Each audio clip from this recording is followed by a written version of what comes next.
Chapter 785. Yang Fan had wanted to confirm this person's identity, but with Li Xian's question, Yang Fan immediately knew that this person was Li Xian. Yang Fan knew that his rash intrusion would frighten the owner of this room, but he didn't expect that it would frighten this former emperor to such an extent, as if he had seen a ghost. Yang Fan hurriedly bowed and said, "This subject greets your highness by imperial edict. Here is a secret edict from His Majesty, asking Prince of Luling to—" Yang Fan took out the neatly wrapped imperial edict from his bosom. Li Xian was like a rabbit that had been shot by an arrow, jumping up with a whoosh and hurriedly retreating 2 steps.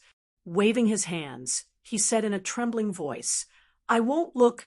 I won't look. If you want to kill me, then kill me. This prince will not accept an imperial edict." Yang Fan laughed and cried as he stood there holding the imperial edict, not knowing how to explain for a moment. Gu Zhuting closed the door and flashed in. Seeing this scene, she hurriedly said, "Your Highness, do not be alarmed. The imperial edict that we have come here on is definitely not to harm your Highness." In this kind of situation, women had an advantage over men, especially beautiful women. Gu Zhuting was dressed in black with a sword at her waist, but the tight clothing accentuated her graceful curves, displaying the gentleness and beauty of a woman. Li Xian and his wife saw that it was a woman with a charming face and a graceful figure, and their fear was greatly reduced.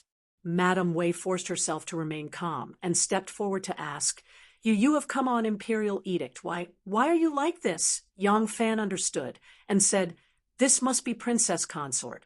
"Subject, Yang Fan greets your Highness. Subject has indeed come on imperial edict. As for why subject is stealthily trespassing, I ask your Highness and your Highness to look at the imperial edict first. Then this subject will explain his difficulties." Madame Wei saw that he was respectful and courteous to her, and her timidity faded even further. She stretched out both hands and received the imperial edict. Only now did Yang Fan see Empress Wei's appearance clearly. He was both shocked by her youth and shocked by her beauty. He hadn't expected that this former holy empress would still be this beautiful. Under the light of the fire in the quiet room, her beauty was still faintly discernible, as if she was in her 20s. Madame Wei took over the secret edict, then slowly moved to one side. She untied the seal, took off the tube jacket, pulled down the lid, and slowly pulled out a yellow silk. Then she unfolded it slowly under the light of the fireplace. Li Xian stood by her side, looking as if he wanted to look, but didn't dare to. Madame Wei read through the secret edict carefully. Her eyebrows twitched at first, then her eyes narrowed. She read it again, word by word, as if she wanted to swallow them into her stomach and chew them over and over again. After a long while, she slowly raised her head. Her serious and pretty face was reflected in the red firelight. She asked word by word, "Mother wants you to escort Prince back to the capital city secretly?" Yang Fan corrected her. "It's the emperor." Li Xian had been the emperor for 36 days before he was kicked out by his mother and replaced by his younger brother, Li Dan, while he was kicked off to Fangzhou to be imprisoned. He couldn't make it in time for Wu Zetian's ascension to the throne. His family was trapped in this yellow bamboo ridge, living a secluded life. They were still used to calling Wu Zetian Mother Empress. With Yang Fan's reminder, Madame Wei reacted. She hurriedly said, "Yes, it's the current Holy Lord. The Holy Lord wants you to escort Prince back to the capital secretly?" Yang Fan said, "Yes, this is the mission of this lowly subject." Li Xian said in panic, "Mother Empress, why does Mother Empress want you to escort me back to the capital secretly? I won't go. Even if I die, I want to be with my family. I won't go with you." Yang Fan's brows furrowed. Why was this Prince of Luling so timid? Madame Wei turned her head and gave her husband a fierce glare. However, In front of Yang Fan and Gu Zhuting, she couldn't speak rudely to her husband. Nevertheless, her tone was filled with reproach as she said, "Prince, don't always think about death. If Mother Empress wanted to kill you, these two guards would have already done it. Why would they still escort you back to the capital secretly?" When she finished, Madame Wei turned to Yang Fan and said with an apologetic smile, "Prince was not like this before. All these years, Prince has been living in seclusion in the mountains and often heard some rumors that he shouldn't have heard. He has been paranoid, and as time goes by, he has become ill at ease." Yang Fan bowed slightly but didn't answer. As if she suddenly thought of something, Madame Wei quickly walked to the corner of the room, picked up 2 stools, and brought them to the center of the room. She greeted Yang Fan and Gu Zhuting politely. Come, come, you must be tired from the long journey. Quickly sit down and talk. I am ashamed to say that this is a prince's mansion, but the shabbiness of this cold room is even worse than an ordinary village residence. I have neglected you." At first, Yang Fan and Gu Zhuting did not know what she was going to do, but now they knew that she was going to bring them stools. No matter how down she was, after all, the Empress of the Tang dynasty, and now the princess consort. Yang Fan and Gu Zhuting hurriedly took the stools, expressed their gratitude, and sat down. The bamboo room was empty and filled with miscellaneous things, so they couldn't tell who was sitting first. Therefore, they could only sit across from Prince of Luling and the princess consort. After they sat down, Madame Wei said politely, "Since Mother Empress has issued an imperial edict, Prince naturally has to follow it. It's just that Prince has been living on this yellow bamboo ridge for 15 years and is isolated from the outside world. You haven't seen Mother Empress for many years. I wonder what Mother Empress is planning by secretly summoning Prince back to the capital this time. Please explain it to the celestial ambassador, so that Prince can be prepared lest he acts abruptly and displeases Mother Empress." Wu Zetian only needed to issue an imperial edict to summon Prince of Luling back to the capital. That would be a true order to summon Prince of Luling back to the capital. It was impossible to write down the decision that had not been announced to the public yet. Even though Madame Wei had already guessed this, the more it was so, the more she didn't dare to believe it, because she had been looking forward to it too many times and had been disappointed too many times. This Yang Fan hesitated. Madame Wei hurriedly said, "This imperial edict says that Prince is to go to the capital secretly, but Prince is not free in Yellow Bamboo Ridge. As for how to leave and how to keep it a secret, you still have to discuss with the 2 celestial ambassadors. We don't dare to make things difficult for the celestial ambassador. As long as you say something that we husband and wife can know, it will be fine. No matter what, we husband and wife will be eternally grateful." This matter required the cooperation of Li Xian and his wife. Of course, they had to be informed of the current situation. Yang Fan purposely acted like this because he didn't want to leave the impression that this legendary prince, who had changed from crown prince to emperor, from emperor to prince, from prince to crown prince, could not speak and act cautiously. When Madame Wei finished speaking, Yang Fan bowed and said, I don't dare. Princess Consort is too polite. This subject was just about to tell Prince and Princess about His Majesty's instructions. Li Xian no longer cared about stuffing firewood into the stove. His old legs no longer seemed to be in so much pain. He impatiently stared at Yang Fan like a primary school student who was all ears to listen. Yang Fan first briefly explained the chaos between the Khitans and the Turks. Then he mentioned that the Empress was getting old, missed her son, and hoped to bring the Prince of Luling back to the capital to reunite with him. He didn't clearly point out that the Empress intended to make the Prince of Luling the crown prince. After all, this was something that wasn't clearly stated in the imperial edict. But this way, the two matters became completely unrelated. When Yang Fan brought up the previous matter, it was very abrupt. When Li Xian and his wife heard this, they naturally understood the meaning behind it. For a moment, the husband and wife were pleasantly surprised. They sat there, not knowing what to do. Li Xian composed himself, and his thoughts became clearer. Only then did he ask in confusion, "If the Empress wants to see me, she can just send an edict to summon me back to the capital. Now, she has sent a secret edict and even asked for 2 angels to secretly receive me. Why is this?" Yang Fan thought for a moment. There were some matters that even if everyone knew about, it was not good to say them out loud. He had to think carefully about how to phrase them. Yang Fan thought for a moment before slowly saying, "There will always be some people in the court who do not wish to see Prince and His Majesty reunite, and these people just happen to hold many positions in the military. His Majesty is worried that once the news of Prince's return to the capital gets out, there will be people who will act against Prince. Once the news gets out, it will be impossible to guard against adverse actions against Prince.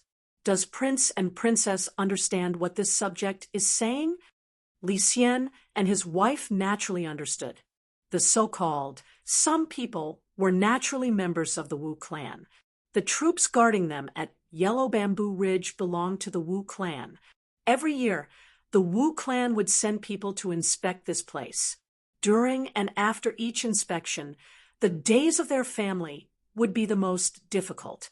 Their hatred and fear of the Wu clan had been engraved in their bones. Li Xian and his wife silently nodded.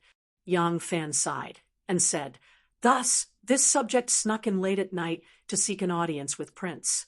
This subject wishes to have a good discussion with Prince on how to smoothly take Prince away without being discovered by the people guarding Prince. At the very least, we cannot let them discover us quickly. This way, Prince's trip will be safer." Li Xian was so excited that his lips trembled. "How many people did you bring?" Yang Fan said, "In order to keep it a secret, we did not bring too many people, but they are all elite soldiers. We took 20 people from the 100 cavalry and the inner guards. Including the 2 of us, we have 22 people in total." Li Xian frowned and said somewhat discontentedly, "Only 22 people? How is that enough?" Madame Wei sat at the side with her brows tightly knitted and did not speak. Li Xian was concerned about his safety, and Madame Wei had already started to think about how to sneak Li Xian out without being discovered. She looked down on this useless husband of hers, but she was also very clear that whether or not she could make a comeback completely depended on her husband, because he was a prince. If the current crown prince had already been abandoned by the Empress, then her husband would be the first in line to inherit the throne of Li Tang's imperial clan. Madame Wei thought for a long time, then said slowly, "They often check on princes' whereabouts. It is impossible to hide from them forever. But if we can hide it for 5 to 6 days, I still have some confidence. But if it is 5 to 6 days, is it possible?" Yang Fan thought for a while and said, 5 to 6 days, we should be able to cover half of the distance. By that time, when they discover us, the time they can use to deal with us will be very short. If Princess can't buy more time, then let's try our best to buy 5 to 6 days. Madame Wei raised her brows and said resolutely, "All right, then let's do it. Tomorrow morning, I will ask Prince to pretend to be sick, pretending to be infected. This way, they will be too lazy to come and check on him. I estimate that it is possible to buy 5 to 6 days." Yang Fan asked worriedly, "Won't they find a doctor to treat Prince?" Madame Wei smiled and said, "They can't wait for Prince to die as soon as possible. Every time they send someone to patrol, they will try their best to threaten Prince, hoping that Prince will kill himself as soon as possible. Luckily, Prince has a strong and unwavering temperament. Otherwise, they would have fulfilled their wish long ago. Will they find a doctor to treat Prince? Absolutely not. Chapter 786. Yang Fan said, "If that's the case, this plan is very feasible. If your Highness wants to pretend to be sick, we have to let them see that your Highness is sick to dispel their suspicions. Then, at the earliest, we can only take action the day after tomorrow, right?" Madame Wei said, "Correct. If everything goes well, it will be the day after tomorrow. If things don't go well, it may have to be delayed. It is too dangerous for you to sneak in here.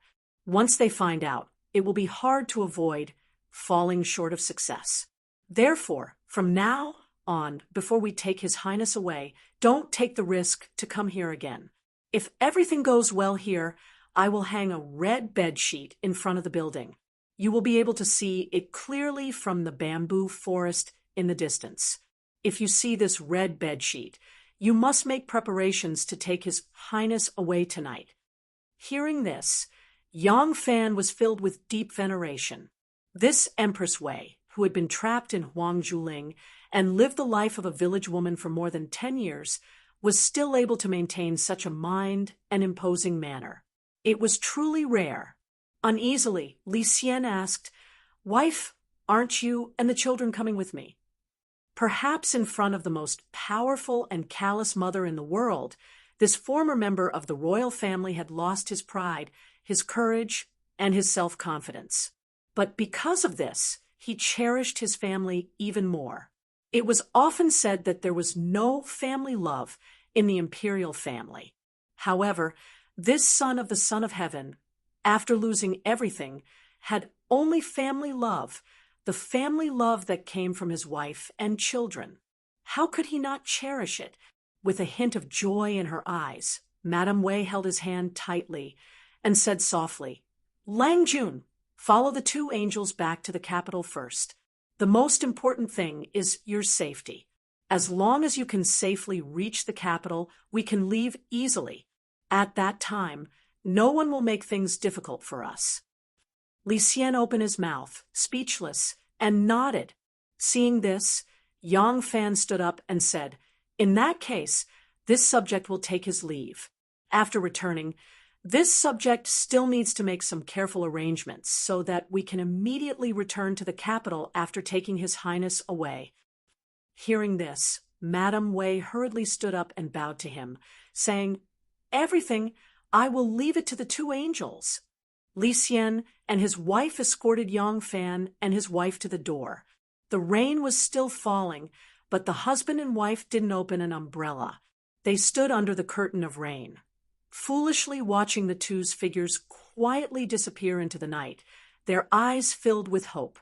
Li Xian and his wife only returned to their room when they could no longer be seen. As soon as he returned to his room, Li Xian excitedly hugged Madame Wei, crying in joy, "Imperial Mother has forgiven me. Imperial Mother has allowed me to return to the capital. My wife, the bitterness is over, and the sweetness is here. We finally have a way to live." Madame Wei was also very excited. She hugged her husband tightly. Husband and wife hugged for a long time before Madame Wei calmed down. She pulled Li Xian to sit beside the stove. As she added firewood to the dying stove, she warned, "Lang Jun, when you return to the capital, you must be very careful. You must not show any sign of resentment. Whatever Imperial Mother asks, you must answer. You must not carelessly express your opinions. You must pay your respects to Imperial Mother every day. Your attitude must be respectful, and your words and actions must not show the slightest disrespect. You must not even slack off in your heart.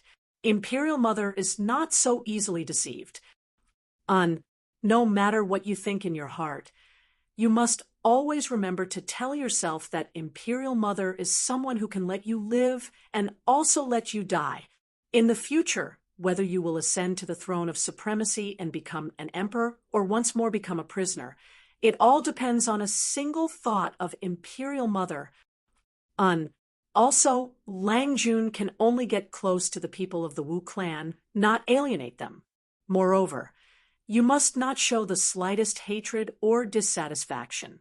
We have missed each other before, so we absolutely cannot make the same mistake again. Whether we are close to or distant from the Wu clan will determine whether our path is right or wrong. If I am not wrong, it is precisely because the Prince of Xiang and the Wu clan have reached an irreconcilable point that you have the opportunity to return to the capital. If this was not the case, Imperial Mother would not have gone to such great lengths to transfer you back. Because in Imperial Mother's heart, you are actually no different from the Prince of Xiang. You are not a son, nor are you a son who is closer to her. You are merely a necessary successor, so that she can live in the imperial court and die as a sacrifice in the imperial ancestral temple, so that she can continue to feed on blood and pass on her legacy. Li Xian nodded his head repeatedly, firmly engraving Madame Wei's words in his heart. Madame Wei glanced at him and couldn't help but feel a sense of disgust because of his incompetence. But in the next moment, this feeling was replaced by a helpless sadness. She lightly held Li Xian's hand and faintly said, "It is also my fault. I should not have forced you to appoint my father as prime minister, causing our family to fall into such a state." Li Xian held her hand and softly said, "This is not your fault. I was too impatient. Imperial Mother held great power, and even if I became emperor, I would only be a puppet. If I wanted to seize back the imperial power, I could only place father-in-law in important positions and use the power of the Wei clan to reorganize my faction. Alas, in the end, Imperial Mother was still a level more skilled." Madame Wei couldn't help but feel moved by these words. Li Xian was quiet for a few moments, then gave a self-deprecating laugh and comforted himself. "Let's not talk about this. Ha! Even if I had been as careful as the Prince of Xiang and never made a mistake, so what? If that was the case, the one imprisoned in the Eastern Palace today would not be the Prince of Xiang, but me. What difference would there be between the two?" Madame Wei's eyes became moist. She lightly hugged Li Xian and whispered, Let's not talk about this anymore. No matter what, our bitterness has finally come to an end. We should be happy." Li Xian cheerfully said, "That's right. The bitter days have finally come to an end." He lightly caressed his wife's soft shoulder and emotionally said, "Wife, it's all thanks to you these past few years. If not for you, I might have been unable to hold on and killed myself long ago. You are the daughter of a noble family. If you had not married me, you would have lived a carefree life of riches and honor. But because of me, you have suffered so much. Today, I, Li Xian, swear to the heavens and the gods that if there comes a day when I, Li Xian, ascend to the throne once more, there will be no restraints between me and my wife. Everything will be yours." Husband. Although Madame Wei sometimes hated her husband for implicating her, sometimes loathed her husband's weakness and incompetence, they were still husband and wife who depended on each other for survival. When she heard Li Xian reveal his true feelings, Madame Wei couldn't help but feel agitated. She tightly hugged Li Xian and choked with sobs. The husband and wife embraced each other for a long time. Only then did Li Xian lightly pat her shoulder and warmly smile, saying, "Go to sleep. Tomorrow morning, we still have to deal with the soldiers. Let's recover our energy first." Madame Wei lightly nodded and released his embrace. Wiping away the tears at the corner of her eyes, she quietly walked to the bedroom on the other side. In these past few years, Li Xian had lived in fear, day and night, suffering from mental torment. He was both mentally and physically exhausted, and before he was even 50, he had become impotent. The two had been sleeping in separate rooms for 4 or 5 years now. Yang Fan and Gu Zhuting returned to Huangzhou town in the middle of the night. This time, he didn't wake up early in the morning before everyone else in town. Instead, he slept for a long time to replenish his energy. When the cavalrymen and internal guards, who would come to the town in batches every day, saw the irregular symbol he had drawn on the wall of the inn, they knew that the matter had taken shape. They immediately returned to inform their companions who hadn't come to town today, and began to adapt. In advance, Yang Fan had devised a few plans, each one corresponding to a symbol. One plan was to follow the method he had used to leave Luoyang. After fetching the Queen of Luling, they would meet up with the circus in Fangling and use them as a cover to quietly return to the capital. However, this plan had already been abandoned because the garrison of Huangzhuling was too strict with the Prince of Luling. Consort Wei said that she could hide the news of the Prince of Luling's departure for 5 to 6 days at most. Considering that some unexpected events might shorten this time, it was impossible to secretly return to the capital in disguise. Of the remaining plans, Yang Fan chose the most direct one. Once he fetched the Prince of Luling, he would immediately escort him to Luoyang at full speed. In this way, they would travel day and night, and in 5 to 6 days, they would be able to cover at least half of the distance. Even if the garrison of Huangzhuling discovered that the Prince of Luling had disappeared and sent a messenger pigeon or some other means of communication to the capital to send people to intercept him, the other party wouldn't be able to make any more arrangements. If they were lucky, he might already appear in the palace with the Prince of Luling before the two sides even met. Only when it was close to noon did Yang Fan stealthily make his way to Huangzhuling. Today, he had only gone up the mountain to see if the Princess of Luling had sent a signal. He only needed one person to go. It would have been the same if he had sent Gu Zhuting, but Yang Fan used the important matter and had to see it with his own eyes as an excuse and snatched this task. There was still a young girl with a pitiful background waiting for him on the mountain. Yang Fan had already promised to take her out of the fiery pit, so he had to go see her today and make some arrangements for her. Yang Fan easily snuck into Huangzhuling and first circled around to a place where he could observe the residence of the Prince of Luling. At first glance, he saw a red bedsheet in the courtyard. Perhaps fearing that he wouldn't see it, Madame Wei had specially tied a rope between the two bamboo buildings. The red bedsheet was draped over the rope, making it look like a bright flag. "It's done." Yang Fan clasped his fist and took another careful look. After confirming that there was no mistake, he excitedly rushed to the spring. That was the place he had agreed to meet Zhou Kai. Today, Zhou Kai was wearing a multicolored dress. The dress was as shabby as ever, and it even seemed a little loose. Perhaps it was someone else's dress, but from the quality, the embroidery, and the style, one could still see how expensive and gorgeous this dress had once been. Zhou Kai walked back and forth by the spring, occasionally startling the fluttering butterflies in the grass and flowers. "Why isn't he here yet?" Zhou Kai looked at the sky and vexedly threw a stone into the calm lake, stirring up ripples. "It's already so late, and he still hasn't come. It looks like he won't come again." Zhou Kai sat down dejectedly by the lake, regret and disappointment gnawing at her heart like a poisonous snake. I'm so stupid. I've seen so many people on this mountain, and none of them would give you any benefits for no reason, not to mention that he's a cultivator who doesn't care about worldly affairs. I should have given up everything and firmly bound his heart so that he wouldn't abandon me." Zhou Kai looked at the beautiful face in the lake, which didn't seem to belong to a mortal woman, and in her self-reproach, tears of pain unknowingly crept up her cheeks. They gently slid down her cheeks, down her sharp chin, and fell into the clear lake water.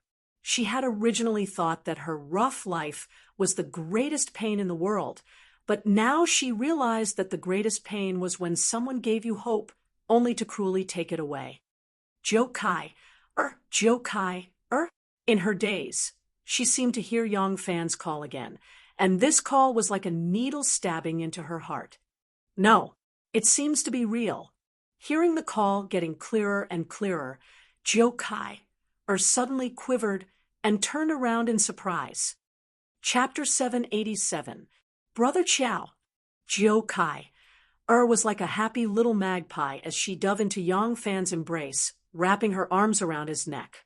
Her smiling face was streaked with tears. A pair of soft little pigeons clung tightly to Yang Fan's chest, and the heart inside was beating rapidly. Yang Fan saw the tears of joy in her eyes and didn't have time to react to her passionate embrace. What is it? I thought Brother Chow wouldn't come again. Pursed her lips and spoke in a nasally cute voice. Her eyes were still glistening with tears as she smiled. I was the one who scared myself. Brother Chow didn't lie to me. Yang Fan found it a bit funny as he helplessly shook his head. Without a trace, he untied the pair of soft jade-like arms around his neck and said, I was just delayed by some matters. How could I not come when I promised you? Nodded happily like a chick pecking at rice. Brother Chow, you said you could take me away in a day or two. It's already been a day. Can I leave with you today or tomorrow? Was a little excited, but also a little worried and terrified. Her pair of enchanting eyes stared unblinkingly at Yang Fan, hoping to hear a satisfactory answer from his mouth. Yang Fan's eyes flashed. Before he could speak, lowered her head again and said timidly, Uncle has failed time and time again and is getting angry from embarrassment. He said he wanted to betroth me to someone. That man is a cook in the village. He looks like a butcher. He's fat and fierce.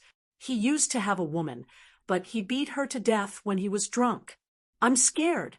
I'm really scared. Wrapped the belt around her slender fingers as she spoke timidly. She didn't notice that Yang Fan was already nodding. Yang Fan said, And I came here today to ask you if you can come out tonight. Suddenly raised her head, her eyes widening nervously as she asked, Brother Chow, you mean? Yang Fan said, I want to bring you down the mountain tonight. Er's mouth was slightly open for a long time before she suddenly cried out happily, Yes, yes, of course. I'll stay here tonight. I'll wait for Brother Chow to take me away. Yang Fan heaved a sigh of relief and smiled. It's good that you can come out. I was worried that you wouldn't be able to go out when the time comes. Curled her lips and said, They don't care if I live or die. I can sneak out. She threw herself into Yang Fan's arms again. Brother Chow, you're the best. You're my savior for life. Yang Fan felt slightly uncomfortable.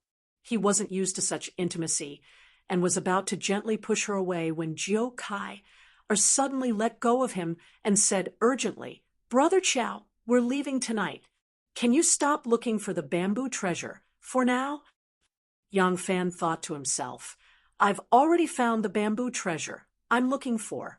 There's nothing else I want in this bamboo forest. Seeing him nod, was overjoyed. She grabbed his hand and said, Brother Chow, come with me. Began to run through the bamboo forest, and Yang Fan, who was being pulled by her, involuntarily followed behind her. Not long after, they came to a place where there was a cliff that was half the height of a person. There were many vines hanging down from the cliff, intertwining into a green net that hung all the way to the ground.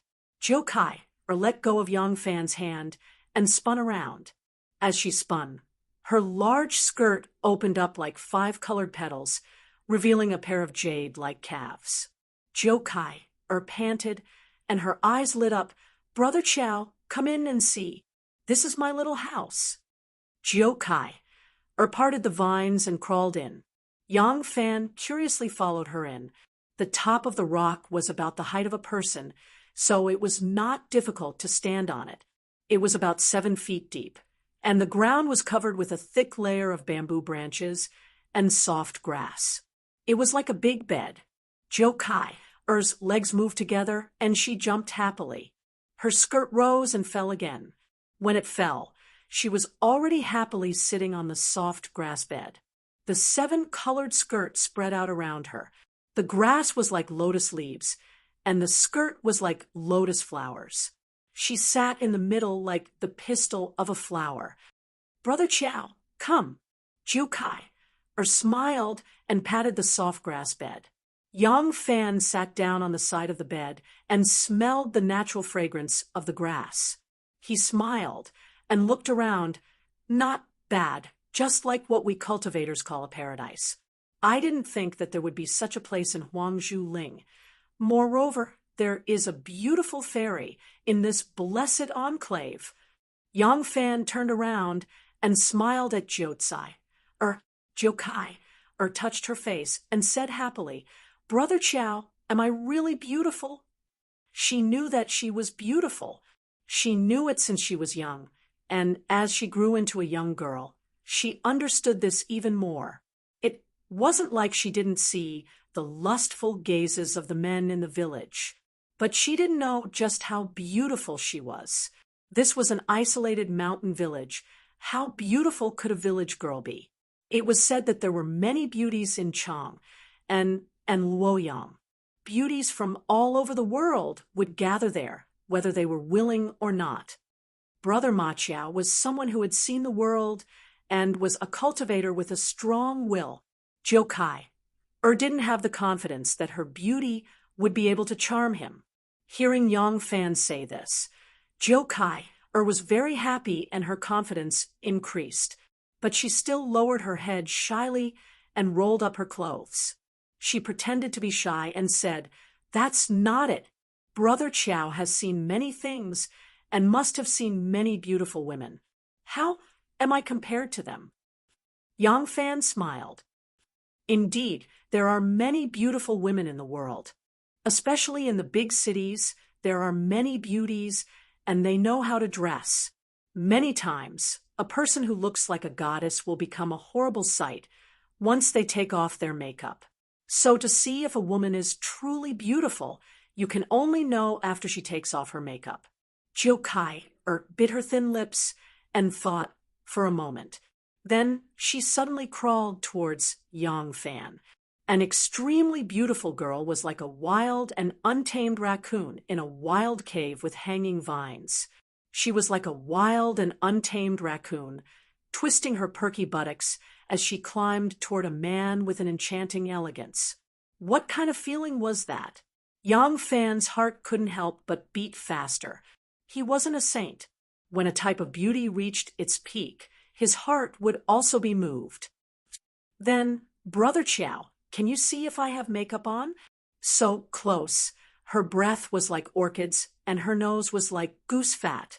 When she spoke, he could even see her sparrow-like red tongue. Yang Fan looked at her delicate skin, so smooth that it seemed to be able to reflect his own shadow. No, of course not. I rarely praise a woman's beauty, but I have to admit that you are the most beautiful woman I have ever seen. How can a person be so beautiful? A hint of pride flashed across Jiu Kai's eyes. She covered her mouth with her hand and giggled. The ancients said that a woman's lack of talent is virtue, and the first virtue of a woman is her appearance. This little girl must be too lacking in virtue. That's why I was born.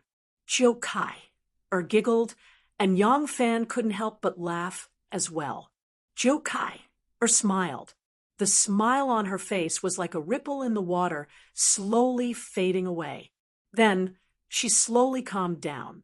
Her black, gem-like eyes became brighter and brighter.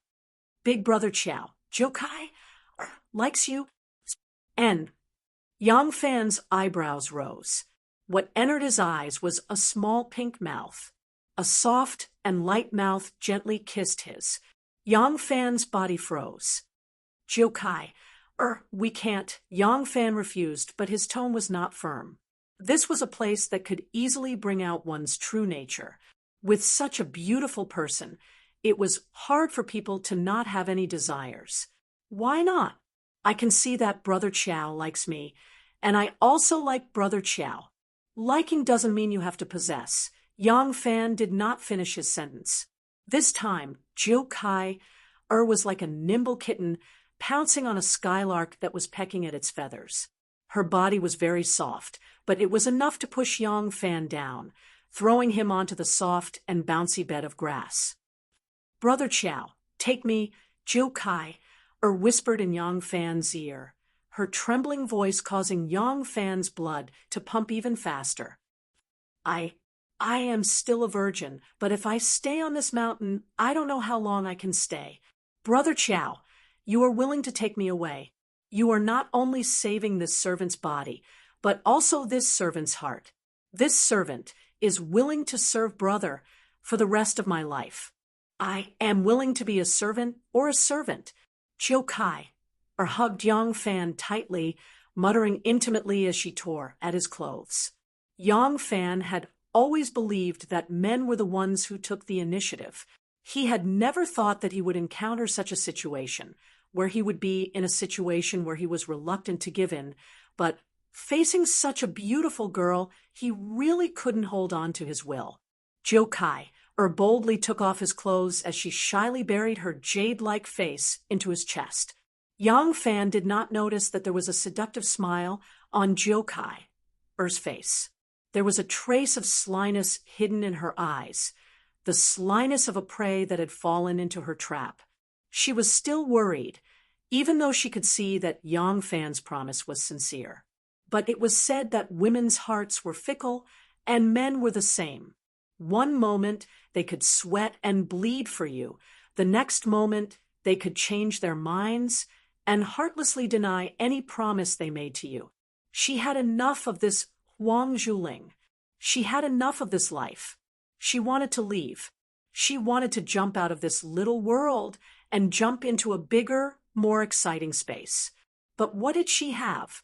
Born in a wealthy family, with the support of their fathers, they could live a carefree life. Courageous and strong, they could enlist in the army and use their military merits to earn a better life. Studying hard. Even if they could not pass the imperial examinations, they could still become officials.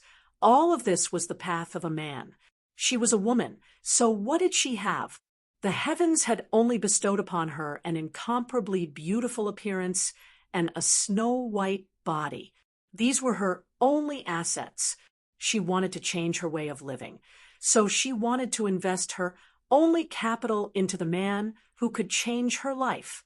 A breeze blew, causing the vines to sway like a green net. A naked white goat was like a fish in the net. The fish in the net wanted to use its carefully woven net to capture the man's heart. The wind blew, the net swayed, and the straw bed was like a boat. Chapter 788. Tonight, there were only stars but no moon. When one raised their head, they could see the dazzling stars in the sky, as if they could pluck one with just a stretch of their hand. At this moment, Yang Fan had plucked one. Tonight, he had plucked the brightest star in the yellow bamboo ridge. A cool breeze blew, cooling the bamboo mountain in the night. The bamboo forest in the distance formed a patch of sparse shadows under the starlight. It was like a landscape painting that was painted with ink. The only difference was that this painting could move. Every time the wind blew, it would sway in a style unique to midnight. Perhaps if the moonlight was like a veil, this scene would be even more enchanting, but this kind of scenery wasn't bad either. For perceptive people, it had a tranquility that penetrated the heart. However, Yang Fan had no time to appreciate this scenery, let alone compare day and night, rain and snow, starlight and moonlight to see what kind of different style this yellow bamboo ridge would have. At this moment, he was supporting Prince of Luling, Li Xian, as they trudged along the rugged mountain path. Clap, clap, clap. Beside him, Gu Zhuting clapped her hands 3 times, and several figures immediately leaped out of the bamboo forest in front. Lieutenant Yang, Gao Ying, and Lan Yiqing, who were walking in front, hurried over. Yang Fan said, "This is Prince of Luling." The two women immediately stopped and saluted together with the cavalryman behind them. This humble subject greets Prince of Luling. Prince of Luling's face was filled with excitement. He nervously nodded and wanted to say, "Dispense with the formalities," but his throat was a little choked, and he couldn't say anything. Yang Fan said, "Protect His Highness." Gao Ying and Lan Yiqing immediately stepped forward and took Prince of Luling from Yang Fan's hands, one on the left and one on the right. Gu Zhuting whispered into Yang Fan's ear, "Lang, can we start the fire now?" Yang Fan said to her in a low voice, "Not now. I still have something to do. Take His Highness to hide under the walls of the stronghold. After I finish my business here, I will send out the signal to attack. When the stronghold is on fire, you will protect His Highness down the mountain. Everything will go according to plan. I will chase after you." Somewhat astonished, Gu Zhuting wondered what else Yang Fan had not done. However, under such circumstances, she was unable to ask any questions, so she could only nod and take the lead. Gao Ying and Lan Yiqing supported the Prince of Luling and followed closely behind her, while the other 100 cavalrymen spread out to stand guard around them.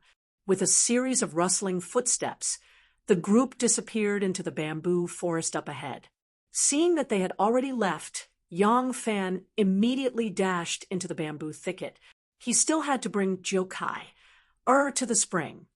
Thinking of Jokai he recalled the passionate and charming scene in the Wisteria cave. His mind suddenly felt like a bamboo forest shrouded in a thin layer of mist, faintly discernible. There were always some things that he wanted to capture that he could not. She easily got rid of the clothes that were one size larger than her. Then, like a snake that had shed its skin, she wriggled her fresh, tender, pink, beautiful, and flawless body in his arms. She was as gentle as a cat and as cute as a rabbit. Her small snow-white breasts were like jade bowls, perfectly inlaid on her youthful body that exuded boundless temptation. She was so passionate that there was even a hint of worship in her expression, like a little slave girl who had infinite admiration for her master. She was trying her best to please him and make him feel as if he was in the clouds. When his consciousness returned to his body, he saw a waterfall of black hair draped over his crotch, and a pretty face that was as pure as a flower's pistil was hidden in that waterfall of black hair. A warm and moist feeling continuously assaulted his heart, causing him to involuntarily tighten the muscles on his buttocks, which were as hard as iron. A tender and beautiful little face, a small tongue sucking, and a soft and beautiful line of lips conveyed a kind of yellow and tender spring feeling between the inhalation and exhalation, pure and charming, tender and delicate. It formed the most impactful picture. Yang Fan was a little confused by her technique. An inexperienced girl might understand these things, but he could only feel soft and beautiful lips, a nimble tongue, and a warm mouth. There was not the slightest sound of teeth chattering. Could this also be a kind of instinct? But he didn't have time to think too much about it. Bursts of pleasure disintegrated his mind, and the beautiful face and the incomparably seductive movements produced a strong impact, destroying his will until he couldn't bear it anymore. Other than releasing, he still wanted to release, so he turned the tables on her. Her petite and exquisite body was turned into a crescent moon by him. Her smooth, white, and tender buttocks glowed with a hazy, warm, and flirtatious light. Her astonishingly thin waist was like a small bridge on the flowing water. With a graceful and smooth curve, it led a man's desire to the other side of the heaven. Yang Fan walked on the road to heaven without hesitation and tried his best to send his body and even his soul into the world of bliss. Until he was in a state of contentment, he heavily pressed on that tender and beautiful body. That body looked so weak that it couldn't even stand a gust of wind, but it was like a tube of flexible bamboo. Even a slight breeze could make it sway, but no matter how strong the storm was, it could still silently endure it. When Yang Fan released his impulse, he felt pity for the fairer sex. He felt some regret. Regret that he shouldn't have accepted her. What had already happened, and he had always disdained meaningless regrets. He only regretted that he shouldn't have been so reckless. After all, she was still a young girl who had just experienced the world. So how could she withstand his torrential assault? Fortunately, she gently lay on the extremely elastic grass bed, panting. Her red face and eyes were slightly narrowed, like a cat that had just eaten its fill. There was not a trace of pain on her face. Yang Fan remembered that a man should take pity on a woman, so he wanted to do something gentle to remedy the situation. But he discovered that there was not a single trace of blood on the meadow. When he asked about it, Jiu Kai, Er's face was blank. She covered her rosy body with her clothes and looked in confusion at the meadow. Then she looked at Yang Fan and muttered to herself, "Why isn't there any?" Tears flowed out like a spring. Jiu Kai cried very sadly. She tightly gripped Yang Fan's hand and said in fear, "Brother Chow, I don't know. I really don't know why. I only have you as a man. I didn't lie to you. I really didn't." She cried sorrowfully. Her thin lips were bleeding from her neat white teeth, but she didn't even notice. Yang Fan's heart softened. He didn't want to pursue this matter anymore. When he was in Nanyang, he knew that there were some young girls who worked from a young age, climbing trees and picking coconuts. Indeed, even their first night would not necessarily be witnessed by blood. He didn't understand why, but he had heard the Nanyang girls talk about this before. Since Jiu Kai lived on this mountain, she must have done a lot of climbing since she was young, so this did not prove anything. Furthermore, since he had taken her body, he naturally had to give her an explanation. He had already decided to bring this girl into the Yang family. Perhaps he was still infatuated with this girl's beauty and body, and had not developed any feelings of love. But since he had taken her body, he had to do his part as a man. When taking a concubine, no one cared about what a concubine had done in the past. There was no lack of nobles and celebrities in the capital who would take in a famous courtesan and make her their most beloved concubine. Yang Fan would not care too much about a concubine's past. With her incomparable beauty, it was very easy for a man to become more tolerant and tolerant. Yang Fan was just a little displeased. He was displeased by her deception. However, Yang Fan could not be sure that she was lying. Her tears, her sorrowful eyes, and the painful expression on her face when she bit her lips, all of these made Yang Fan's suspicions disappear. He could not believe that this expression was fake. She was only a 16-year-old girl. How could she have such exquisite acting skills? But once suspicions were born, it was not so easy to get rid of them. Jiu Kai's sorrowful and heartbroken tears had once washed away the suspicions in his heart, but now that they were heading towards the meeting place, the doubts that had dispersed quietly returned like dark clouds. Her previous initiative, her performance, and the fact that she did not bleed afterwards, all of these suspicious points made Yang Fan unable to get rid of them. However, this kind of experience could not be used as a basis to make a conclusive judgment. Yang Fan had already thought of a possibility. If she was really hiding it, if she was lying, then thinking about the situation she had told him before, perhaps she had lied before. With her peerless beauty and the fact that she had lost the protection of her parents, it would not be easy for her to protect herself. Perhaps she had been bullied before. If that was the case, she would have been so angry when she found out that he had taken advantage of her while she was unconscious. That was why she had wanted to smash him to death so decisively. This kind of extreme reaction seemed to make sense. Thinking of this, Yang Fan decided that even if his guess was true, he would not expose it. It was not her fault, but her misfortune. He had to forgive her and accept her. No matter how unbearable it was all in the past. In the future, with him, this misfortune would never happen again. Yang Fan rushed to the mouth of the spring. After calling out softly, Jiu Kai jumped out of the grass like a startled rabbit and threw herself into his arms. Older brother Qiao, you're finally here. I was so scared.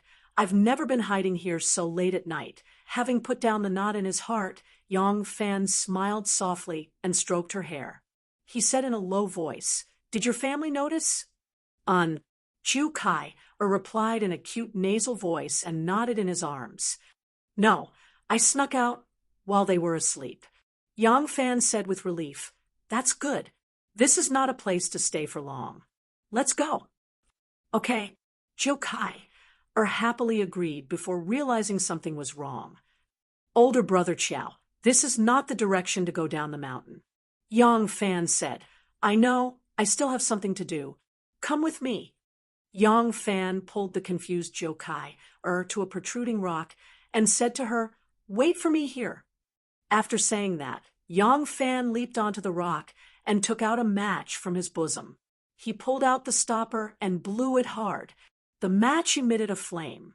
Yang Fan immediately raised it and waved it in a big circle in the direction of the dark village. He waved it 3 times in a row. In a flash, a red circle also appeared in the village and waved 3 times in his direction. Yang Fan put away the match and jumped down from the rock. Holding Jiu Kai's soft hand, he said in a low voice, "Come, follow me down the mountain." When Yang Fan was halfway down the mountain path, a house in the village suddenly burst into flames. The flames quickly lit up the sky. Jiu Kai turned her head and realized, so he had helpers. Starting the fire was to attract the attention of the guards so they could escape the mountain. She was pulled by Yang Fan as they ran. Her eyes flickered as she looked at the fire and the commotion in the village. She silently said goodbye in her heart. "I'm sorry, Father, Mother, I'm leaving. I don't want to live in a place like this. I want to change my way of living. I'm leaving forever, forever." Chapter 789. There's a fire! There's a fire! A soldier standing on top of a bamboo building suddenly saw the fire in the village and hurriedly ran to the side of the bamboo building, tiptoeing to look into the distance. A soldier on another bamboo building 100 paces away had also lost his spear. Because he couldn't see clearly from the angle, he climbed up the fence of the bamboo building and hugged a pillar with one hand, peering into the village. After guarding the mountain for 16 years, no matter how disciplined or vigilant the soldiers were, they would slack off. Moreover, some of these soldiers were already the 2nd generation and had grown up on this mountain. Whose house is on fire? Look at the fire. It's over, it's over. It's definitely going to burn to the ground. If the building is gone, we can just chop some bamboo to rebuild it. The jars and jars at home have all been burned, so we'll have to buy new ones. How tragic! The soldier who had leaped onto the bamboo building said gloatingly, "Shang Xiaopeng, do you see clearly? Whose house is this?" In the distance, the soldier called Shang Xiaopeng replied, loudly, "Who the hell knows?" It must be some lazy wife who didn't extinguish the fire while she was sleeping. Sparks flew out from the stove. How unlucky! Just as the two of them were chatting and laughing, Gu Zhuting led the way while Gao Ying and Lan Yiqing supported the Prince of Luling and quietly crossed the bamboo wall. Behind them, several hundred cavalrymen were on guard below the bamboo buildings on both sides. As long as the soldiers above noticed anything out of the ordinary, they would start a massacre at all costs. However, the two soldiers on top of the bamboo building were still laughing and looking at the fire in the village and didn't notice anything at all. Only then did Yu Ziqing and the other 100 cavalrymen quietly retreat to cover the Prince of Luling as he charged through the 2nd checkpoint.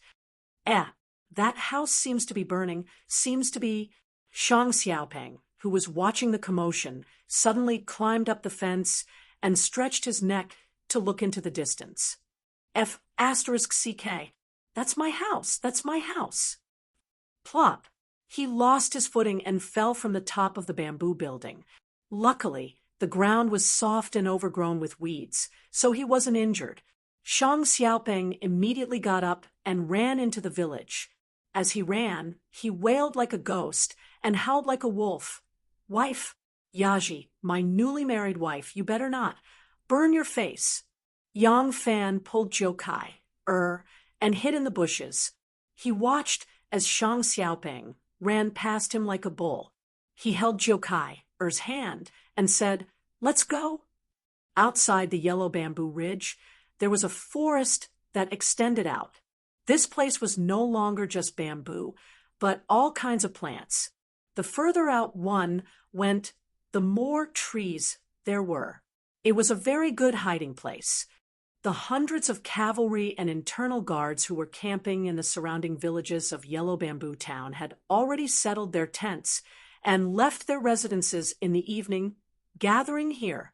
Each of them was equipped with a healthy horse, and they also prepared a long-distance carriage. This place was already 3 li away from the first line of defense on the Yellow Bamboo Ridge, so they did not have to worry that the horses' hooves would be heard. When they arrived, Huang Xuchang and Su Liang went up to welcome them. When they saw Gao Ying and Lan Yiqing supporting a person, they knew that this person was undoubtedly the Prince of Luling and immediately went forward to pay their respects. The Prince of Luling was in seclusion on the Yellow Bamboo Ridge. Although this place was picturesque, he had almost never left the courtyard. Moreover, he had been living in fear all day, his heart was failing, and his body was extremely weak. As a result, he did not feel anything amidst his nervousness as he walked from the top to the bottom of the mountain. For the next 3 li, although Gao Ying and Lan Yiqing did their best to support him, he was still panting and sweating from exhaustion. However, he was still in a very good mood. After being able to escape from the Yellow Bamboo Ridge and seeing everyone paying their respects to him, Li Xian gradually regained some of the feeling he had when he was a prince, crown prince, and emperor. He did his best to calm his breathing, wiped away the sweat on his forehead with a wave of his sleeve, and grunted in a low voice. After meeting the Prince of Luling, Huang Xuchang swept his eyes across the area and did not see any trace of Yang Fan. Alarmed, he hurriedly asked Gao Ying, "Where's Yang Xiaowei? Did something happen to him?" Gu Zhuting answered, "Yang Xiaowei is in charge of bringing up the rear.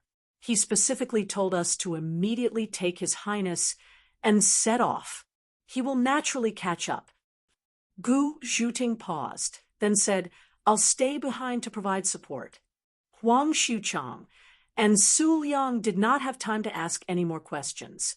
Upon hearing Yang Fan's order, they immediately set off. Other than the 2 cavalrymen responsible for setting fire to the mountain, there were 18 people left.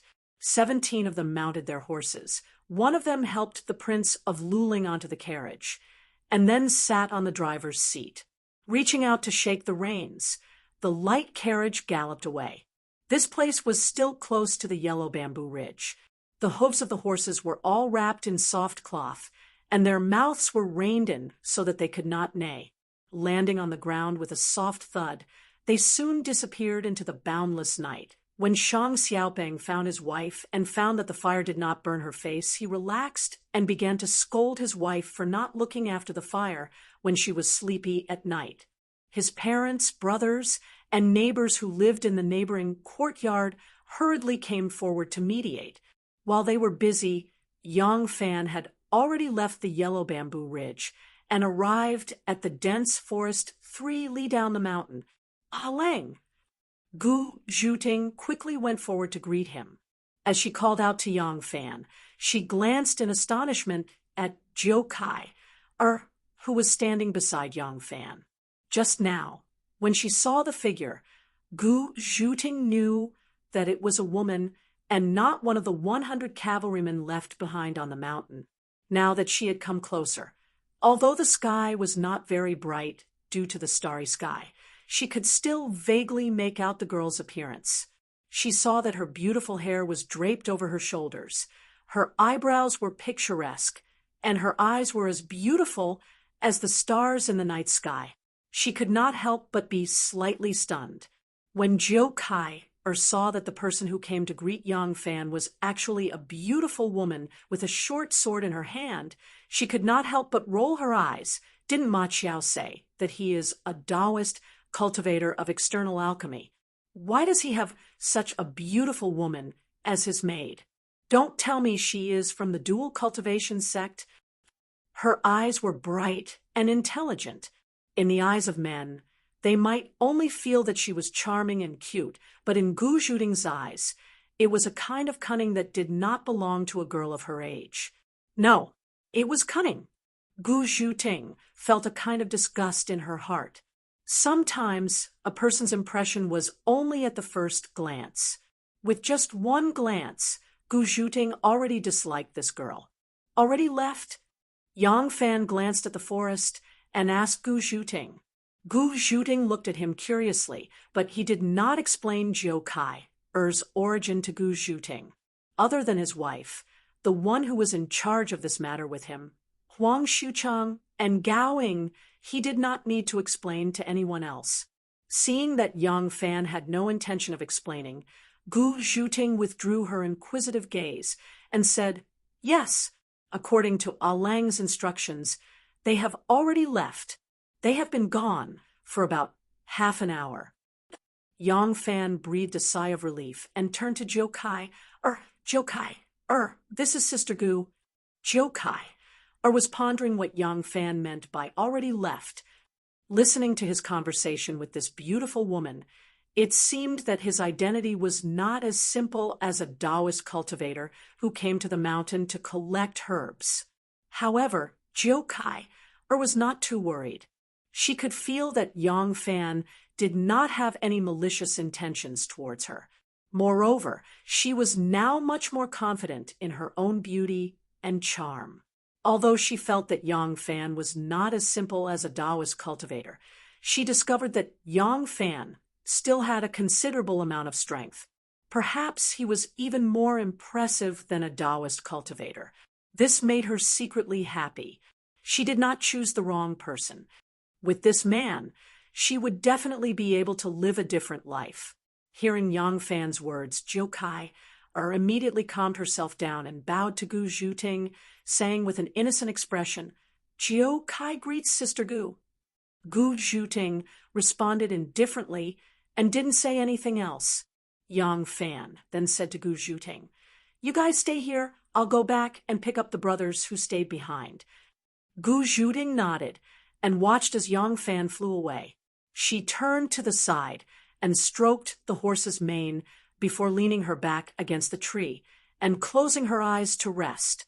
Sensing Gu Zhuting's hostility, Zhou Kai could not help but frown. She could feel that Gu Zhuting's unfriendliness was mostly because of Yang Fan, so her lips curled up slightly and she turned her head away with a hint of disdain. Zhou Kai sneered disdainfully in her heart, but her eyes were greedily looking at everything around her. Ever since she could remember, she had never left the mountain, nor had she ever seen what it was like below the mountain. Every day, it was the same sky, the same bamboo forest, and she could only hear about the outside world through the mouths of others. Today, she finally saw the outside world with her own eyes. Even though all she could see was darkness, it was, after all, a completely different scenery from the grass and trees on the mountain that she had been familiar with for 16 years.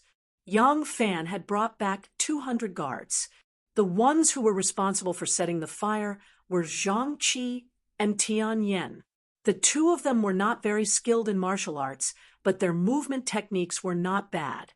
They were able to leap onto roofs and vault over walls as light as swallows. When the two of them saw Zhou Kai, their faces were filled with shock. Yang Fan did not say much and ordered, "Leave immediately." Zhang Qi and Tian Yen hurriedly agreed and untied the reins of their horses. Gu Zhuting also mounted her horse. Looking at the tall horse, Zhou Kai timidly said to Yang Fan, "Brother Qiao, I don't know how to ride a horse." "Brother Qiao?" This little girl calls Commander Yang Fan Brother Qiao.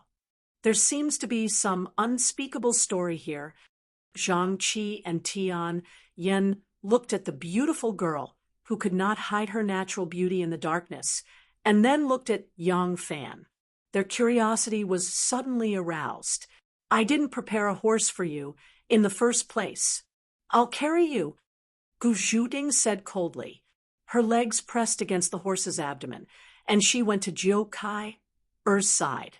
Bending down, she lifted her onto the horse's back. Zhou Kai really had never ridden a horse before. Being suddenly in such a high place, she could not sit steadily, and her hands could not hold her body firmly. She could not help but feel a little afraid. Gu Zhuting calmly said, "Sit tight." Although he did not like her, he still stretched out a hand to hold her waist. His right hand whipped the horse, and it immediately galloped away. Yang Fan said to Zhang Qi and Tian Yen, "What are you waiting for? Why aren't you moving?" Yang Fan whipped his horse and chased after Gu Zhuding and Jiuzai, who were galloping away. Chapter 790.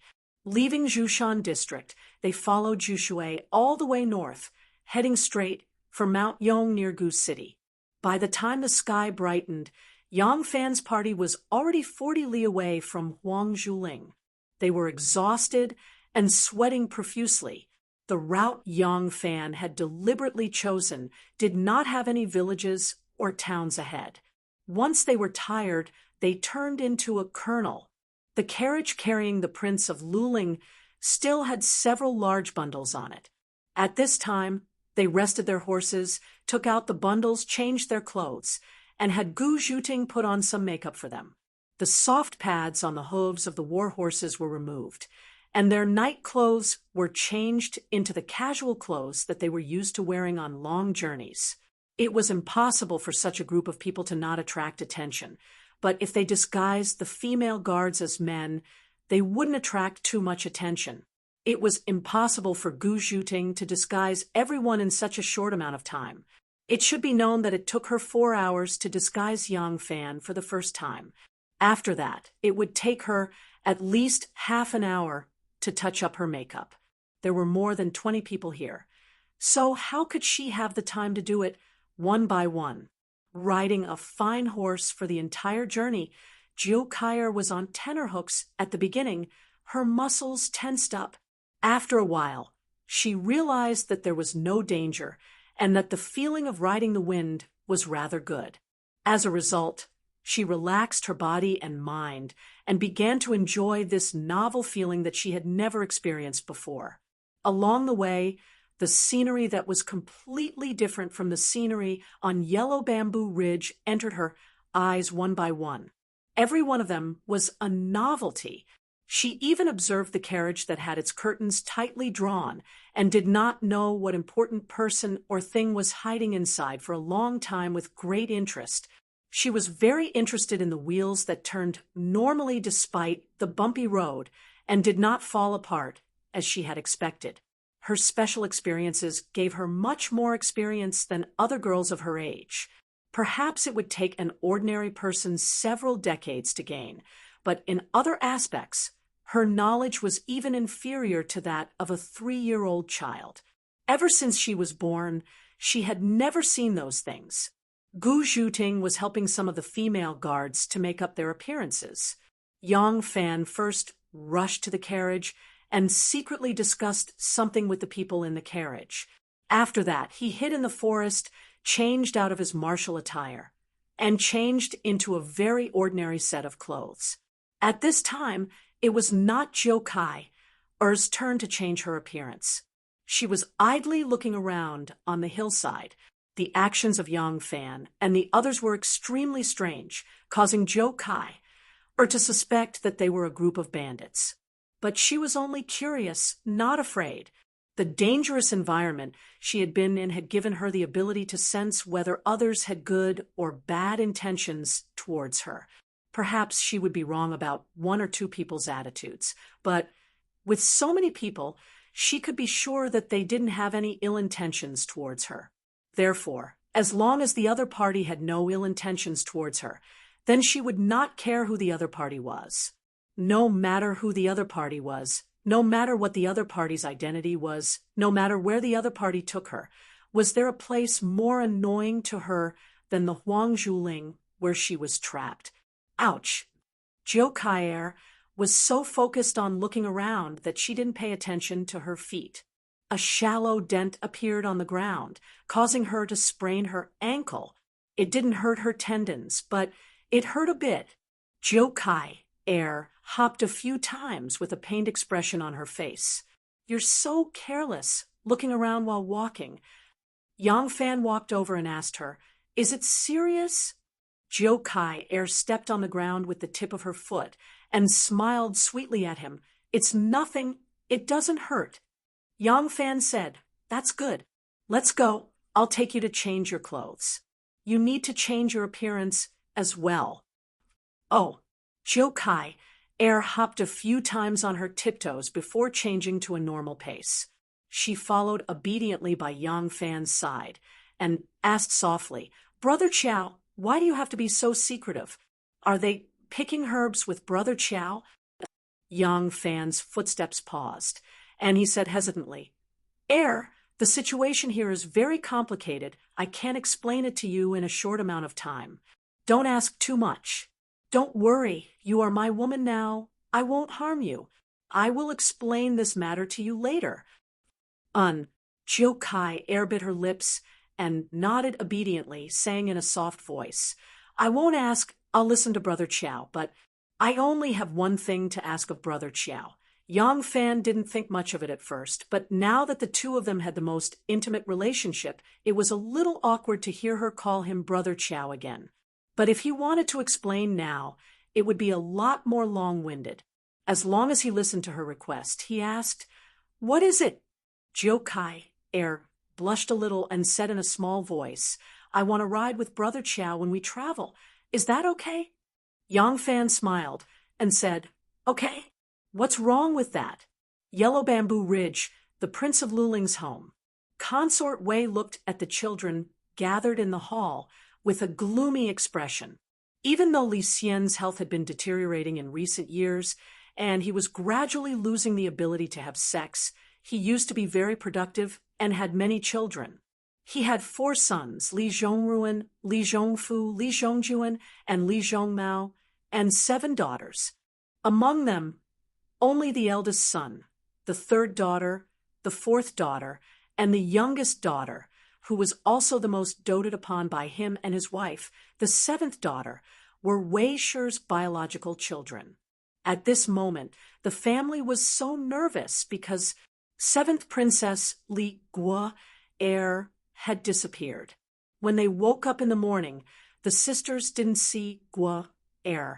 At the time, they didn't think too much of it because among the Prince of Luling's family, only this Li Guo was blessed by heaven.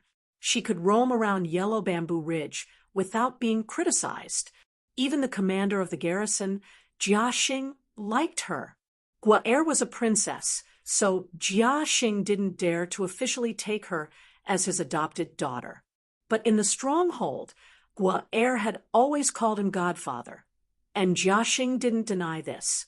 Because of this, the Prince of Luling's family lived with their tails between their legs and didn't dare to leave the house unless necessary. Li Guo was the only exception. Last night, a house in the stronghold caught fire, and Li Guo disappeared early in the morning. The sisters didn't think much of it, thinking that their little sister had gone to check on the fire. When she didn't come back during breakfast, the family didn't pay much attention to it. But when she still didn't show up in the afternoon, Madame Wei became a little anxious. Because the Prince of Luling was sick at home, Madame Wei didn't dare to be ostentatious, and she didn't dare to ask people carelessly. She only sent her eldest son out to look for her, but of course, there was no trace of her. It was then that the family discovered a row of small words carved on the wall next to Li Guaer's bed. It said that she didn't want to spend the rest of her life on this yellow bamboo ridge. She met a cultivator and wanted to travel the world with him, cultivate immortality, and learn the Tao. She wanted to bid farewell to her parents and her family. The handwriting was sloppy, and there were only a few simple lines, but it was enough to explain her whereabouts. Madame Wei panicked. This little princess of the Prince of Luling's mansion would go out for a stroll almost every day. The commander of the brigade, Jia Xing, doted on her very much and often called this daughter over to talk to him. Now that Guaer had disappeared without a trace, she couldn't care less about her daughter anymore. She was only worried that if someone got suspicious and found out that the Prince of Luling had disappeared, what should she do then? The Prince of Luling was the hope of the entire family. Madame Wei was afraid that her children would lose their composure, and outsiders would notice something from their expressions. That was why Madame Wei hid the news of someone coming from the capital city to fetch the Prince of Luling from her children. But now she finally couldn't hide it any longer. Madame Wei's expression darkened. She pondered for a long while before she slowly said, "Do you know why I'm so worried about Guaer's departure? It's true that I love Guaer the most, and I can't bear to let her go, but this isn't the most important thing. The most important thing is that your father has the hope of becoming the crown prince. The bitter days of our family are coming to an end." As soon as Madame Wei said this, her children were stunned. Madame Wei explained the entire sequence of events. The children in the hall were overjoyed when they heard this. The princesses even hugged each other and cried bitterly. Madame Wei's expression darkened as she shouted sternly, "Shut up! Don't cry! Someone is trying to harm your father. The imperial guards in the palace have already fetched your father and left. The later we find out about this, the safer your father will be. Now that Guaer has left, once someone finds out about this, they will certainly not believe our words. They will only need to open the door and conduct a search. They will immediately discover that your father has also disappeared. When that time comes, when the princes and princesses heard this, they became very anxious. Each of them was at a loss of what to do. They were somewhat at a loss of what to do. Li Zhongruan asked impatiently, "Mother, what should we do now?" Madame Wei said in a low voice, "Remember, this matter concerns the fate of your entire life. You must be cautious.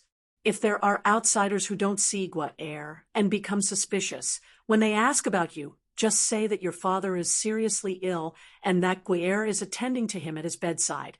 We will keep this a secret for as long as we can." The group of children repeatedly agreed. Madame Wei gazed anxiously and worriedly towards the faraway mountains outside the window. She prayed silently in her heart, "May the heavens bless us and allow His Highness to arrive at the capital safely. Please don't be discovered by them. Please don't let any unforeseen events happen. I, Madame Wei, sincerely pray to the heavens and the gods." Yang Fan brought Jokai, to Gu Zhuting's side. Gu Zhuting was applying some ointment on Lan Yiqing's face. It was impossible to turn a woman, especially a beautiful woman, into a man with a relatively simple method. Gu Zhuting only wanted to make their appearance a little more average and neutral. With so many knights escorting a horse carriage, even if they were all men, they would still leave a deep impression on others. If no one was looking for them, then they would only be curious if they were ostentatious and would not ask too many questions. If someone was already looking for them, then their target would be very obvious. Yang Fan asked, "Miss Gu, how many people are left?" Gu Zhuting was focused on busying herself. She did not turn around and only answered, "Soon, there's only one left. After that, I will change the appearance of Mr. Liu." Mr. Liu was the code name they used to address Prince of Luling. Yang Fan gladly said, Good.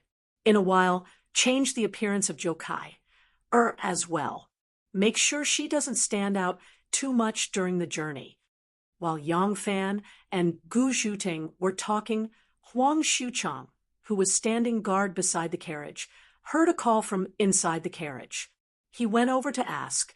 Prince of Luling, Li Xian, said from inside the carriage, "I want to get off to relieve myself." Hearing this, Huang Xuchang hurriedly drew back the curtain and lowered the pedal. Li Xian bent over and walked out of the carriage. Huang Xuchang hurriedly reached out to help Prince of Luling down the carriage, wanting to take him to the forest to relieve himself. Li Xian got off the carriage. As soon as he stood still, he straightened his back and raised his head. His eyes met with Jokai-er's. Jokai-er had already seen him. She was tongue-tied and dumbfounded.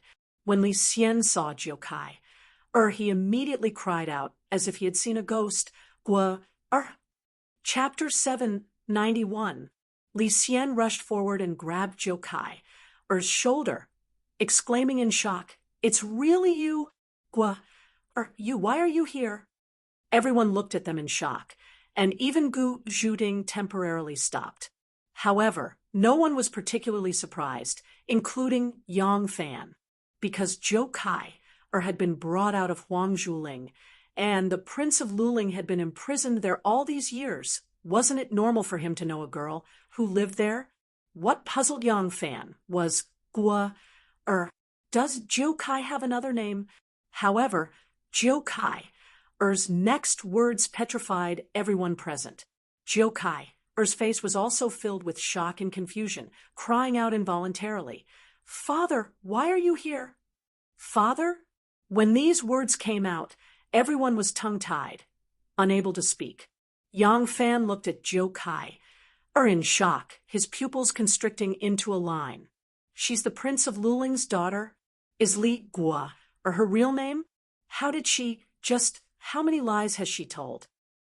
Yang Fan thought of everything that had happened since the two of them had gotten to know each other. He thought of the things she said about her deceased father and mother, uncle and aunt, and then looked at that flawless face that was as beautiful and pure as a fairy from the heavens. His mind was a mess. He couldn't believe it, but everything that was happening in front of him forced him to believe it. He didn't understand what this daughter of the Prince of Luling wanted to do. He had done the most intimate thing with her. So how would the two of them get along in the future? What intentions did she have for him? Of all the things she had said, which of them were true and which were false, or perhaps none of them were true at all? "Father, why are you here?" Li Gua didn't answer the Prince of Luling's question, but instead hurriedly asked in return. Her mind was currently in a mess. That day at Huangzhuling, she and Yang Fan were about the same. Yang Fan had deceived her, and she had also deceived Yang Fan. As a result, when she suddenly saw her father today, Li Gua was also filled with doubts. Li Xian hesitated for a moment. He wanted to tell his daughter the truth, but Yang Fan had repeatedly warned him that because of the importance of this matter, he had to be cautious. Wei Clan had insisted that he should not tell his children about his departure from Huangzhuling. He was not stupid. How could he not know the pros and cons of this matter? Thou is young and knows his way around. What if he accidentally lets the cat out of the bag when he finds out the truth?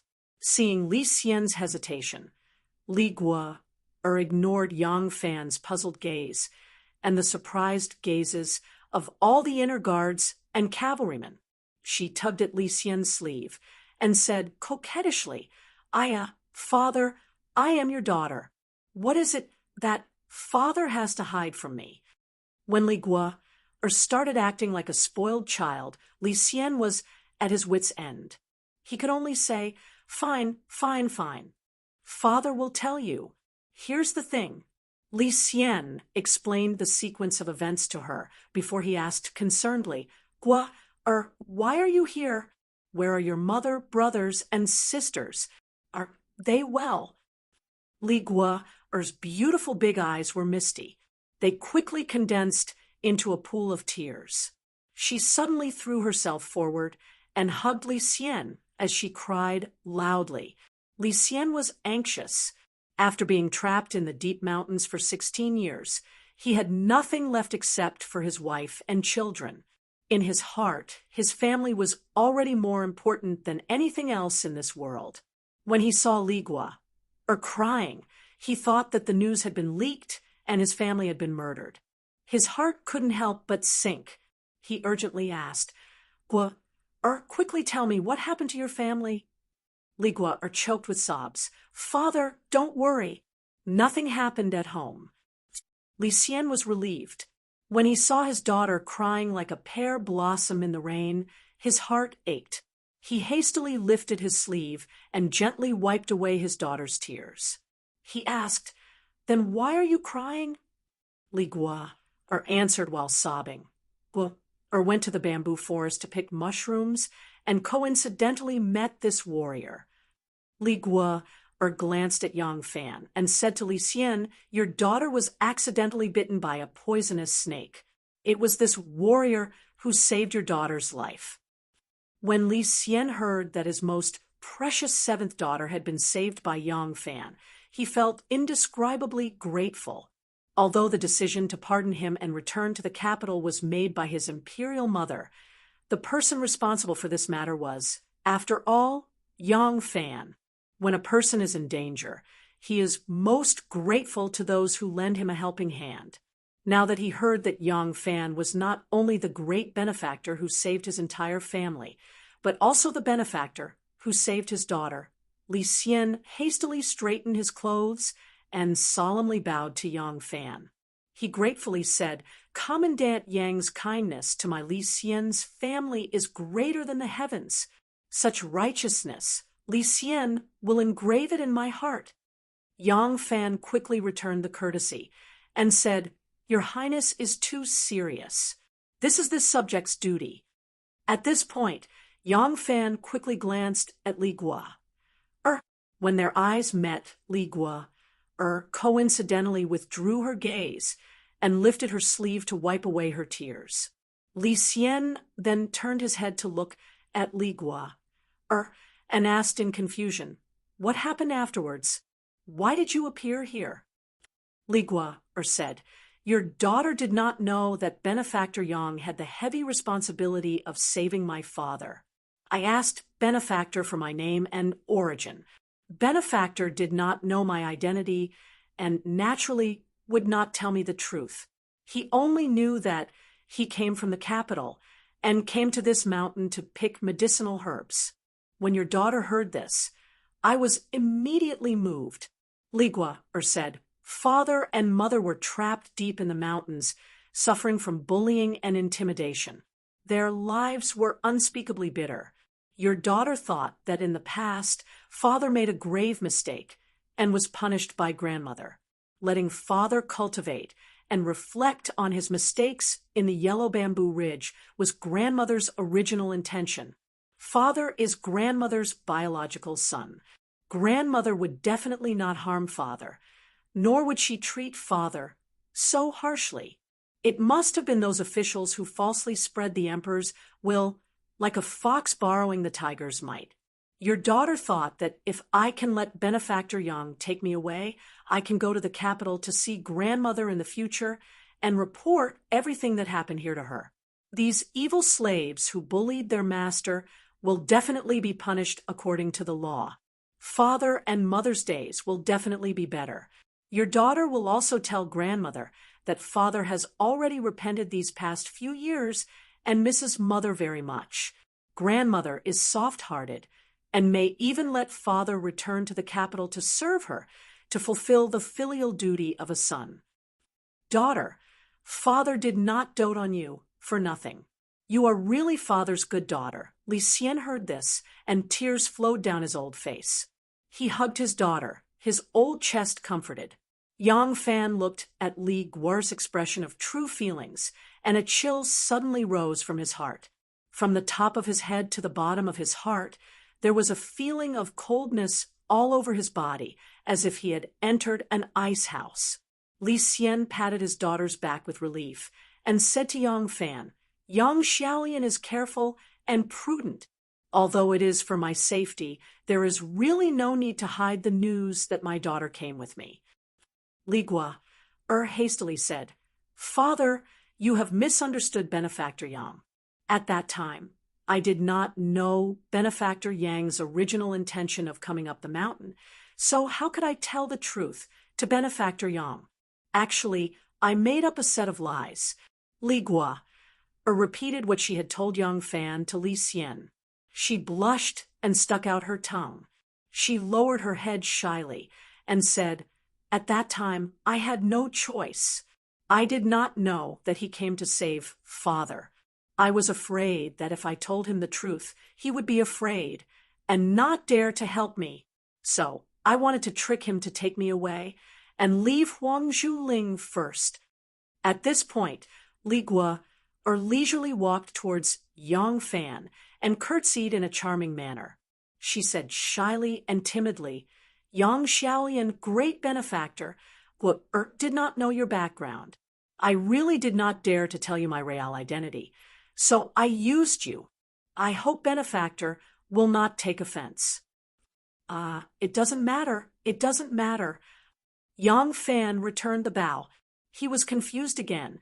Could it be that what she said was true? If that's the case, it makes sense. But why would she dedicate herself to me? That's not right. Yang Fan's mind suddenly cleared up. That's not right. I said that I am from Chang, and even if I were to take her away, it would be to Chang. And she is a weak girl, and she is so beautiful.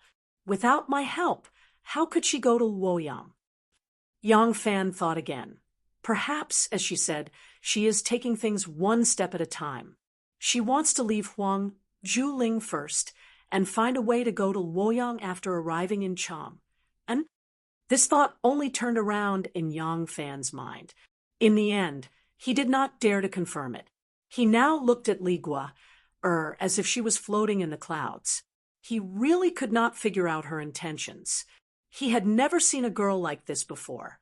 A Princess Taiping who had a broad vision, Shangguan Wan who was familiar with the political situation, Duguning Ku who was a female zhuge. They were all exceptionally intelligent girls. However, those girls displayed their wisdom in the field they were good at. This little girl before him was completely different from those girls. Yang Fan did not know if she had that kind of great wisdom. What she was displaying now was the ability to adapt to the situation and counter every move as it came. Yang Fan was best at this kind of ability. He had used this ability to stir up internal strife in the Tufan Empire. He had also used this method to make the Tuju retreat and send troops for him. He had even helped him avert danger once. However, the girl before him was only a 16-year-old girl. "I see." Li Xian listened and nodded apologetically towards Yang Fan. Suddenly, he remembered something. His expression changed, and he cried out involuntarily, "Aya, Gua, if you leave like this, your mother will not know where you are going. Won't the family be in a mess?" Li Gua turned around and held his arm. She said proudly in a sweet and innocent manner, "I am not that stupid. Of course, I left a message at home. I carved it on the wall in front of the bed. However, I did not say that I was going to the capital to look for my grandmother. At that time, I did not know that Father was going to be rescued. With Father's courage, if I told you the truth, wouldn't you be scared to death?" Li Gua giggled. She looked as if she could not restrain her laughter from her own prank. She said mischievously, "So I left a message saying that I know an otherworldly master who cultivates immortality. I want to follow him to become a monk and cultivate immortality. I will never return to Yellow Bamboo Ridge again." Li Xian poked the tip of her nose reproachfully and said, "You little girl, you have been mischievous since you were young. You have always been full of ideas. Humph, look at how unbearable you make father out to be. Is father really that timid? Li Guo giggled. She twisted her delicate body and did not say anything. It looked like she was tacitly agreeing with his words. Yang Fan did not allow this happy scene to continue. His expression slowly changed and became very solemn. Little Junju. When Li Guo was born, her father was kicked off the throne. To be more precise, Li Xian was now the Prince of Luling, and she was the Junju.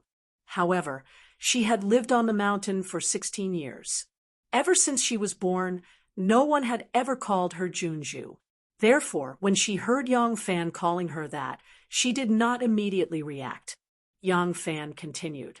Since little Junju often walks around the stronghold, then if little Junju suddenly does not appear, will it arouse the suspicions of the people in the stronghold? This time, Li Guo finally understood that he was talking to her. She and Li Xian looked at each other, the smiles on their faces gradually freezing and their expressions becoming serious. Yang Fan immediately knew that the situation was not good. He immediately said in a deep voice, "Once the news is leaked, it will be as difficult as ascending to the heavens for us to return to the capital safely. The glint of blades and shadow of swords on the road will be unavoidable. Your Highness, please change your appearance immediately.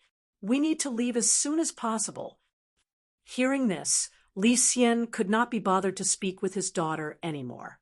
He quickly went into the forest to relieve himself, and then hurried back to have Gu Shuting help him disguise his appearance. The others hurriedly mounted their horses and packed their luggage, preparing to leave. Everyone was busy, so Yang Fan and Li Guo were left out in the cold. The two of them glanced at each other, and their eyes widened at the same time. "You're lying." The two of them froze, and then said in unison, "You're lying to me." Chapter 792. Yang Fan sneered. "That's right. I lied to you. I lied to you about my purpose and identity. You know the reason. But why did you lie to me?" Li Guo's beautiful face was also covered in a layer of frost. She sneered. "That's right. I did lie to you. I lied to you so much that I gave my body to you. You, Senior Colonel Yang, suffered a great loss, didn't you?" Yang Fan looked around nervously and whispered, "Lower your voice. Do you want everyone to hear you?" Li Guo raised her sharp chin and said, "What's wrong? Are you afraid?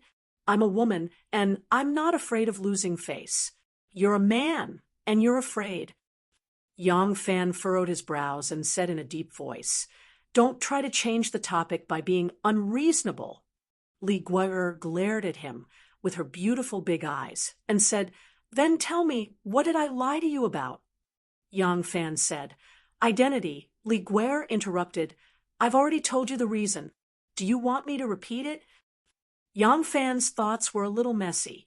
He thought for a moment and decided to go through the whole thing from the beginning. He was really confused by this Misty girl and couldn't figure out the situation. "On the mountain, you were poisoned by a snake, and I saved your life. Why did you bite the hand that fed you and wanted to kill me? It's true that you saved me, but when I woke up, where were your hands? How would I know if you were searching for something or taking advantage of me? You humiliated me, so I shouldn't kill you? Oh, right, you said it was for the reward because you cultivators don't want people to get into the habit of reaping without sowing. Now that I know your identity, it must be a lie, right? Tell me, were you really taking advantage of me at that time?" Li Guo suddenly found something suspicious. She was immensely pleased and pressed forward. Yang Fan awkwardly took 2 steps back. He was most afraid of this kind of thing because there would always be a time when things could be cleared up.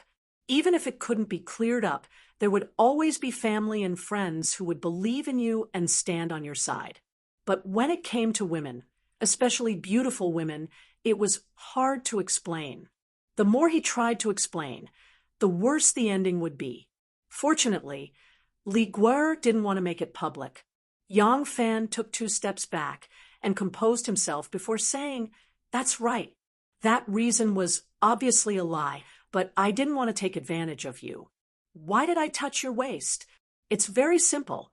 It was a secret that I went up the mountain. If someone from the stronghold saved you, would they leave you there and leave? If the news spread, wouldn't they know that someone from the stronghold did it?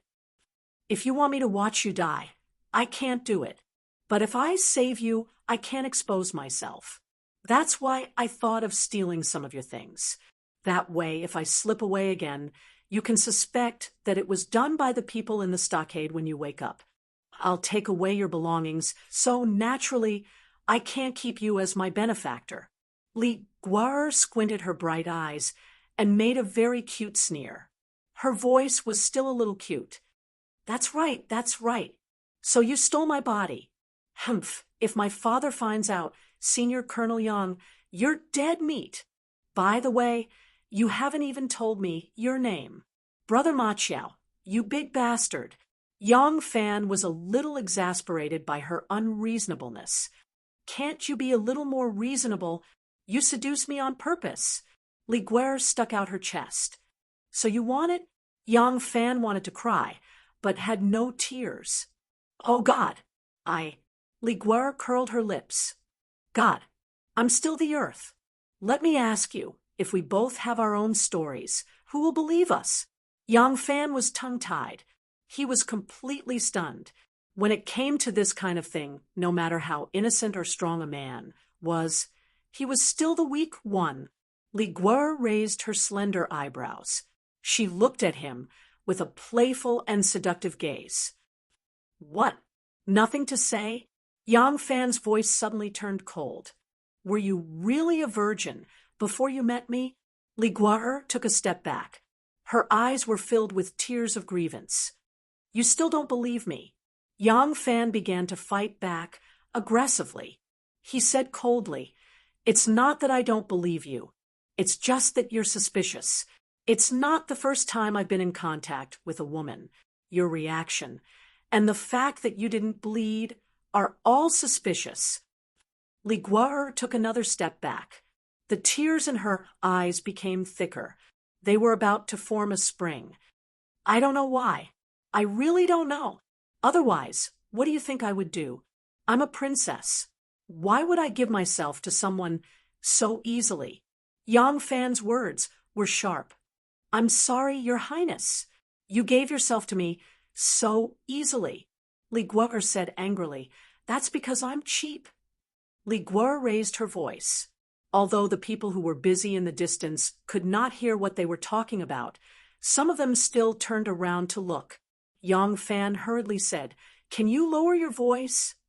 Li Guer lowered her voice and said miserably, Because I like you. Is that okay? What do you think I'm doing on the mountain? I'm a prisoner. I don't want to say this. I want to go out. You're my only hope. Coincidentally, you don't look too annoying. I gave myself to you. I just hope that you can fulfill your promise to take me away. Did I hurt you? How did I do anything wrong? What do you want from me? Li Guer's words became sharper. She fought back step by step. She finally couldn't control her tears.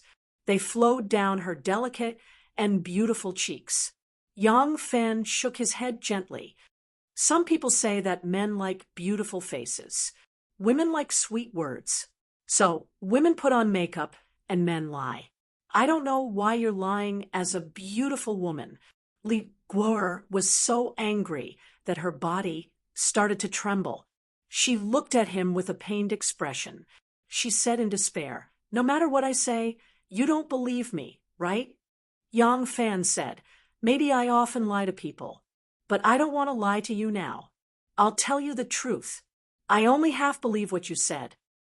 Li Guer said angrily, I live on that mountain, and all I see is the same sky and the same group of people. My status is higher than theirs, but also lower than theirs. So, I might not understand other things, but I can understand the people there. I understand their hearts. I know that in their eyes, our family is worse than theirs. Life is short. I don't want to leave any regrets in these few decades. I laugh when I want to. I cry when I want to. I love when I want to. I don't want to be cautious in front of them. I have to worry about everything and live a life more pitiful than a rat in a hole. You said that I lied to you. Yes. Why did I lie to you? It's because of this reason. I used my body to exchange for your help. How did you lose? I'm just a weak girl who can't even trust a chicken. Should I tie you up or kill you? You can choose not to, but you've taken me, haven't you? Then what right do you have to despise me? Why? Yang Fan's face was blank. Li Guo'er cried, You despise me? What a joke. I'm not pestering you. Just treat this as a deal. In fact, I've lost in this deal, because I didn't know that you went up the mountain to save my father. Otherwise, I would have waited on the mountain. I could have left in no time. Your help to me is meaningless. Yang Fan's voice was very cold. He said coldly, You're right. If this is a deal, then I really don't need to question you. You don't need to prove anything to me. A deal is very good. Princess, please wipe your tears. I don't want anyone to see it and ruin your reputation. Yang Fan turned around and walked to the side of the war horse. He adjusted the saddle, pulled the saddle with both hands, and jumped on the war horse. Stop! Li Guo'er shouted in a low voice. Yang Fan didn't say anything. He just turned the horse's head and stared at her coldly. Li Guo'er gritted her teeth and said, You still haven't told me your name. You bastard who took advantage of me and still pretended to be obedient. With a straight face, Yang Fan spat out 2 words like a jumping bean. Yang Fan. With both legs in the stirrups, Yang Fan straightened his back and walked forward under Li Guo'er's gaze. Li Guo'er slowly turned her head, a cunning and complacent smile suddenly flitting across her lips. This scene happened to be seen by Gu Zhuting, who had finished dressing the Prince of Luling and came to urge the princess to change her clothes. Gu Zhuting frowned slightly. She then regained her composure and said lightly, Princess, please change your appearance. Nay, nay, nay. The hooves of the horse were brisk. A fat and shiny red horse, surrounded by several guards, returned to the yellow bamboo ridge. Sitting on the horse was a burly man dressed in a yellow robe with a folded scarf on his head. He had thick eyebrows and a wide mouth. He was tall and sturdy, with a longbow slung over his shoulder. There were a few arrows in his quiver, swaying as the horse moved up and down. On the fat butt of the horse were several beautiful pheasants with long feathers, as well as a few hares and bamboo rats. As the horse ran, these blood-stained prey jumped lightly on the butt of the horse as if they were alive. The brigade marshal is back. Uncle Jia is back. The people in the stockade all greeted the big man in the yellow robe. The soldiers in the army naturally called him the brigade commander. The military families had lived here for more than 10 years. This military camp had long become a semi-militarized civilian stockade. The women and children greeted him as if he was a villager. Jia Xing rode on the horse. With a big beard, he proudly nodded to the people he saw along the way. The brigade marshal Jia was very proud of his bountiful hunt today. In the past, he was also a brave general in the army. If not, he would not have been given the heavy responsibility of guarding the Prince of Luling. However, he had lived like a prince for so many years and was gradually getting older. He could not be compared to the past. The muscles on his thighs used to be as hard as a rock, but now they were gradually loosening. His originally flat and firm lower abdomen was now flabby. However, compared to most of his peers, Brigade Marshal Jia was still an extremely strong man. He also looked quite martial. Call the Lu family's wife over. In our village, the game cooked by that woman is the most delicious. Jia Xing pulled on the horse's reins and slowed down. He stroked his big beard as he instructed his personal guard, "Get Captain Xia and the rest to accompany me for a drink. Also, Guo Air, this kind of wild game. Without that little girl's wonderful singing and dance, beautiful women to accompany the wine, it would be very boring." "What do you mean?" "Yes, yes, yes. A feast for the eyes. Ha ha ha." Chapter 793. A few teams were laughing and joking as they walked towards Brigade Commander Jia's house. These few team leaders were good brothers who had bathed in blood on the battlefield with Jia Xing back then and had a deep friendship with each other. For over 10 years, they had been living together day and night, and their relationship had deepened day by day. Now, they were like blood brothers. They guarded this yellow bamboo ridge, and because they didn't have any achievements, their official ranks didn't increase or decrease. Therefore, they didn't get promoted. But every time the Wu clan sent someone over, they would be rewarded. Right now, the few of them had purchased land and property in Zhuxia County. They were living well and were all content. These few people originally thought that Jia Xing was already waiting for them at the residence, but when they arrived at Jia Xing's door, they saw Jia Xing sprinting over from the fork road. His large feet were stomping on the ground, and the few of them couldn't help but laugh out loud. "Brigade Commander, are you afraid that we will eat that wild game first?" "Ha, old Jia, look at how your butt is on fire. Could it be that there is a beautiful bride waiting for you at home?" Before the few of them stopped talking, Jia Xing had already rushed in front of them. He couldn't be bothered to talk to these few old brothers and smashed open the door to his house. He rushed in like a mad bull and sprinted all the way, causing the chickens to fly and the dogs to cry out. The few team leaders looked at each other in dismay. When they saw Jia Xing in such a panic, they knew that something must have happened and quickly chased after him. Jia Xing ran into his house and went around the front building to the rear residence. There was a rather large bird cage hanging under the eaves of the rear residence, and there were a few pigeons inside. Jia Xing ran upstairs and quickly rushed into the room. When the few team leaders caught up to him, he had already rushed out of the room while holding a few bamboo tubes that were the size of a knuckle in his hand. Jia Xing still didn't pay attention to them. He opened the bird cage and caught the pigeons one by one. He hurriedly tied the bamboo tubes on the pigeons' legs and released them. There were a total of 5 pigeons in the bird cage, and Jia Xing didn't keep any of them. He caught all 5 pigeons, tied the bamboo tubes, and released them one by one. Everyone in the stronghold knew that Brigade Commander Jia liked to rear pigeons, but only these few team leaders knew the true use of the pigeons. In fact, the pigeons that Brigade Commander Jia raised had to be replaced every month. This was to prevent the pigeons from recognizing this place as their home after being raised for a long time. The pigeons that Jia Xing brought all came from the same place. That place was a relay station that was connected to the capital. Every month, a pigeon would be released from there, regardless of whether there were any accidents. However, it was unprecedented for 5 pigeons to be released at once. Seeing this scene, the expressions of the squad leaders changed drastically, and they hurriedly asked, "Brigade Commander, what happened?" Jia Xing answered with difficulty, "King of Luling has escaped." He sent someone to find Li Guer, but who knew that his personal guard would return not long after, saying that the Prince of Luling was seriously ill and that Li Guer wanted to be filial by his bedside. Jia Xing was very displeased to hear this. It was true that the Prince of Luling was a prince, but he had always been a prisoner in his hands. For more than 10 years, when had the Prince of Luling's family ever dared to say half a word of disobedience to him?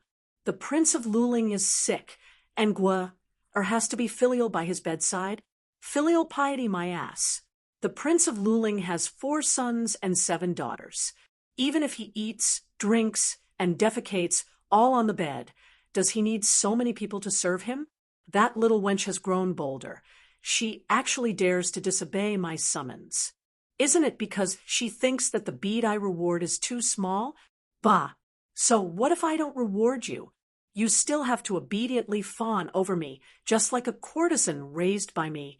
Jia Xing angrily rushed to the Prince of Luling's residence, but was repeatedly obstructed by the children of the Lu family. Jia Xing couldn't help but become suspicious. As a result, he led his personal guard and broke into the Prince of Luling's residence. After a thorough search, he immediately felt as if he had been struck by lightning. Li Guer had disappeared, and even worse, the Prince of Luling had also disappeared. At that time, Jia Xing went mad with anxiety. He pulled out his saber and threatened to kill himself. Only then did he force out the truth that the Prince of Luling had escaped. Jia Xing was instantly scared out of his wits. He immediately rushed back to his own home and released the carrier pigeons. Looking at the 5 white pigeons flapping their wings and flying high, Jia Xing knew that he was finished this time. If he could capture the Prince of Luling, his future would be ruined. If he could not capture the Prince of Luling, even his head would be left behind. Jia Xing let out a long sigh and fell powerlessly to the ground. The several squads were looking at each other in shock, their faces as pale as paper. Captain Xia panicked and went forward to pull Jia Xing up, roaring, "Is this the time to be a damned woman? Chase after him. No matter what, we have to catch up and capture the Prince of Luling." The light carriage sped along, leaving a trail of dust in its wake. From time to time, a pretty face would flash out from within the carriage, curiously sizing up the scenery along the road. It was too difficult to turn a peerless beauty like Li Guer from a young girl into a young man. Gu Zhuting didn't have enough materials in her backpack, nor did she have the time. Suddenly, Gu Zhuting had an idea and simply let her disguise herself as a woman. In any case, the Prince of Luling was disguised as a wealthy gentleman, so it was normal for him to have a maid serving him. What Gu Zhuting wanted to do was to make Li Guer a little uglier so that she wouldn't be stunning at first sight. It wasn't easy to make someone beautiful, but it was very easy to make someone ugly. It was just that being too ugly would also attract attention, and it wouldn't suit the identity of a gentleman's maid. Thus, Gu Zhuting only made Li Guer's dazzling appearance a little dimmer. The carriage was escorted by dozens of steeds in front and behind the carriage. It galloped forward like a gust of wind, leaving the passers-by in awe and discussion, wondering who the noble was to have such an extravagance. Gu Zhuting spurred her horse to ride beside Yang Fan, her gaze lingering on Yang Fan from time to time. Her brows were slightly furrowed, seeming to be preoccupied with something. However, she was dressed as a man at the moment. Because she was spurring on a horse, there was no need to pay attention to her mannerisms and mannerisms. Thus, this slight frown resembled that of a woman, unavoidably causing people's hair to stand on end. Ah Lang! Seeing that they were about to reach Gu's city, Gu Zhuting couldn't help but finally call out to him. Yang Fan glanced at her with a smile and said, "What's wrong? You looked like you wanted to say something along the way, but then hesitated. What do you want to say?" Gu Zhuting mustered her courage and said in a serious tone, "Ah Lang, I think she can't be trusted." "Oh," Yang Fan said knowingly, but he still asked, "Who can't be trusted?" Gu Zhuting glared at him reproachfully and said, "You know very well." Yang Fan chuckled. He originally wanted to tease her, but he swallowed the words that were about to come out of his mouth and corrected himself. "What's the reason?" Gu Zhuting angrily turned her head away and said, "There's no reason, it's my intuition." This action was very feminine, but she was now in a man's appearance. Seeing this, Yang Fan couldn't help but laugh. "Fine, even if she can't be trusted, but she is a princess. Very soon, the Prince of Luling will be appointed as the crown prince. At that time, she will be a princess. Do you think whether a princess can be trusted or not has anything to do with me? What loss can I suffer? This Gu Shooting suddenly realized that her worries were completely unreasonable. She was a princess, and an outrageously beautiful one at that. Whether she could be trusted or not, what could she do to Yang Fan? Gu Shooting thought for a long time, but she really couldn't think of a reason that should worry Yang Fan. She couldn't help but hatefully say, "How would I know? In any case, I've already warned you. It's up to you whether you want to listen or not." Gu Shooting whipped the horse and charged forward. Yang Fan didn't expect this Miss Gu to also have a childish side. Her willful look was actually very cute, and he couldn't help but chuckle. When the carriage arrived at Gu City, the group checked into an inn. Li Gua found an opportunity to approach Yang Fan and sweetly said, "Benefactor Yang." Yang Fan interrupted, "Your Highness, there's no need to keep calling me benefactor all the time." Li Gua readily said, "Commandant Yang." Yang Fan sternly said, "Your Highness, we must be extra careful on this trip. If someone hears you calling me that, it will raise the alarm." "Brother Yang." "Hee, now you have nothing to say, right? Your Highness, Brother Yang, we must be extra careful on this trip. If someone hears you calling me that, it will raise the alarm." "Then my name is Gua, Yang Fan immediately said mockingly, "You're not called Jiu Kai, Li Gua raised her eyebrows and smiled. She was in high spirits. An unconcealable charm suddenly swept over her eyebrows. Her deliberately mediocre appearance could not hide this charm at all. She gently said, "If you like, you can call me Jiu Kai. Only you are allowed to call me that, and only you can hear it." Yang Fan suddenly felt a little overwhelmed. All natural beauties were demons. It was not until today that he finally understood what a real demon was.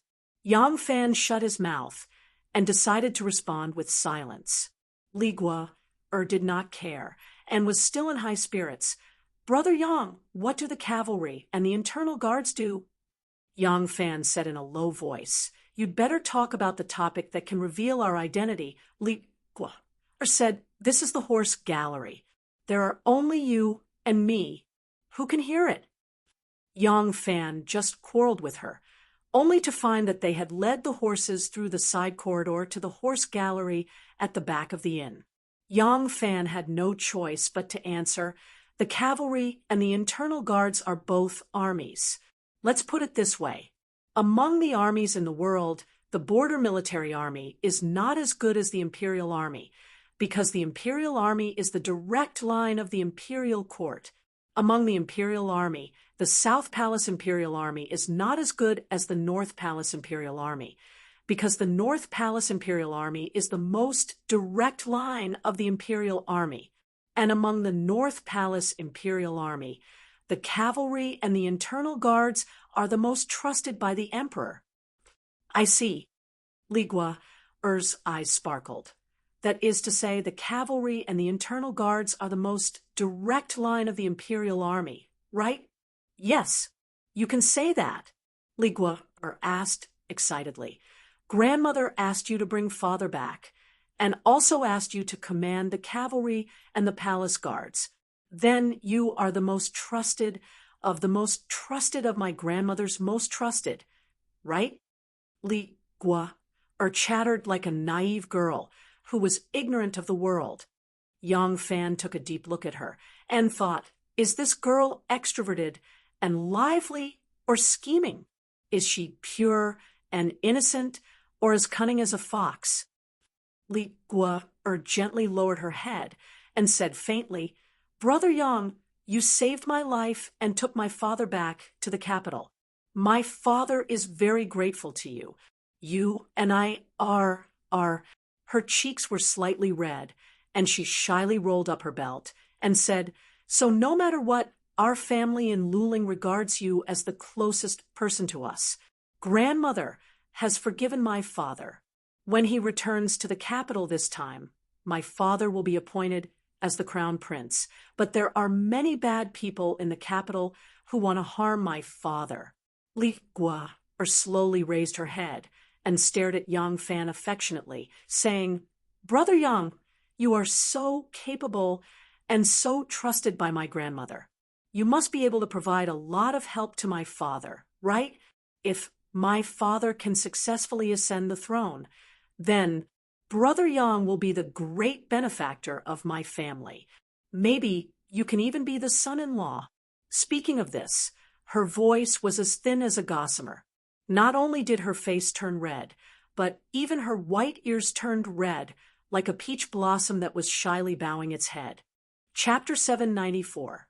In the time that Yang Fan had left the capital for Fangzhou, many things had happened in the capital.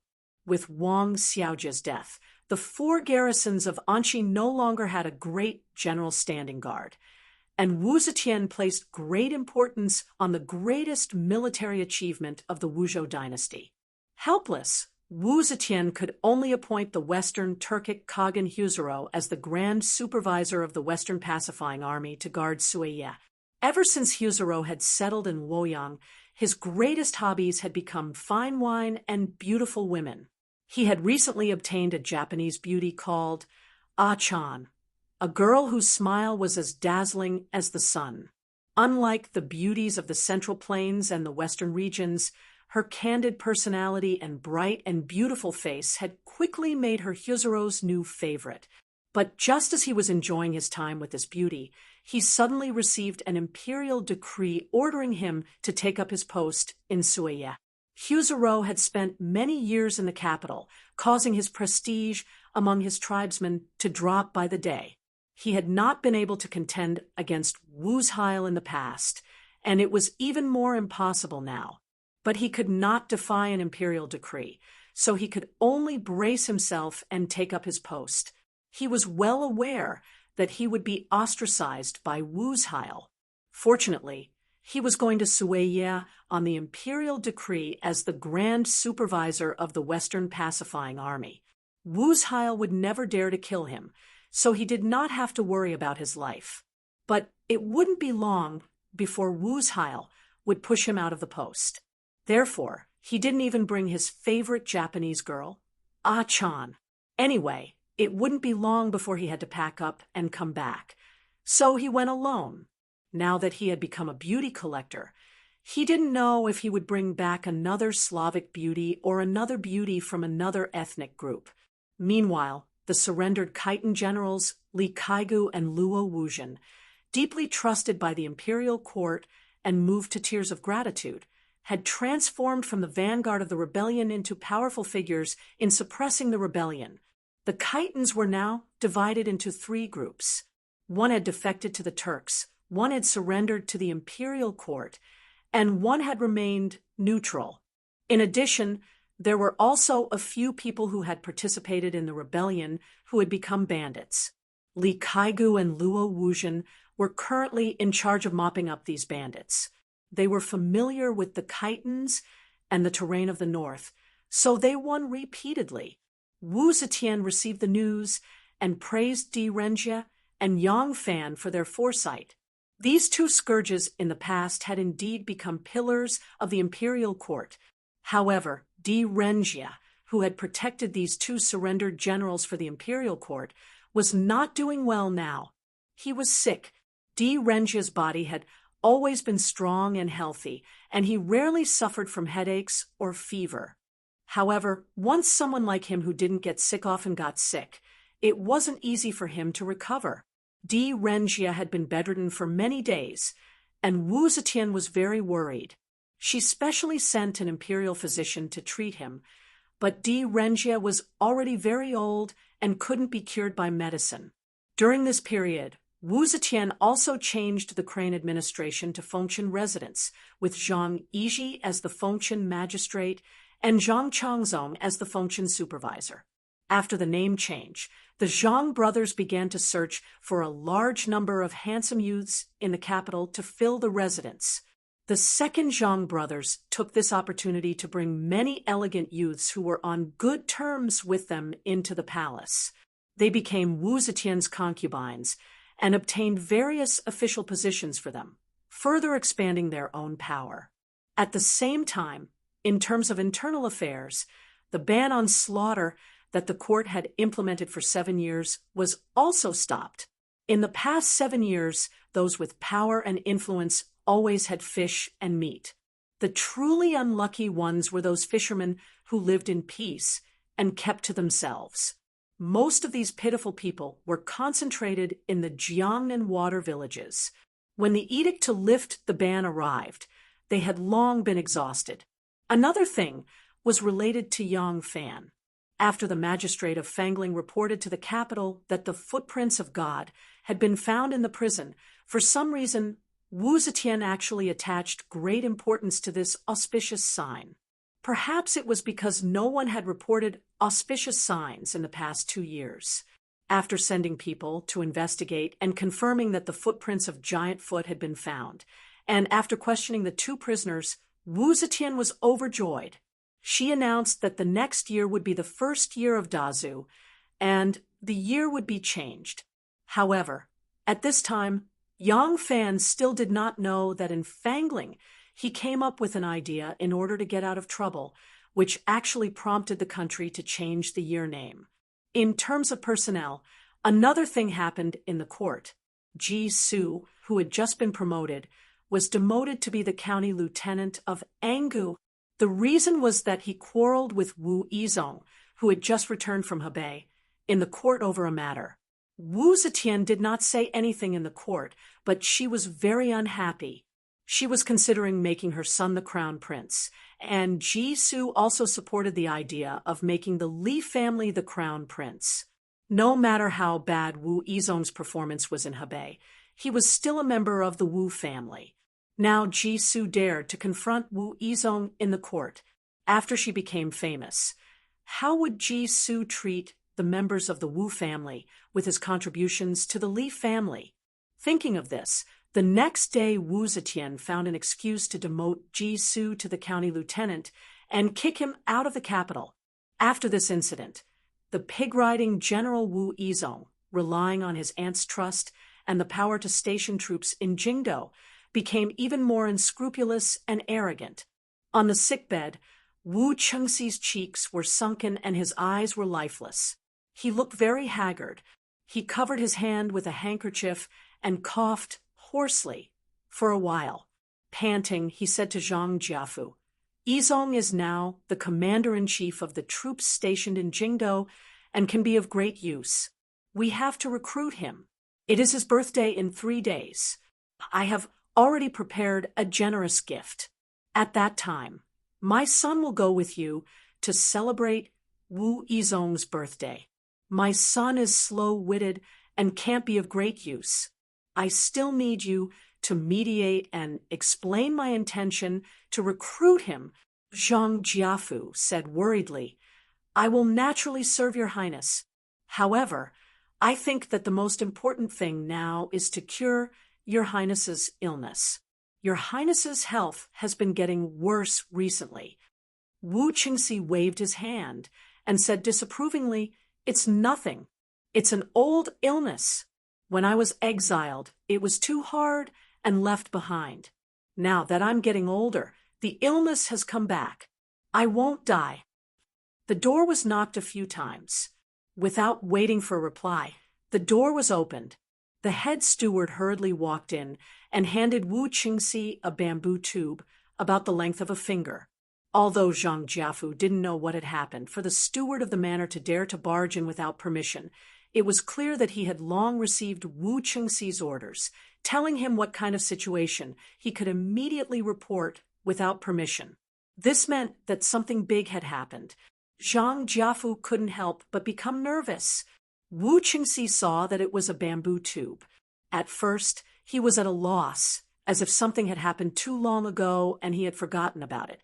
Then, his expression tightened as if he had suddenly remembered something. He snatched the bamboo tube and hurriedly opened it. There was a line of small words written on it. "The bird in the cage has stolen away. Its whereabouts are unknown." Wu Qingxi paled in shock and tightened his grip on the slip of paper. "How can it be? How can it be?" It's been more than a decade, and he's always been well behaved. Why would he run away for no reason? Something's wrong. In the palace. Something must have happened in the palace. Cough, cough, cough. Zhang Jiafu hurriedly asked, "Your Highness, what happened?" With a gloomy face, Wu Qingxi said, "The Prince of Luling has escaped from Yellow Bamboo Ridge." Zhang Jiafu was shocked and blurted out, "How can that be? Where could he have escaped to? How could he have escaped? Who helped him escape? Unless it's—" Wu Qingxi resisted the urge to cough, his face flushing red. "That's right. There's only one possibility. This is this prince's aunt's doing." Zhang Jiafu panicked. "Your Highness, what should we do?" Wu Qingxi sneered. "What should we do? Of course we have to kill him. Once he's dead, nothing will happen." Wu Qingxi turned to the chief steward and said, "Immediately send out 5 groups of people. No, 10 groups of people. Send all of our people out. Regardless of whether it's by land or by water. Investigate all the roads leading from Fangzhou to the capital. Find them and kill them." The chief steward was clearly one of Wu Qingxi's trusted aides and knew a lot of inside information. He wasn't surprised by these words and calmly nodded before quietly withdrawing. Wu Qingxi thought for a moment, then threw off his blanket. Zhang Jiafu hurried over to support him and asked, "Your Highness, what are you planning to do?" Wu Qingxi said, "I am going to see Wu Sanxi immediately. I still have to call for a clan meeting. This matter doesn't just concern me. We need to mobilize the strength of the entire Wu clan to prevent him from returning to the capital." Wu Sanxi's face was flushed. He let out a burp, and the smell of alcohol assailed his nostrils. Wu Qingxi frowned and coughed uncontrollably again. Wu Sanxi said in a strange tone, "Did the sun rise from the west? I heard that His Highness King Liang has caught a cold and isn't feeling well. What are you doing here instead of recuperating at home?" Wu Qingxi looked at the singers who had just retreated to the side with disgust and said fiercely, "Dismiss them." Wu Sanxi waved his hand in an unconcerned manner, and the singers and musicians immediately retreated like a receding tide, leaving the hall empty. Wu Sanxi said lazily, "All right, speak. What's the matter?" Wu Qingxi covered his mouth and coughed a few times. With a hoarse voice, he said, "Li Xian escaped from Fangzhou's Yellow Bamboo Ridge." Wu Sanxi stared blankly. "What?" Wu Qingxi was infuriated. He slammed the table and roared, "Are you deaf? Li Xian escaped. The Prince of Luling, Li Xian, cough, cough, cough, escaped. Tell me, how could he dare to escape? How could he cough, cough, escape? This was clearly Aunt's idea. Aunt has changed her mind, changed her mind."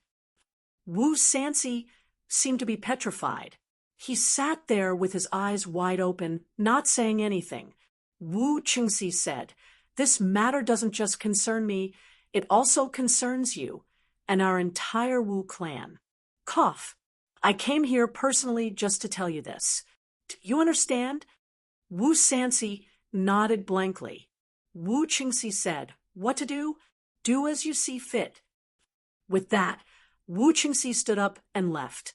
When he reached the door, he stopped and said without turning his head, "I am going to call for a clan meeting.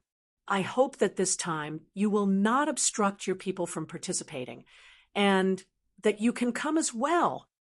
After saying this, Wu Qingxi left while coughing. Wu Sanxi stared at his back, still not saying anything. A figure quietly flashed out from behind the screen. Gazing at the door, where Wu Qingxi had disappeared, he smiled and said, "That tuberculosis ghost, he really is something to worry about."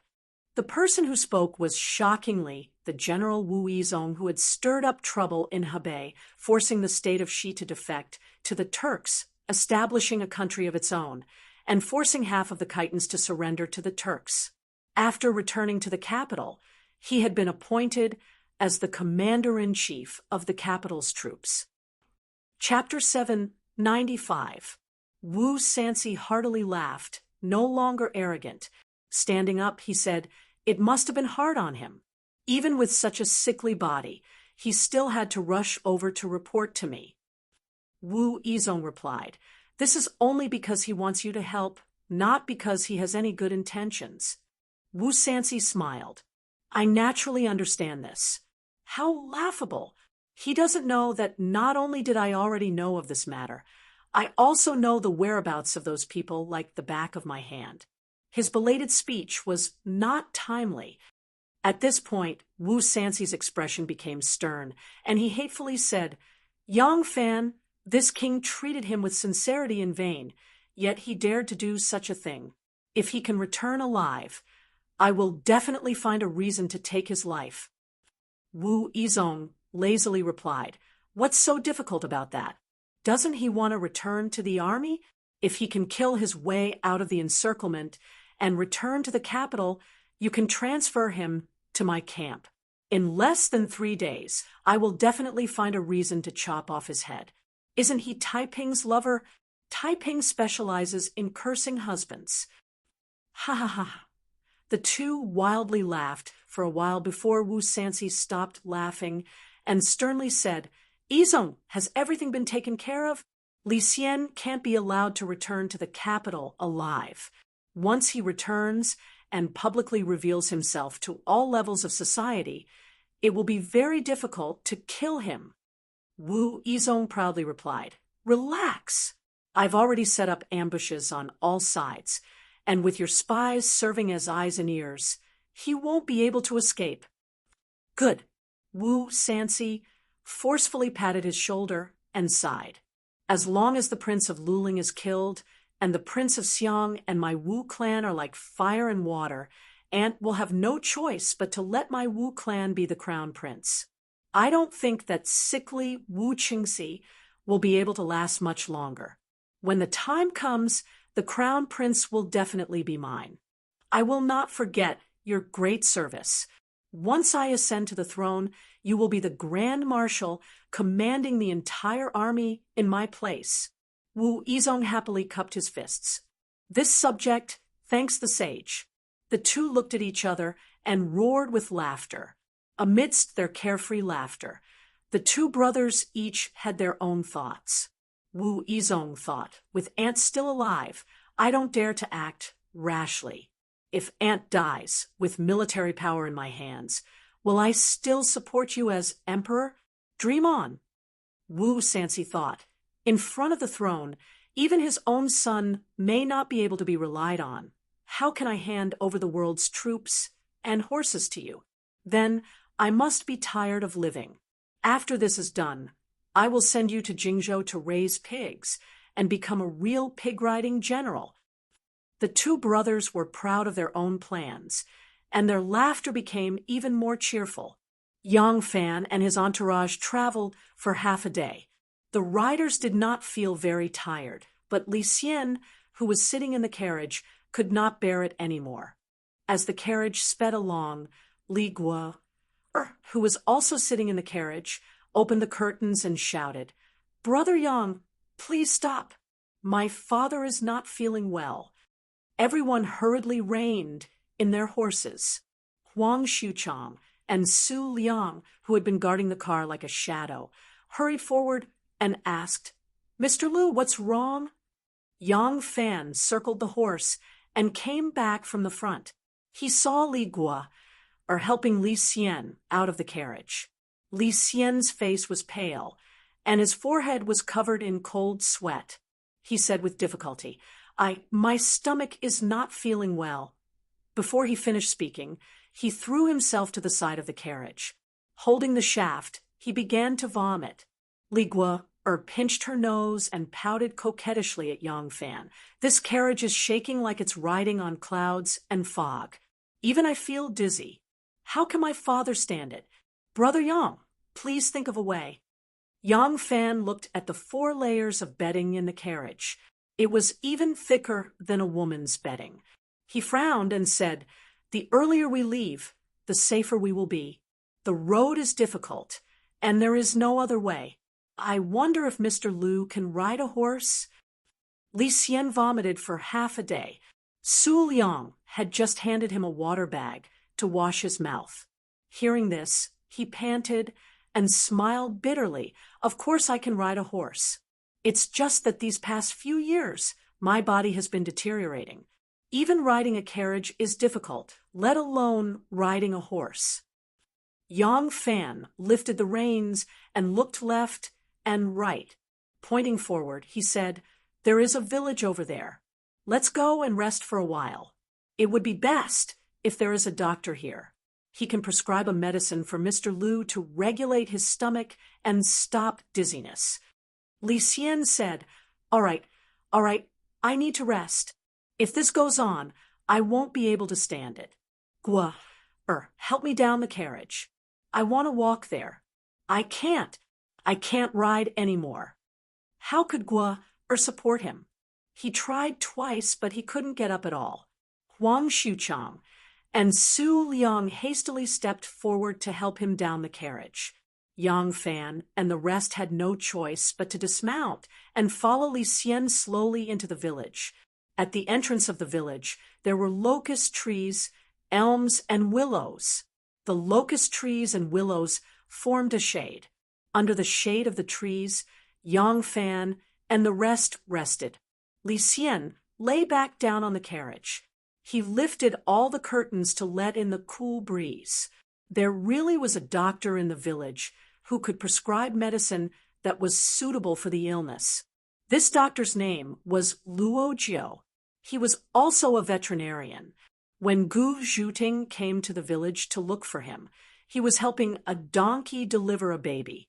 Gu Zhuting had just fished out a gold coin when veterinarian Luo abandoned the half-born donkey and eagerly went to prescribe medicine for Sir Liu. He left his two little apprentices squatting behind the donkey's buttocks.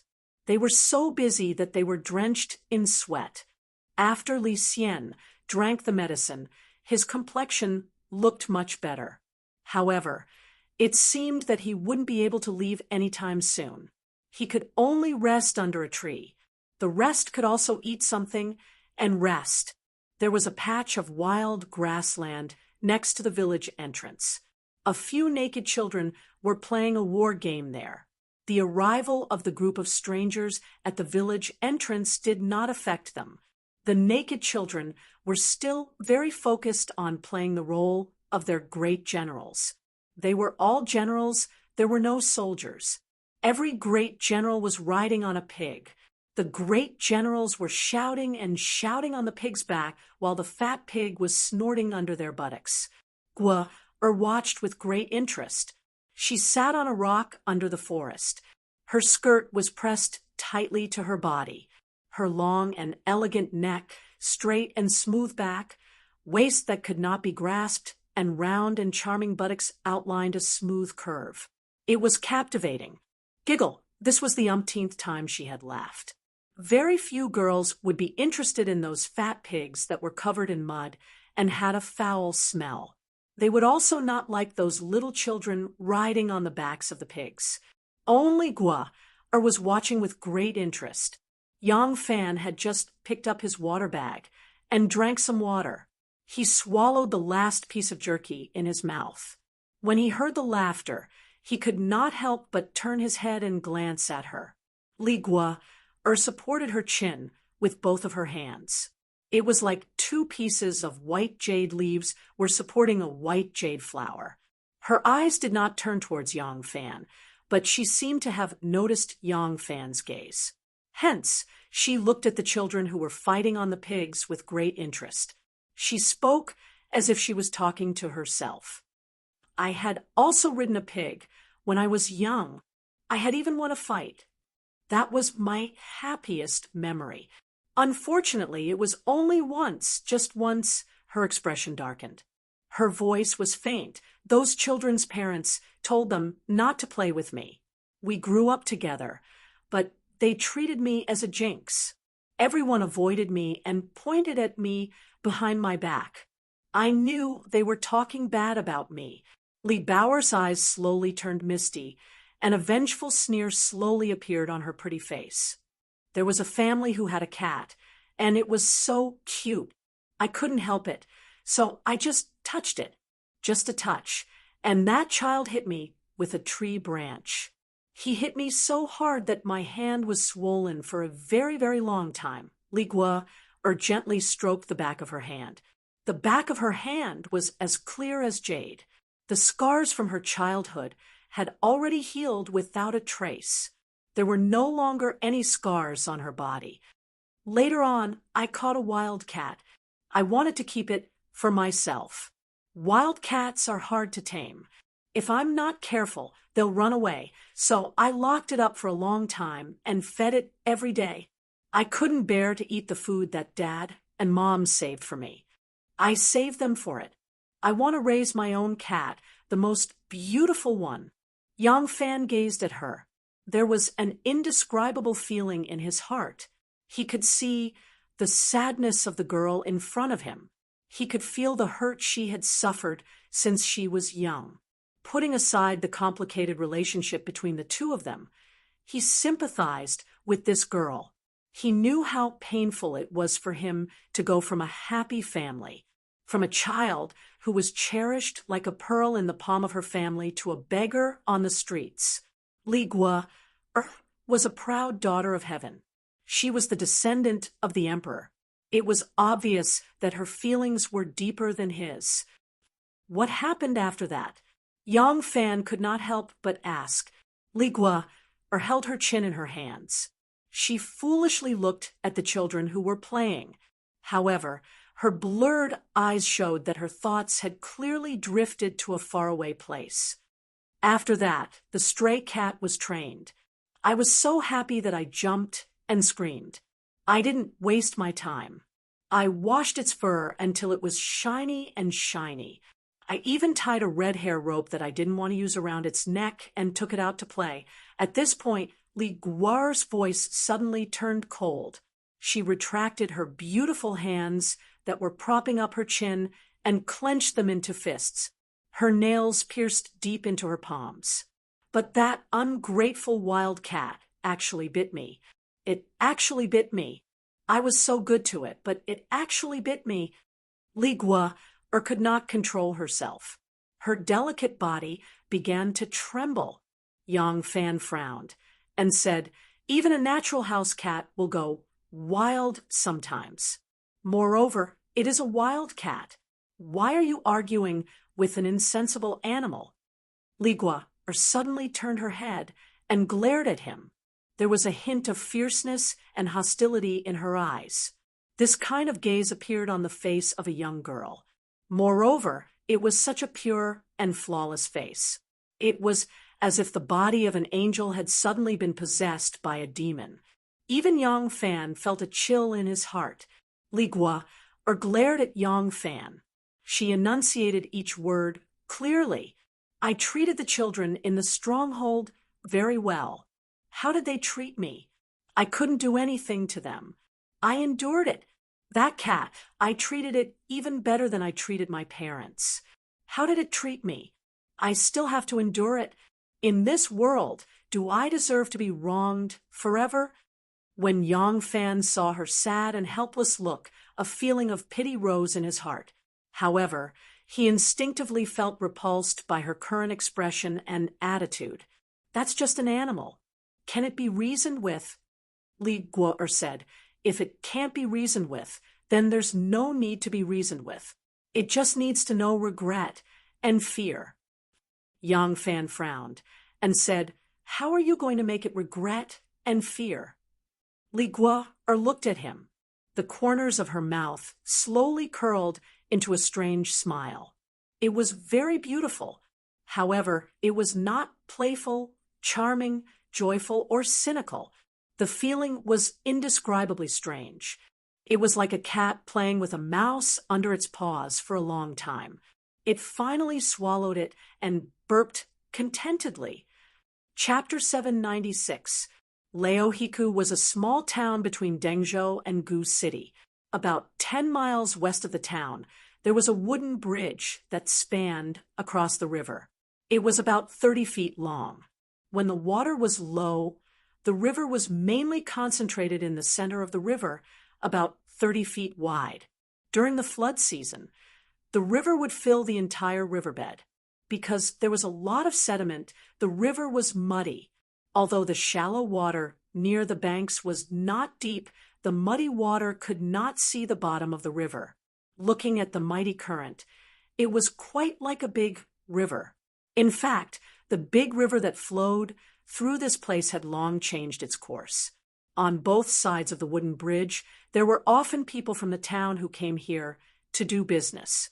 They sold water, fruits, and earned a little money from the passing customers to supplement their families. Zhang Chao and Rong Shu were people from the town. They often came to the bridge to do some small business during the slack season. Zhang Chao often carried 2 large baskets and sold dates, walnuts, and other dried fruits. Rong Shu, on the other hand, sold water. The boiled well water was soaked with herbs that could quench thirst and cool the body. Occasionally, he would also sell the milk produced by his own ewes. After a day, it was a considerable income for a family like theirs.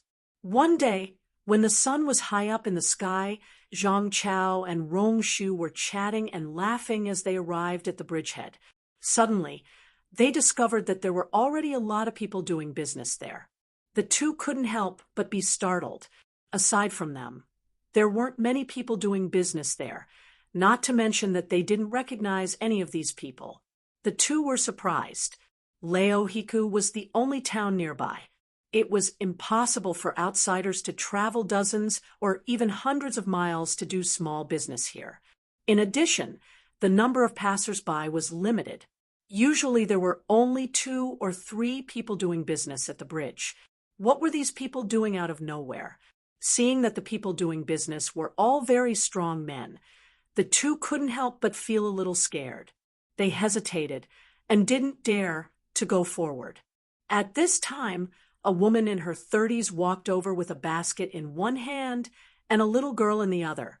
She looked back and cursed as she walked. The village woman was not particular about cursing people. She could say all kinds of ugly and vicious words. She didn't care that her daughter heard it. As soon as Zhang Chao and Rong Shu saw her, they recognized her as Mrs. Lu, who often sold eggs at the mouth of the bridge. They quickly went up to her. Rong Shu called out, "Mrs. Lu, what's going on with the people at the mouth of the bridge?" Zhang Chao, who was a bit older, said, "Yes, Lu family, why did you close your stall so early?"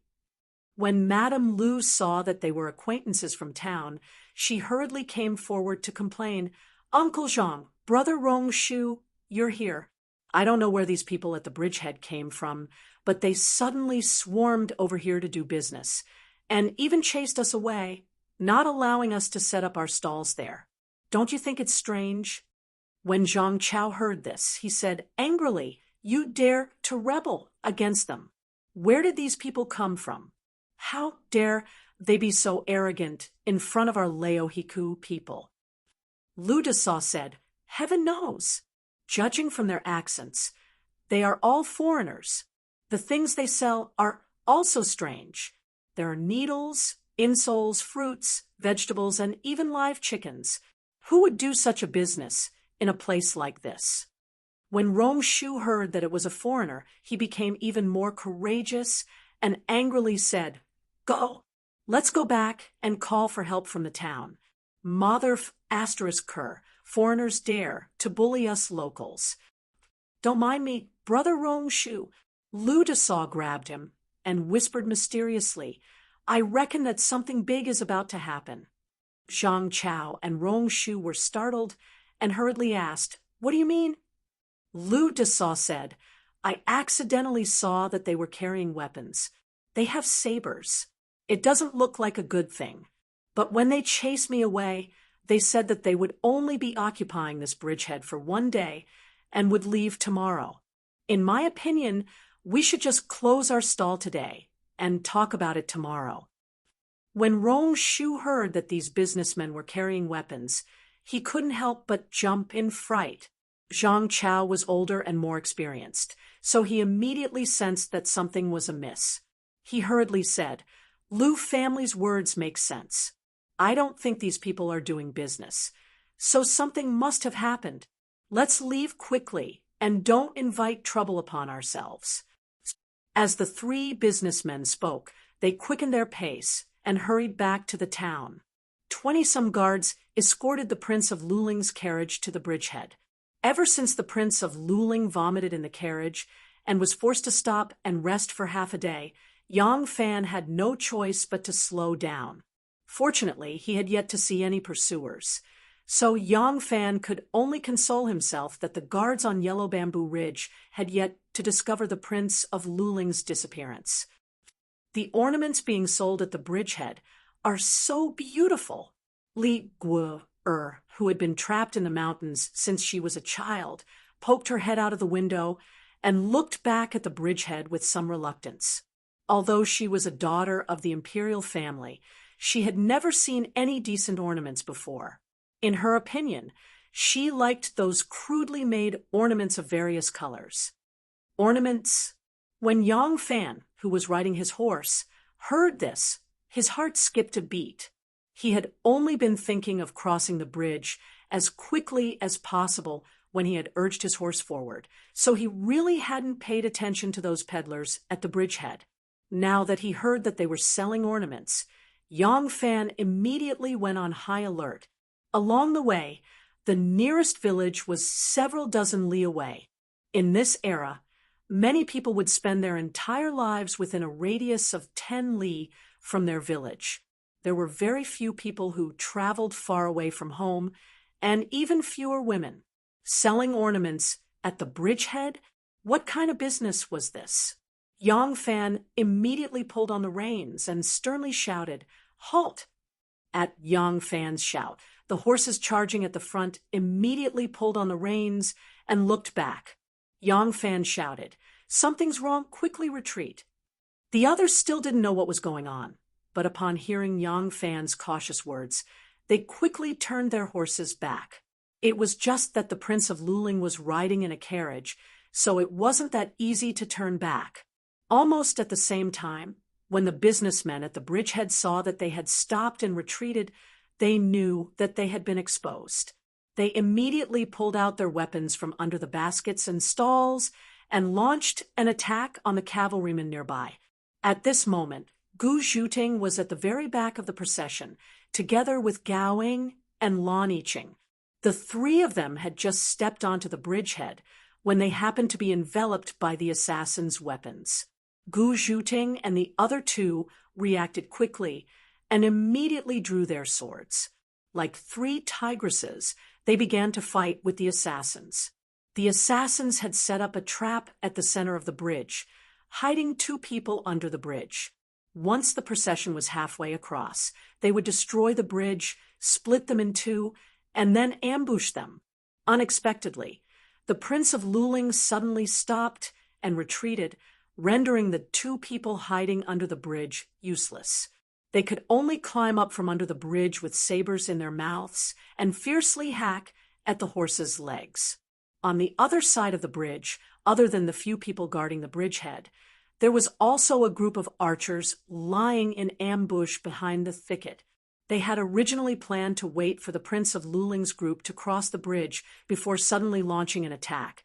But at this moment, the Prince of Luling's group had directly made their move on this side of the bridgehead. With both sides engaged in a chaotic battle, the archers couldn't use their crossbows, so they could only draw their weapons and charge over. Fortunately, they had originally intended to let half of the people cross first, so the bridge wasn't completely destroyed. If they wanted to completely destroy it, they would still need someone to tamper with it, so those people could still cross. However, when they charged over from the other side, Yang Fan's group had already protected the Prince of Luling's carriage and retreated to the bridgehead. As soon as they exchanged blows, Yang Fan discovered that these businessmen were using military weapons, and the movements and footwork they used in close combat were also military techniques. Such techniques could only be used to their greatest effect in a large-scale battle. But on this bridgehead, they were far inferior to the martial arts of the people of Jianghu, and it just so happened that the 100 cavalry and the internal guards were proficient in the martial arts of the people of Changjiang. Not only were they skilled in teamwork, they were even more skilled in individual combat.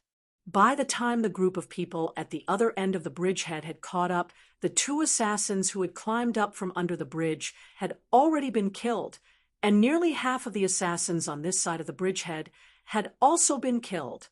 Although the assassins at the bridgehead were still attacking without fear of death, their offensive had already suffered a severe setback. Their main purpose was to intercept and annihilate the targets left on this side of the bridge, while their true main force lay in ambush on the other side. Their numbers were small, and their skills were a level inferior. As a result, nearly half of them had been killed or injured in the first clash, and the remaining people were only doing their utmost to stall for time until reinforcements arrived. Dismounting from his horse, Yang Fan gripped his steel saber and stood on the bridge, seething with killing intent. With a voice like spring thunder, he shouted, "Protect, Mr. Liu, and retreat. Leave this to me." Upon hearing this, Gu Zhuting gave a tender roar and shook off her opponent. Leaping out of the crowd, she leaped toward the bridgehead like a large bird. If Yang Fan didn't leave, she naturally couldn't leave either. Others viewed protecting the Prince of Luling as their number one priority, but in her heart, the Prince of Luling could die, but not Yang Fan. Huang Xuchang and Su Liang protected the Prince of Luling's carriage as they fought and retreated until they reached the bridgehead. Only then did they successfully turn the corner. Immediately, Huang Xuchang, Su Liang, Gao Ying, Lan Yiqing, and 100 other cavalrymen, along with the valiant generals of the inner guard, madly rushed forward to protect the Prince of Luling's carriage. Yang Fan, Zhang Shitong, Tian Yen, Yu Ziqing, and several other imperial bodyguards who were originally charging at the very front stood at the bridgehead with sabers drawn. Li Guo'er's nervous little face was pale, but there was a strange excitement in her eyes. The moment the carriage turned, she stole a glance toward the bridgehead and happened to see the saber in Yang Fan's hand transform into a dazzling wheel of light, whistling toward the enemy in front of him. As soon as they met, severed limbs flew and blood spurted. Li Guo'er's eyes became even more excited. Li Xian shrank into a corner, his face pale and his soul out of his body. He only muttered to himself, "They're here. They're finally here." As the carriage turned and jolted, his head would occasionally bump against the wall of the tent, but he was completely unaware of it. Because the assassins were going to assassinate the Prince of Luling at the bridgehead, they were not equipped with horses. After Huang Xuchang and the others escorted the Prince of Luling out of the encirclement, they very smoothly got rid of them. Only then did everyone's taut heartstrings relax. In a single breath, everyone rushed for more than 10 li before stopping on a hillside. Li Guo grabbed the edge of the carriage window and poked her head out to ask Huang Xuchang in a loud voice, "Commander Huang, can Big Brother Yang and the others kill their way out?" Huang Xuchang laughed brightly and said, "Little princess, don't worry. Among us, only Lieutenant Yang is capable. Those cats and dogs won't be able to stop him. How is His Highness?" They were on a high slope, and there was no one around, so there was no need for them to conceal their words. Li Guo glanced back. Li Xian pretended to be calm as he poked his head out and squeezed out a smile. He said to the crowd, "This prince is fine. I'll have to trouble you all." Although everyone had successfully escaped the encirclement, since they were ambushed today, it meant that there would be a series of battles ahead. Therefore, everyone's expression was very solemn, and they did not feel happy or relaxed just because they had escaped danger. Su Liang rushed to the side of the carriage and dismounted. With a solemn expression, he said to the Prince of Luling, "When Lieutenant Yang returns, we'll have to have a good discussion. Since His Highness's whereabouts have been exposed, every step forward will be filled with trepidation. The road ahead will not be easy." Chapter 7 97. In terms of distance, there were two types of assassination: long range and close range. Long-range assassins could use crossbows, or like how Zhang Liang had assassinated Emperor Qin at the Bolong Sands, a large iron mallet to play with. Alternatively, they could also throw stones down from cliffs. The other types of weapons were close range. In terms of methods, they could be divided into wits and brute force. Brute force was to use spears and daggers, relying on the assassin's skills to force his way through the encirclement and take the enemy's life. Wits could be poison, lassos, and all kinds of disguises to approach the target and strike when they least expect it. One could even tamper with the road, the environment, and the target's means of transportation. After Yang Fan returned from the bridge, he immediately changed his route and led the Prince of Luling down a different path. But no matter which path he took, his target could only be Luoyang. As a result, along the way, there were endless assassinations, all kinds of assassinations, and even a group of people that didn't look like an assassination, but more like a confrontation between two armies. Yang Fan's party did not have many people, and they were protecting an important figure like the Prince of Luling, so they did not dare to take a risk and were forced into a passive position. Once, under the pursuit of a powerful enemy, they were forced to retreat into a county town. After revealing their identity as 100 cavalrymen to the Yamen, they temporarily rested and reorganized. Unexpectedly, they also encountered danger. First, someone disguised themselves as a courier and poisoned their food. After the matter was exposed, several so-called couriers actually flashed their daggers and charged at the Prince of Luling.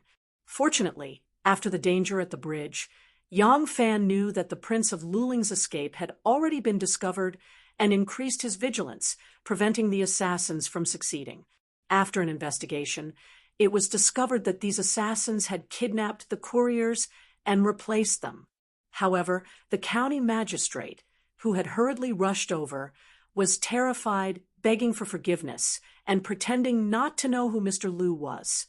Taking advantage of the absence of the county magistrate and the official registrar, he secretly revealed a piece of information to Yang Fan. The county magistrate was a member of the Wu clan. From then on, Yang Fan and his party increased their vigilance.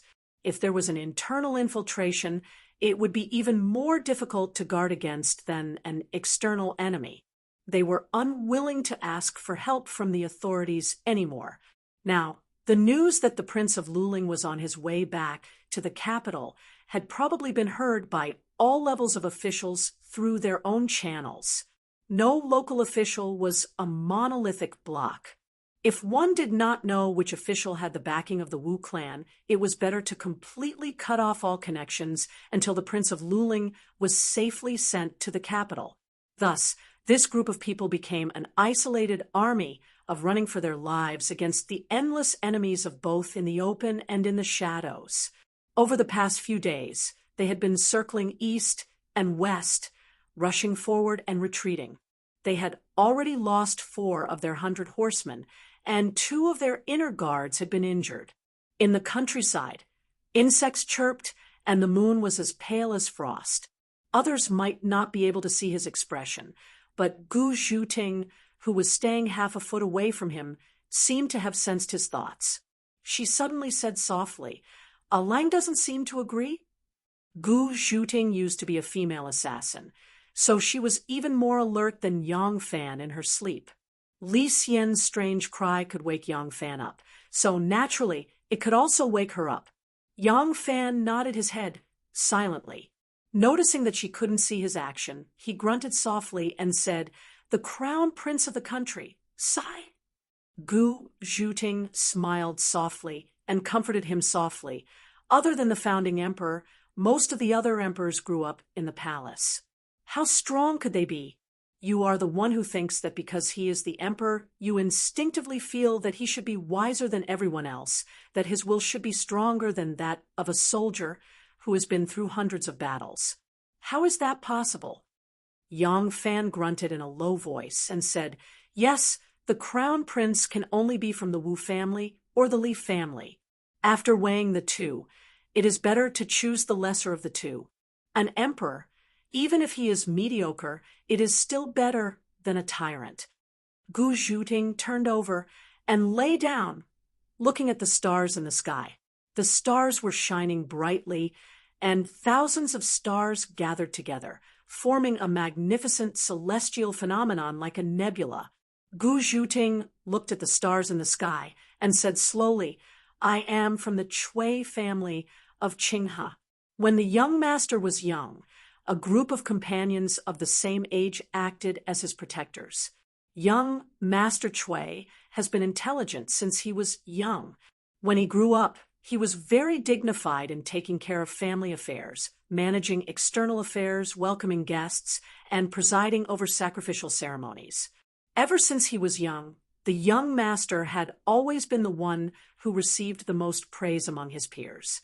However, such a person had a very ridiculous problem. He couldn't bear the slightest bit of grievance. Even if it was a small matter that misunderstood or wronged him, he would lose control and be so angry that he wanted to cry. Even if the matter was clarified and people apologized to him, he would still hide in the study and cry silently. He would only calm down after crying for a long time. However, when he came out of the study, he would be the open-minded, cheerful, and generous eldest son of the Chui family. He would never admit that he cried because of a ridiculous little thing. Yes, Yang Fan smiled and suddenly thought of Lu Binmi. Famous people and great people all had shortcomings.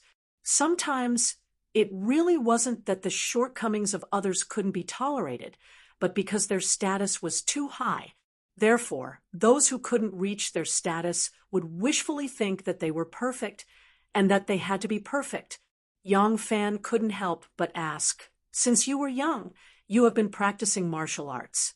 Then, to protect the head of the family, the important people of the family, or to do something under their orders?"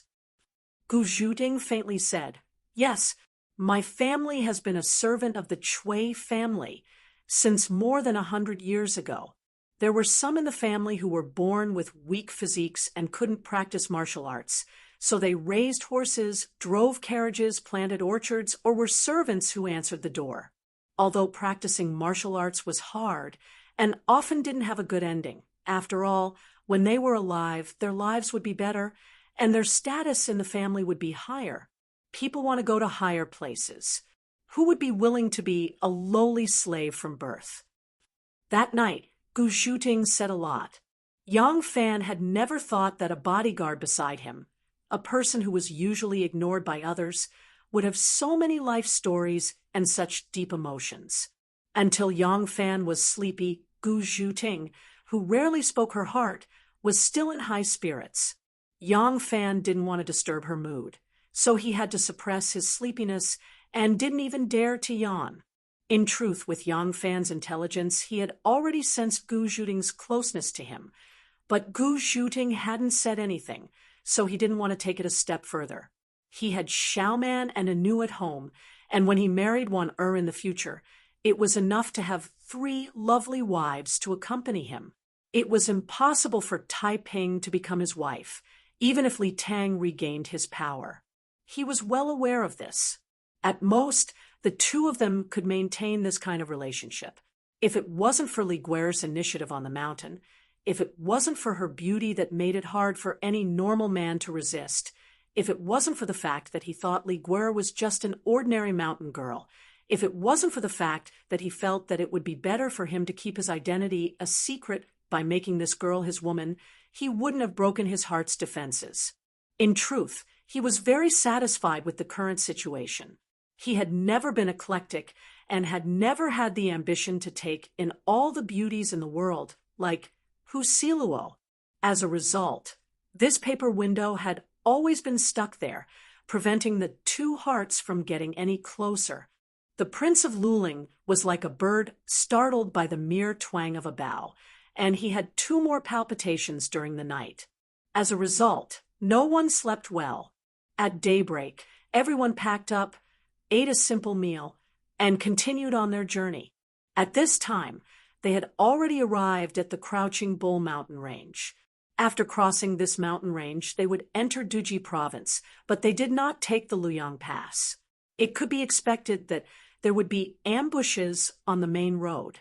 After discussing with the three leaders, Yang Fan, Su Liang, Huang Xuchang, and Gao Ying, they decided to take a detour around the mountain road. Although it would be more difficult to travel this way, there were many small roads on the Crouching Bull Mountain. It was impossible for the enemy to send so many people to block every road. After the plan was decided, they set off. After a day and a half, they arrived at the foot of the Crouching Bull Mountain. There was a small town at the foot of the mountain called Gushui Town. Yang Fan wanted to rest in the town for a night and prepare enough food so that he could go straight through the Crouching Bull Mountain in one go. Gushui Town was not big, and it was very poor. It was close to the mountain range and was not on the main road. It was difficult for a place like this to develop even after hundreds or thousands of years. The sudden arrival of such a large group of outsiders was a rare thing for the people in the village. Hence, many people came out to see what was going on. Li Zheng had seen much of the world. He had been to the county and even met the county magistrate. When he heard that outsiders had come, Li Zheng puffed out his chest and came out to greet them. He impatiently scolded, "Go, go, go, go. What are you all doing? Isn't it just a few outsiders? What's there to see? Don't let others laugh at you." Li Zheng had a lot of authority in the village. Basically, his prestige was similar to that of the emperor in Luoyang City. It was just that the respect of the villagers was not as complicated as the courtiers. When Li Zheng shouted, the men, women, adults, and children immediately moved to the left and right. Li Zheng walked to the front of Yang Fan and the rest. He looked at the tall horses, the long-distance carriages, and the extraordinary bearing of the people leading the horses. Although he still had an arrogant look on his face, his tone became polite. "I am the local Li Zheng. May I know where the guests are coming from, and where are you heading to?" Yang Fan led the horse forward and said with a smile, "My master is a famous scholar from Qianzhong. He is traveling to the capital." "From Qianzhong province?" Li Zheng looked at him from head to toe and asked, "Why didn't you go through Luyang Pass to Duji province? Why did you come here?" Yang Fan said calmly, "My master wants to travel to the mountains and rivers. Naturally, he has to choose the difficult and dangerous path. Otherwise, how could he witness the magnificence of the mountains and rivers with his own eyes? Therefore, he deliberately chose this path. We want to stay here for the night. I wonder if there is an inn in the village. I hope Li Zheng can give us some pointers." Li Zheng snorted. "To open an inn in such a place, won't you be so poor that you'll go crazy?" Yang Fan said, "If that's the case, is there any house that is spacious enough for us to stay in? I hope Li Zheng can give us some pointers. No matter which house we stay in, we will not be short of the host's benefits." Chapter 798. Yang Fan knew that the mayor of a village or town in this kind of place was usually the one with the most power and the wealthiest family in the area. Therefore, he had already guessed that this Li Zheng's house must be the largest. Therefore, his eyes only stared at him. Unexpectedly, young Li Zheng looked at them and said, "Do you want to stay in this village? There are so many of you. If you want to stay in this village, only Master Liang's house can afford such a big place." Yang Fan asked curiously, "Why isn't Liang Li Zheng's house the largest in this village?" Liang Li Zheng said, 80% of the people in this village have the surname Liang. If you want to talk about the biggest family, it has to be Master Liang's house. Master Liang is an official in the capital, and he is the head of the Ministry of Justice.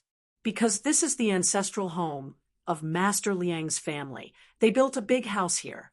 but no one usually lives here, so they let a few old people take care of it. Yang Fan thought for a while and vaguely remembered that there was a head of the Ministry of Justice with the surname Liang. When he was in the Ministry of Justice, he used to send gifts to his house during the New Year. Unexpectedly, he came to his hometown today.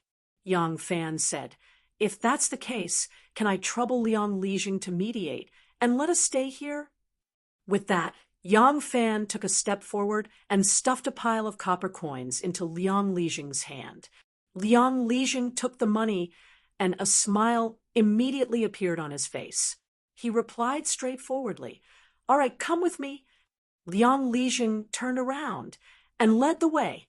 He scolded the children who followed to watch the fun. The old house of the head of the Ministry of Justice was near the hillside at the end of the village. The manor covered a large part of the hillside. There were fruit trees on the hillside, and there was a house at the foot of the hill. There were white walls, green tiles, and pavilions. Compared with most of the simple houses in this small mountain village, it had a dignified air of a big family. Such a large courtyard was only renovated because it was an ancestral residence. The Liang family didn't stay here, so there was always a type of desolate feeling. One could see weeds growing on the walls, swaying in the wind. There were no other residences around the Liang family's house. The other residences were at least a few feet away from the Liang family's high wall. The floor was tidy, and there was a screen wall and a hitching post in front of the main entrance of the house. Green bricks covered the ground, but there were large patches of moss on the green brick floor, the bottom of the screen wall, and the hitching post. The 2 strings of red lanterns hanging under the lintel of the door had lost half of their color and were somewhat white. If they came here at night, they would feel like they had entered a haunted house. Yang Fan was very satisfied with this place. It was good to have a secluded place. Dong, dong, dong. Dong, dong, dong. Liang Lijing grabbed the door knocker and knocked hard. The knocker was already rusty. It was probably because there was no door in the front yard. Liang Lijing knocked hard for a long time before the person inside heard an old voice shouting, "Stop knocking! I heard you!" After a while, with a creak, the corner door on the main door opened. An old face peeked out from inside. The face was gloomy, looking outside coldly. Liang Lijing did not dare to put on airs in front of this family, even if it was just an old steward of the Liang family. Liang Lijing nodded and bowed. "Steward Chow, how are you?" "What's the matter?" The wrinkles on Steward Chow's face seemed to be carved by a knife. It did not change even a little because of Liang Lijing's politeness. His voice was also very hoarse, revealing a sense of impatience. "It's like this." Liang Lijing told him the purpose of Yang Fan's visit. He smiled and said, "Old steward, what do you think?" Yang Fan took a step forward at the right time and cupped his hands. "Greetings, old steward. We are going to pass by the capital through Crouching Bull Mountain. It's getting late, so we would like to stay in your residence for the night. I hope old steward can accommodate us." Liang Lijing immediately whispered, "They are willing to pay. I thought that the house in this residence would be empty anyway, so I brought it here. Old steward, what do you think?" The old steward's pair of muddy old eyes looked at Yang Fan from head to toe, then looked at the group of people behind. Li Guer had already jumped off the carriage. She was wearing a maidservant's outfit. She tilted her neck and looked curiously at the black plaque on the lintel. The old steward seemed to have seen that there were women accompanying them. He let out a soft humph and said, "Wait here." The old steward slammed the corner door. After a while, the main door opened. It was probably because the main door had not been opened for a long time. When it opened, there was a creaking sound of friction. The old steward stood at the threshold with a sullen face. He shook his head and said, "Come in." Then he put his hands behind his back and walked forward with his back bent. As Yang Fan led the horse through the door, the old steward said coldly, "There are not many people in the house. Including the old man, there are only 5 of us. We didn't prepare so much food. There is a stove, so you can cook the food yourself."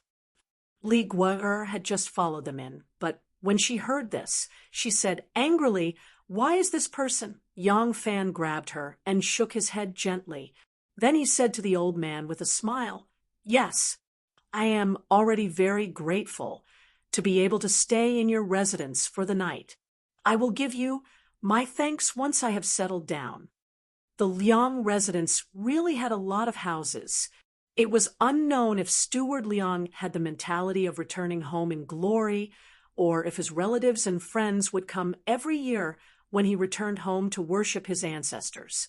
So the main house had built many houses, not to mention that there were only about 20 people in Yang Fan's group. Even if there were 2 or 3 times more people, it would still be more than enough. Steward Liang arranged for them to stay in the east courtyard. He instructed them not to wander around the Liang residence before he left with a sullen face. Not long after, the Liang residence's manservant brought bedding for Yang Fan and the others. Although the bedding was not new, it was often hung out in the sun, so it did not feel moist. Dinner naturally had to be prepared by themselves. Fortunately, nearly half of the group were women. Although they were all heroines who wielded knives and spears, at least 8 out of 10 of them knew how to do needlework and cook. This was because they were going to get married sooner or later, and these were the basic skills of being a wife. Even if they were the young madams of wealthy families, if they didn't know how to cook, they would still be criticized by their in-laws. The group was tired from the long journey, and the lights in the Liang residence were not very bright. After eating dinner, many of them chose to sleep early. The Prince of Luling, Li Xian, had not slept well on the journey. Usually, he would either sleep in the carriage or in the suburbs. Today, he finally had a good night's sleep and had fallen asleep early. As the person in charge of the group, Yang Fan was in charge of everything, such as leading the way and arranging the troops. He had to spend more energy than the others, and his body was not made of iron. So how could he not feel tired? However, even though this was a remote mountain village and it should be extremely safe, he still arranged the defense first. The Prince of Luling was the only focus of their protection. Usually Yang Fan was responsible for the entire group, while Huang Xuchang and Su Liang were responsible for the Prince of Luling's personal safety. They had never left his side, and it was the same now. The Prince of Luling and Li Guo lived in the bedroom on the left and right respectively. The 2 of them slept in the central room in the middle and were on duty for half the night. Yang Fan did not dare to go too far. His and Gao Ying's residences were in the front and back of the Prince of Luling's residence. Once everyone was asleep, there would be guards watching from the roof. After arranging everything, Yang Fan dragged his exhausted body back to his own bedroom. Without even lighting the lamp, he tossed his saber on the bedside, and then himself onto the bed. Yang Fan let out a long breath and lightly stretched his body, only to feel a slight ache in his bones. Closing his eyes, he lazily reached to his waist and fumbled for his belt. Just as he was about to take off his outer clothes, his lazy movements suddenly became as fast as a ghost's. With a single stretch, he grabbed the saber by his pillow and shot toward the window like an arrow. It was close to the beginning of summer, and the weather was not cold. Since Yang Fan wanted to monitor the situation in the Prince of Luling's residence, he had left the window open. At this moment, a person was quietly climbing in through the window. When Yang Fan looked over, the sharp look in his eyes instantly disappeared, and his grip on the scabbard loosened. A person was climbing in through the window. This person had a graceful figure and a slender waist. Even in the darkness of the night, one could see the soft and beautiful figure characteristic of a woman. Other than Li Guer, who else could it be? Like a cat that had stolen a fish, Li Guer quietly climbed in and closed the window. Turning around, Yang Fan got down from the bed and lit the lantern. As soon as the lantern was lit, it quickly illuminated the small room. Li Guer's legs were slightly tilted to the side as she sat on the couch in a delicate posture, smiling at him. Under the light, her jade-like skin faintly glowed red like a blooming peach blossom. The dimples on her jade-like face were so pretty that they were almost transparent. People often said that a beauty under the light of a lantern would add some color to it. Looking at such a jade-like girl right now, she was truly radiating light, her complexion illuminating. She had just taken a bath, so her lustrous black hair was tied into a loose knot. She wore a soft and close-fitting jade green dress, and her waist was rather slender. All sorts of emotions and allure were hidden deep in her bones. Yang Fan couldn't help but inwardly sigh in admiration. This so-called natural beauty was truly different from the masses. Otherwise, how could a girl of such a young age have such a romantic charm when walking, sitting, or lying down? Yang Fan's face darkened as he asked, "What are you doing here?" Li Guer untied her hair, allowing it to cascade down like a waterfall. Her beautiful hair draped over her shoulders, and her complexion seemed to be illuminated by the light, instantly revealing a graceful charm that would brighten anyone's eyes. Only then did Li Guer give him an enchanting smile and pout coquettishly, "You're so fierce. What's wrong? You're going to deny it after eating me clean?" With a straight face, Yang Fan said, "The one I ate was a village girl, not a princess of the court. Making the same mistake once is enough. I won't make it a second time." Li Guer's thin eyebrows gently raised, and she said seductively, "Brother Fan, once is enough to kill you." Yang Fan smiled. "Is that so? Then, Princess, oh, if we can safely return to the capital, we'll soon have to call you Princess. I don't know if Your Highness, an unmarried girl, dares to publicize this matter." Li Guer suddenly choked. Even if her father became the crown prince, as long as Wu Zetian didn't die, their family would still have to tuck their tails between their legs. Who would dare to be insolent? Even if Wu Zetian died, and her father successfully ascended the throne as the emperor, would the daughter of the emperor dare to publicize such a scandal to the public? Did she not want the dignity of the royal family? With this question, Yang Fan had grasped her Achilles' heel. Li Guer puffed up her cheeks in anger, and her seductive and enchanting expression was immediately replaced by a kind of cute childishness. Outside the courtyard, Gu Zhuting tightly held onto her sword as she hurried from the direction of the kitchen to Yang Fan's residence. Chapter 799. "I don't want to talk to you anymore. It's so boring." Li Guer was speechless. She angrily turned her back to him. Her clothes were soft, and her sitting posture was charming. Her buttocks were slightly rounder than a peach. Because of the astonishingly thin waist, Xiao Tao also appeared to be more plump, highlighting the great impact. Yang Fan inadvertently frowned and said, "We've been rushing here and there. We're all tired." "Aren't you tired? Why aren't you going back to your room to rest? Why are you sitting here?" Li Guer looked back in shock and said, "You really want to chase me away?" Yang Fan was displeased and said, "Are you planning to do something so close to your father's bed and under heavy security?" Li Guer seemed to be a little confused. Her big eyes blinked, and she suddenly burst out laughing. She blushed and bit her lower lip. She glared at Yang Fan and said shyly, "Hey, you're thinking so dirty. I've only been traveling with you, but it's rare for me to talk to you. I miss you. What are you thinking about?" She gently lowered her head and twirled a lock of soft black hair around her slender white fingers. She then gently untied it and twirled it again. She faintly said, "No matter what you think, I've given my body to you. Maybe I wanted to have someone to rely on for the rest of my life, but it's still because I like you. I don't care if you're a princess or a princess. Anyway, you're my man now. No one can change that. Yang Fan listened to her and felt a headache coming on. He could only half-heartedly say, "We don't even know if we can return to the capital city safely. It's too far to talk about this. Princess, please go back to your room and rest.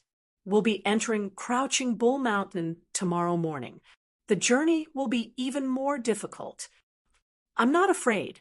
Li Guo'er pursed her lips and smiled gently. "Commander Huang said that you're the most capable person. I've seen it with my own eyes along the way. I know you'll protect me, right? As long as you're willing to protect me, no one in the world can hurt me." Yang Fan replied impatiently, "You flatter me, Your Highness. There is a limit to one's strength. I'm just doing my best and leaving the rest to fate." Li Guo'er rolled her eyes and said sweetly, "Are you talking about Tianming? Huh. I think it's destiny to make you my man, to let me rely on you, to let you protect me. This is our destiny. Don't you think so?" Bang, bang, bang. Hurried knocks came from the outer hall, followed by Gu Zhuting's voice. "Alang, Alang." Yang Fan was startled and asked in a loud voice, "What is it?" Gu Zhuting said, "I've found something strange and would like to report it to Alang." "Please wait a moment." Yang Fan gave Li Guo'er a look and said in a low voice, "Still not leaving?" Li Guo'er stuck out her tongue and said in a sweet and innocent voice, "I know." She crawled to the back window, bent one leg, and turned to Yang Fan and whispered, "Look, I've never made things difficult for you. I've been so good to you, so you must be good to me." Her smile was as sweet as honey, but Yang Fan couldn't help thinking of the cat she used to raise. Yang Fan watched her climb out of the window, made a face at him, and walked away giggling. Only then did he lower his head to look at his attire. After confirming that there was nothing wrong, he walked to the outer hall and unlatched the door. As soon as the door opened, Gu Zhuting flashed in. She turned her head to look outside, and then quickly closed the door. She was still dressed in men's clothes, with two small mustaches above her lips. In the eyes of Yang Fan, who was familiar with her real face, the two small mustaches and her beautiful eyes looked extremely ridiculous, but Gu Zhuting looked solemn and nervous. "Alang, we found something strange when we were cleaning the kitchen just now." Yang Fan's heart tightened, and he said cautiously, "Let's go to the room and talk." Yang Fan led Gu Zhuting into the room and sat down. He moved the lamp in front of them and asked, "What did you find strange?" Gu Zhuting said, "We've prepared some food, so we ate in the kitchen and boiled some hot water. We want to take a bath." Women loved cleanliness. They hadn't had a good rest during the journey, let alone a bath. Now that they had such a rare opportunity, they naturally wanted to boil some water and take a bath. Yang Fan nodded to show his understanding. Gu Zhuting said, "The bathroom is in the firewood room next to the kitchen. The girls take turns to take a bath while I light the fire in the kitchen. By the time everyone finished their dinner and returned their plates, half of them still hadn't taken a bath. I think the owner of this place doesn't welcome us. Since we have nothing to do, we might as well wash the dishes so that we don't attract any attention." Gu Zhuting's words had always been concise and clear. He didn't expect that after having a heart-to-heart talk with him that night, she would gradually develop into a chatterbox. Yang Fan couldn't help but smile bitterly, but he also knew that Gu Zhuting just wanted to explain the cause and effect of the matter. Since she still had the time to talk about the cause and effect, it was not urgent no matter how important the matter was. Fortunately, Gu Zhuting only said a few words before she got to the point. "When I wanted to clean up the dishes, I was surprised to find that there were a few large buckets under the kitchen that were filled with unwashed dishes. Some were filled with vegetable juice, some with leftover rice, and they were all very fresh. Judging from the number of dishes, it was at least enough to feed twice the number of people we have. Yang Fan was startled and immediately remembered the words of the old steward of the Liang residence. There were a total of 5 people in the residence, including him. Yang Fan's face immediately darkened. Gu Zhuting said, "I just noticed the bucket of swill." There was more than half a bucket of swill inside. This family raised pigs. If it wasn't for the fact that there was too much swill in one go and the pigs couldn't eat it, there wouldn't be so much left in the bucket. Gu Zhuting concluded word by word that old steward was lying. There are more than 5 people in this family. It is possible that there are 50 people in this family. Yang Fan slowly paced a few steps in the room and slowly stood up. His eyes flickered as he said, "Perhaps that old steward wasn't lying but wanted to tell us something. That's why he wanted us to cook for ourselves." Gu Zhuting understood immediately. Her eyes shrunk as she said in a low voice, "Lang is saying that someone entered the residence one step ahead of us and took control of the people in this residence," Yang Fan said. "Judging from the villagers' strange expressions when they saw us, these people didn't come to the village openly. It is very possible that they took advantage of the night to sneak into the Liang residence from the other side of the hill and took control of the people in the residence." Gu Zhuting said, "There is only an empty residence here, and they can't move away. Why would bandits and robbers have designs on this place? Even if they had designs on this place, they should have left after stealing the things. Why would they still stay in the residence?" Yang Fan nodded slowly and forcefully. He said in a low voice, "That's right. They are coming for us." Yang Fan suddenly turned around and said to Gu Zhuting, "At least half of us are still awake. They won't make any moves. Go back immediately and tell those ladies who are waiting to bathe that everything is normal. Don't alert them. Tell those ladies who are returning after bathing to be more vigilant. I will inform the others." Gu Zhuting nodded and immediately left in a flash. Outside the room, she subconsciously sniffed, her expression somewhat gloomy. Just now, she had faintly smelled a faint fragrance in the room. That was definitely not the fragrance of flowers, but the faint fragrance of a woman. There was no mistaking it. Gu Zhuting unexpectedly thought of that cunning little demoness who made her involuntarily wary. "I've been loitering around in front of you all day, but you don't even look me in the eye. You just have to be infatuated with that demoness. That's a princess of the current dynasty. Don't you even want your head anymore? You really are a scoundrel. Scoundrel! AI." Yang Fan sat quietly under the lantern for a long time, his expression changing unpredictably. Looking at his distant eyes, he was clearly not thinking about the crisis at hand. What was he thinking? After thinking hard for a long time, Yang Fan finally stood up. Grabbing his saber and stabbing it into the sheath at his waist, he quickly walked out. Huang Xuchang and Su Liang, the 2 marshals of the 100 Cavalry Brigade, were currently half lying on the bedding and chatting. They were sleeping in the central room outside the Prince of Luling's bedroom. There was no bed here, but there was a Luohan bed behind the screen. Usually, family members would sit cross-legged and chat, or close friends would sleep here. The 2 of them had taken out the Luohan bed and used it as a bed, but with 2 people squeezing on it, it was somewhat difficult to turn around. When it was time to rest, only one of them could rest while the other had to lead the night shift.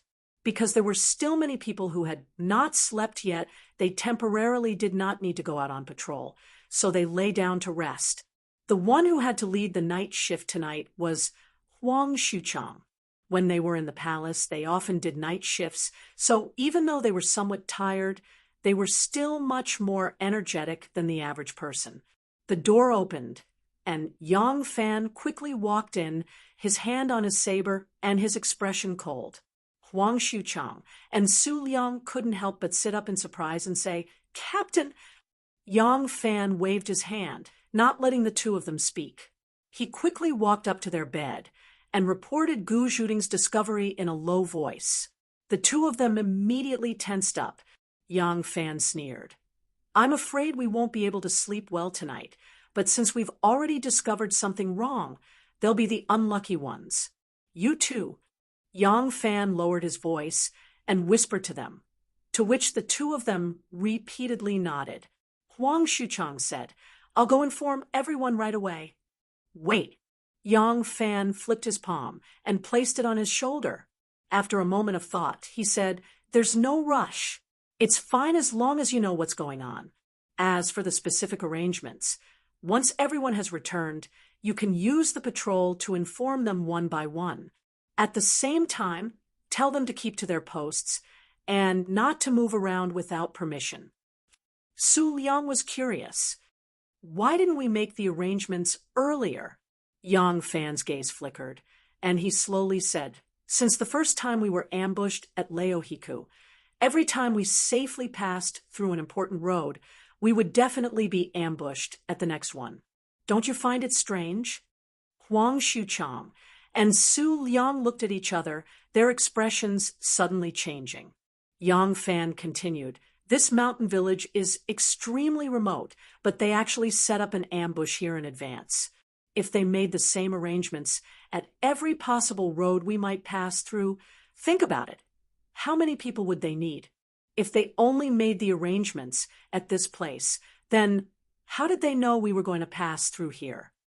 Huang Xuchang's eyes widened, his beard and hair like halberds. He gritted his teeth and said, "There's a traitor?" Chapter 800. Su Liang was shocked. Who could the traitor be? It must be someone from the inner guard. Women are the most unreliable.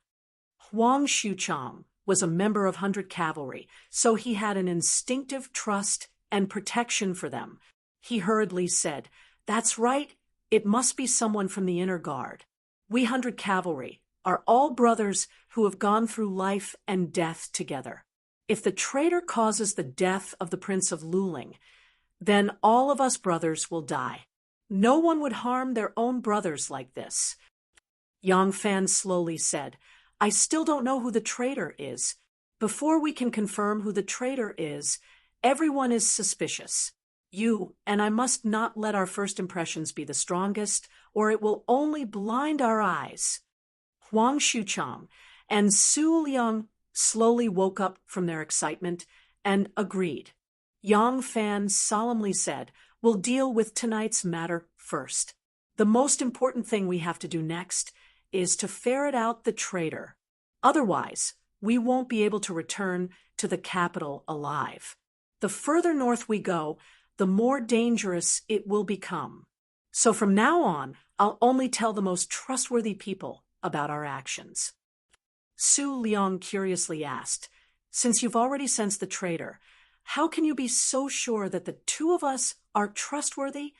Yang Fan replied, "It's very simple. Because the two of you have been closely guarding the Prince of Luling along the way, including when I left you to intercept the pursuers.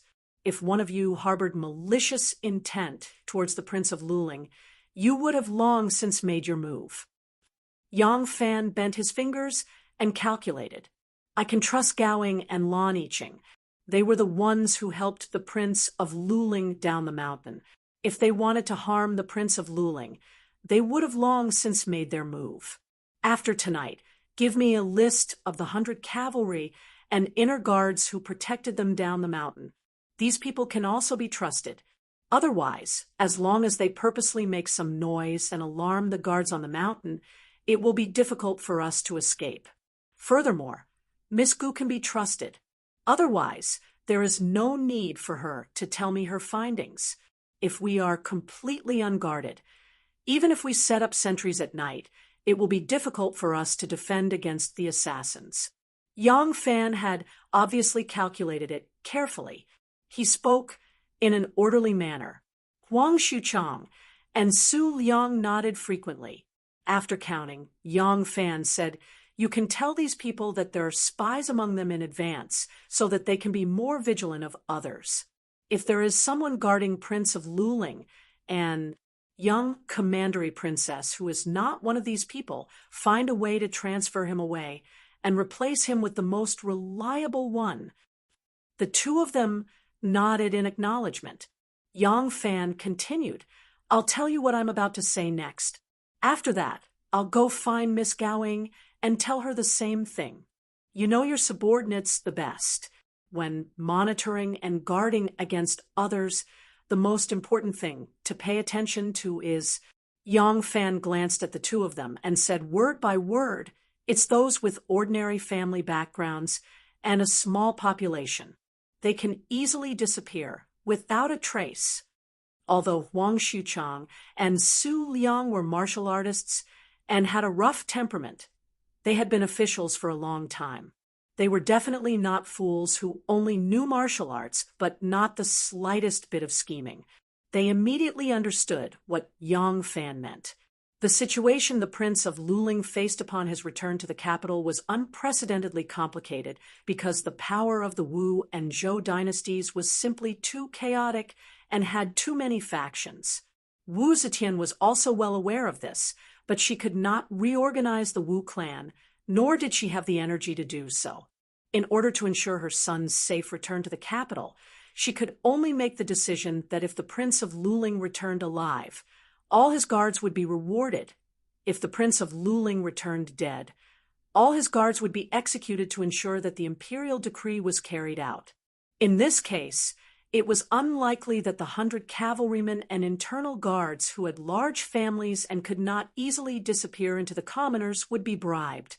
On the contrary, those guards with small family backgrounds could easily escape the capital after receiving a large sum of money and sending the Prince of Luling's life. They could change their names and live in leisure in other places.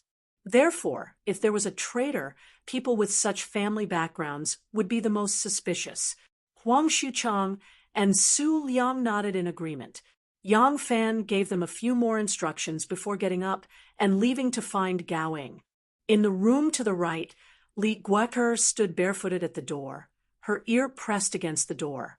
After Yang Fan left, she gently straightened her back and, after some serious thought, quietly climbed onto the bed.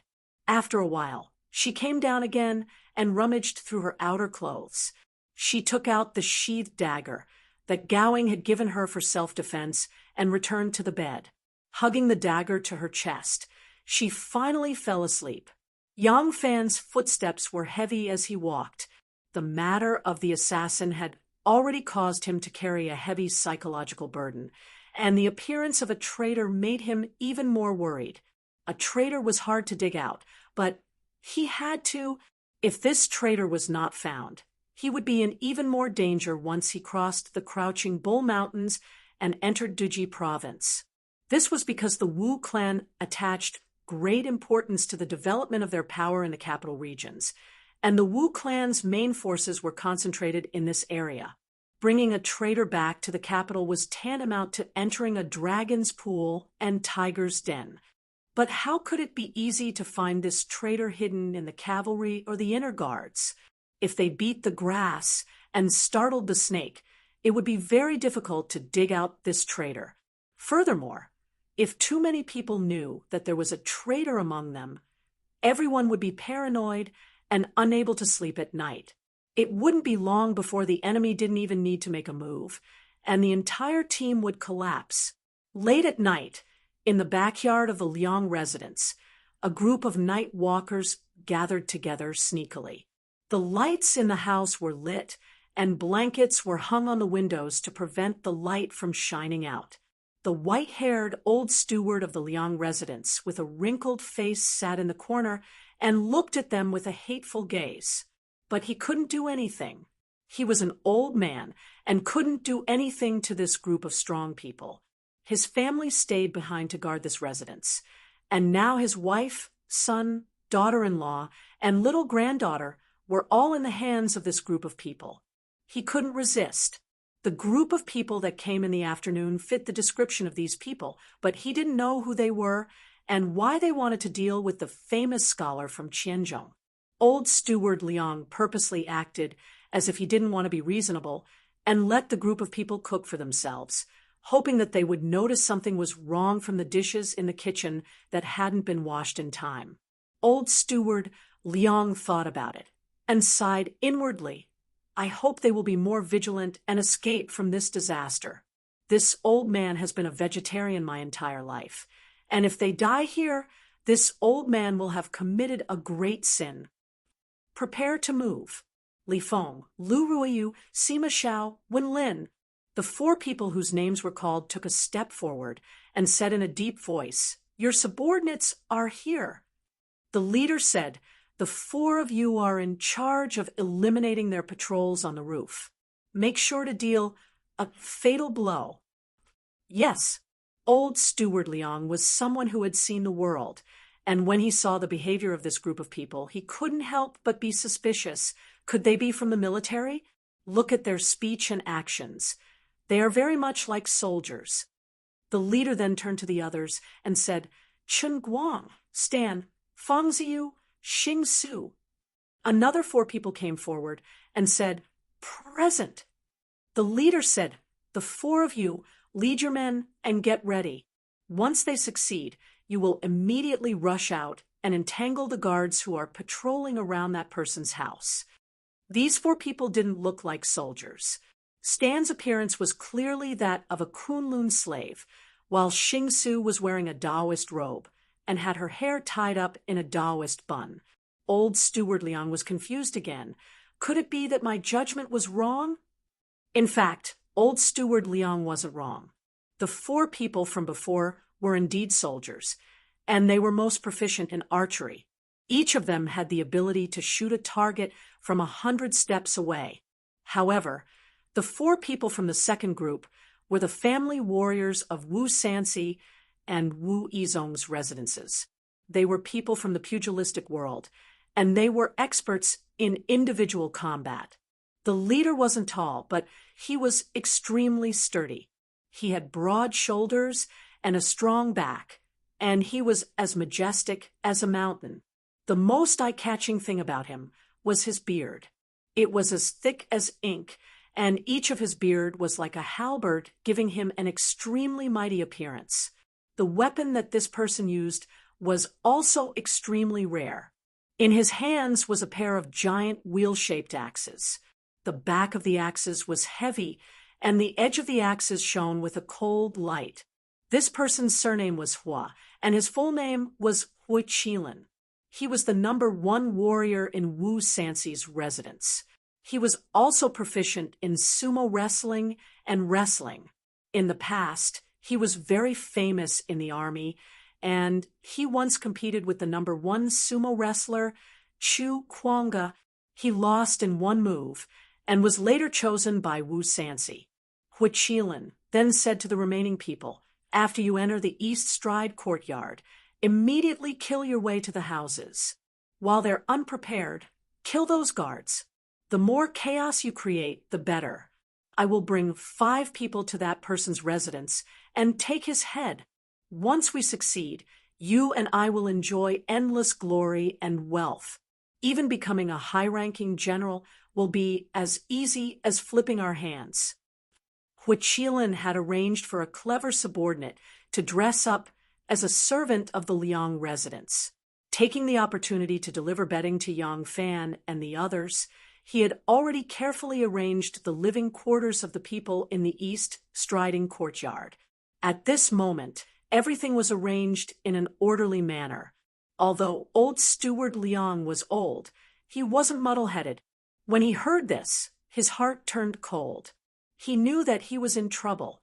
Although he didn't know where these people came from, he knew that once they succeeded, they would enjoy endless glory and wealth. They could even become officials. He knew that these people wouldn't allow his family to live. Old Steward Liang was secretly alarmed. He immediately took advantage of everyone's discussion to sneak towards the door. When old Steward Liang reached the door, he suddenly turned around and ran out. He didn't expect Huichilin to have already seen his actions. When old steward Liang turned around, Huichilin suddenly raised his hand. The wheel axe in his hand really turned into a shining wheel of light and flew out of his hand. Old steward Liang ran out the door, but before he could open his mouth to call for help, the axe had already swept past his neck. In the rain of blood, the axe continued to fly forward. With a due sound, it cut into the trunk of a large tree in the courtyard. Old steward Liang's head was separated from his body. With a plop sound, he fell into a pool of blood. Huichilin sneered and coldly ordered one of his subordinates, "This family is no longer useful. Kill them all." That person fiercely nodded and rushed towards the back of the residence with his blade. Huichilin forcefully waved his hand and said, "Move out." At this time, someone had already run to pull out the axe and brought it back to him. Huichilin lifted the bloody axe, and with a sinister smile, he strode out. Chapter 801. Tonight, the thin clouds in the sky obscured the moonlight, casting the mountain village in darkness. Amidst the unusual silence, the occasional barking of a dog could be heard far away. Li Feng, Lu Ruiyu, Sima Xiao, and when Lin led several crossbowmen, they had transferred from the army and stealthily made their way to the east straddling courtyard.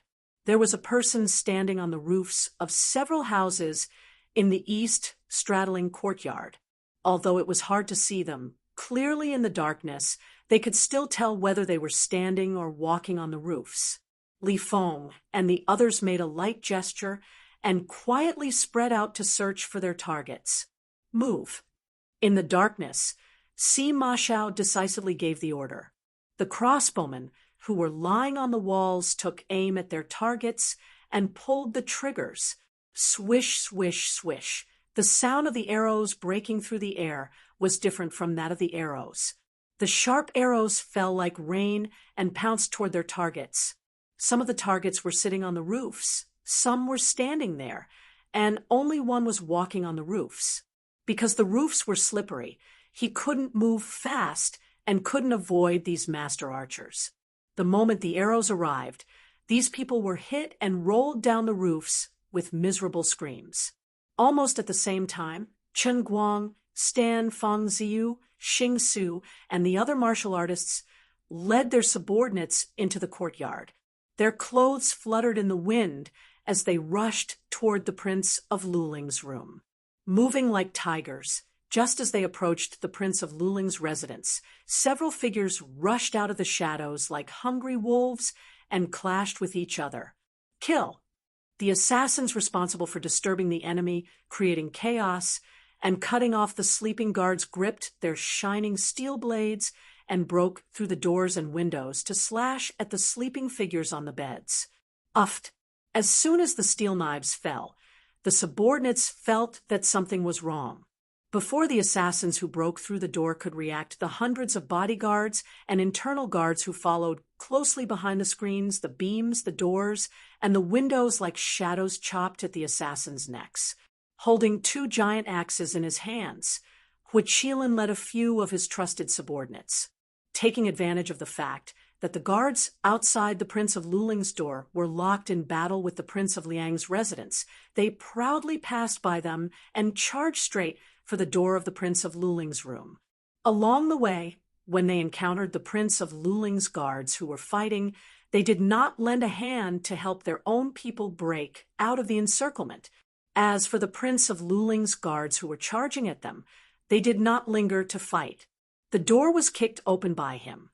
Huichilin was startled when he saw that the central room was brightly lit.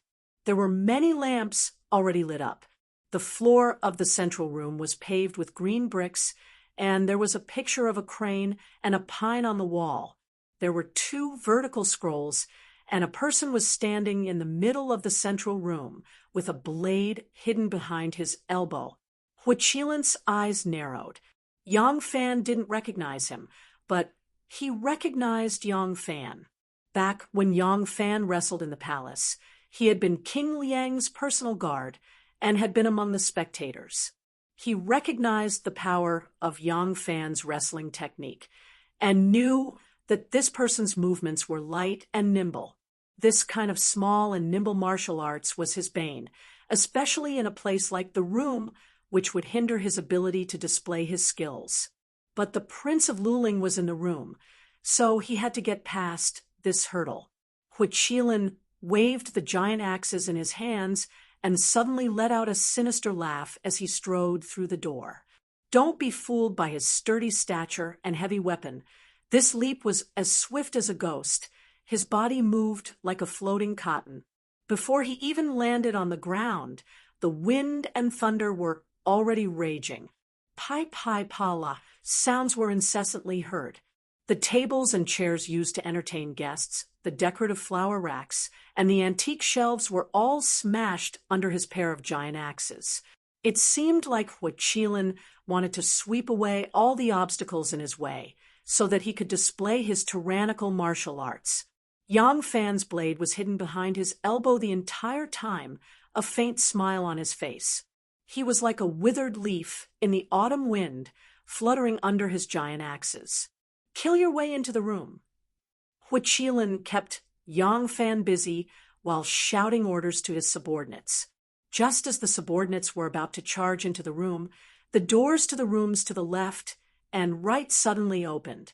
The curtains were also silently raised, but they couldn't see anyone standing there. The assassins who were about to barge in were startled. Kill your way in. Huichilin brandished his giant axes, causing a storm in the central room, the sound of his giant axes tearing through the air. When the subordinates heard his words, their courage was boosted. They roared and charged into the rooms to the left and right. When they entered the room, they saw that the room was also brightly lit. A lady was standing in front of the bed, holding a 3-foot-long sword in her hand. She was looking at them with a faint smile. Other than her, there was no one else in the room. Ma Xiao abandoned his crossbow and pulled out his blade to join the battle. The enemy he was facing was Huang Xuchang.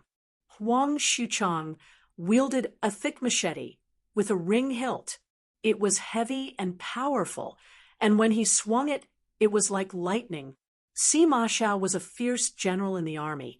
He could fight on the battlefield, but with this level of martial arts, he was no match for Huang Xuchang. After a short while, a palm-sized piece of flesh on his arm was sliced off by Huang Xuchang's blade. He cried out in pain and took a few steps back. Luckily, Lu Ruoyu and Wen Lin raised their blades and saved him. Ma Xiao took a few steps back and suddenly tripped. Luckily, that thing was soft and did not trip him. Ma Xiao turned his head and saw that it was a corpse. There were 3 arrows stuck in the chest of the corpse, all the way to the end of the arrows. This corpse was probably the result of their shooting from the roof, but this corpse did not have a face. It was a scarecrow. The arrows were real. The screams were also real, but the corpse was actually a scarecrow. Ma Xiao shouted, "We've been tricked. There's an ambush. We've been tricked. There's..." His shout had cost Lu Ruoyu her life. Lu Ruoyu subconsciously turned her head to look. Her hand only paused for a moment before Huang Xuchang's machete sliced open Wen Lin's chest. With a splash of warm blood, Huang Xuchang chopped towards Wen Lin's head. Ma Xiao's shout had only created more chaos for his own people, but it did not have any positive effect. In the central room, Huichilin's pair of axes were swinging like wheels. Although this type of heavy weapon could save a lot of energy, when swinging it, it was still a heavy weapon. The thunderous roar that filled the hall had disappeared. Although in the eyes of others, Huichilin was still swinging his axes like a windmill, in reality, his speed had greatly decreased. Yang Fan had been following Huichilin's axes, advancing and retreating. He did not move away from Huichilin, nor did he move half a step closer. The knife was hidden behind his elbow, and his pair of bright eyes stared coldly at Huichilin's shoulders, forcing him to not dare to rest. Seeing that Huichilin's energy was gradually depleted, Yang Fan suddenly took 3 steps back, escaping from Huichilin's attack range. However, this retreat only lasted for a moment, and in the blink of an eye, he pounced forward again. In the eyes of others, it seemed as if Yang Fan had not retreated at all. He had only made a feint of retreating, and then his whole body bounced back. His knife came out from behind his elbow and swept upwards from Huichilin's lower body. The cold light from the knife was like a raging wave that rolled upwards. At this moment, the axes in Huichilin's hands had just crossed, and with a split to the left and right, an opening appeared in the middle. This opening and closing only took a moment, but Yang Fan's knife was precisely in this moment, and like a bolt of lightning, it flashed through the gap. Almost at the same time that the axes in Huichilin's hands split to the left and right, Yang Fan's knife had already struck out. It looked as if Huichilin's arms had stretched out, and he had taken the initiative to use his body to receive Yang Fan's knife. This knife went from his left hip to the right side of his chest, and there was a long, diagonal wound. Blood quickly dyed his robes red, and Huichilin staggered a few steps back. His heel knocked against the door sill, and his whole body fell backwards. Bang! Huichilin landed heavily on the ground, but he did not let go of the pair of axes in his hands. The backs of the axes smashed against the green bricks, and there was a splash of brick dust. Yang Fan slashed out with his knife, and without looking at him again, he rushed towards the room that Lan Yiqing was in. He was very confident in Gao Ying's martial arts, and Lan Yiqing was, after all, a little younger. Although there were no mediocre inner guards, he was afraid that something would happen to this girl. He rushed into the room, and Lan Yiqing happened to come out from the door, and the two of them almost bumped into each other. Lan Yiqing's eyebrows raised, and he said proudly, "It's done. It seems that I was just a little faster than Sister Gao Ying." Gao Ying came out from the opposite room with a long sword that was dripping with blood. She snorted coldly, "Keep bragging. Hurry up and finish off those people outside." Lan Yiqing stuck out his tongue, rushed out side by side with Gao Ying, and Yang Fan also followed closely behind. A knife and 2 swords suddenly separated and combined, turning into a group of fierce and frightening sword light, unstoppably killing the enemies in front of them. The shouting and killing in the Liang mansion was unusually obvious in the quiet night. First, the dogs barked from far and near, and then the villagers woke up one after another. But listening to the shouting and killing, these people who had lived in this small mountain village all their lives did not dare to find out what was going on.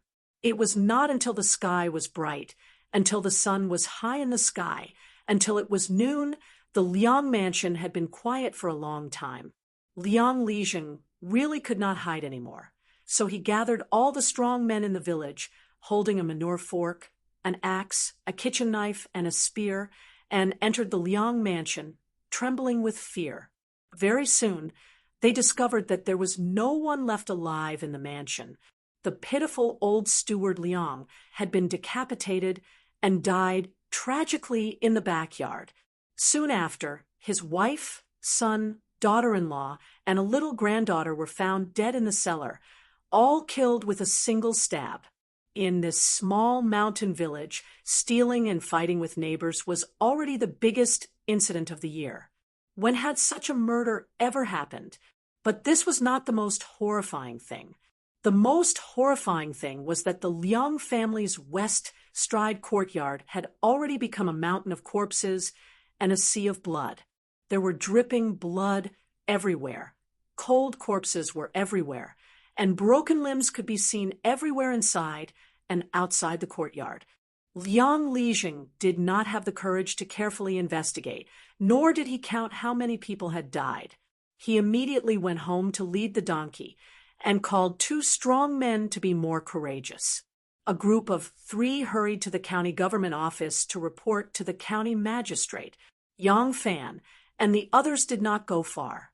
At this moment, they were only 2 mountains away from the Liang family's courtyard. There were a few new graves on the hillsides, which were the burial places of the 100 cavalry and inner guards who had died in battle. Su Liang walked to Yang Fan's side, smiled bitterly, and said in a low voice, "There are 2 less suspicious targets, because they have died in battle." Yang Fan patted him on the shoulder with a heavy expression, and said to Huang Xiuchang, who had just paid his respects to the dead brothers who had rushed back to his side, "We can't go on like this. If we continue like this, even if we can return to the capital, only a few people will survive." Huang Xiuchang said with red eyes, "What can we do? We eat military rations and take military pay. Isn't this the business we do?" Yang Fan said slowly, "We have to think of a way. There must be a way." He turned his eyes and suddenly saw Li Guo'er sitting quietly next to Prince of Luling. His eyes lit up, and he suddenly thought of a feasible way, so he walked toward her. Chapter 802. Last night's battle had been too desperate and dangerous. Li Guo'er, who had never left Yellow Bamboo Ridge, had never seen such a scene and was clearly frightened. Although she was usually mischievous and was particularly excited when she first saw Yang Fan brandishing his knife at the bridgehead, she was still far away at that time, and she was sitting in the car, so she didn't feel the tension of life and death. Last night, when they broke out of the encirclement, blood had splashed on her face, and the sword had struck her side. Only now did she know how terrifying death was. Thus, at this moment, she had a rare moment of peace and snuggled up to her father. Li Xian, on the other hand, was much calmer. He was probably afraid of the process of waiting for the danger to arrive. When the danger finally arrived in front of him, he was actually not so afraid. He just sat there in a daze, somewhat absent-minded. Yang Fan walked in front of the father and daughter and bowed slightly. "Your Highness, Princess, this subject's arrangements were not thorough and caused your Highness and Princess to fall into danger. This is truly a sin." "Oh, Officer Yang." Li Xian was like a clay figurine that had just come back to life. He slowly squeezed out a smile. "Don't say that. This journey has already been difficult for you. Everything you've done for this prince will remember in his heart.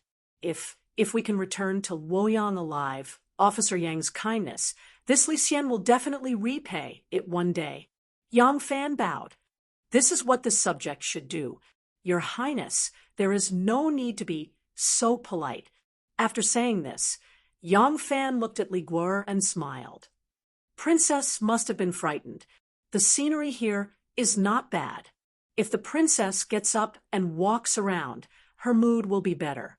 Li Guo'er looked at him with some surprise and slowly stood up. Yang Fan cupped his hands toward Li Xian. "Your Highness, please rest first. This subject will go and make arrangements for the rest of the journey." "Good, good, good." Li Xian nodded repeatedly. In his heart, Yang Fan was his only hope. Yang Fan turned to leave. Li Guo'er tacitly followed behind him. The 2 of them, one in front and one behind, quickly left the crowd and arrived behind a clump of vegetation. This side was a hillside. The slope was relatively steep, and the hillside was covered with all kinds of flowers and plants.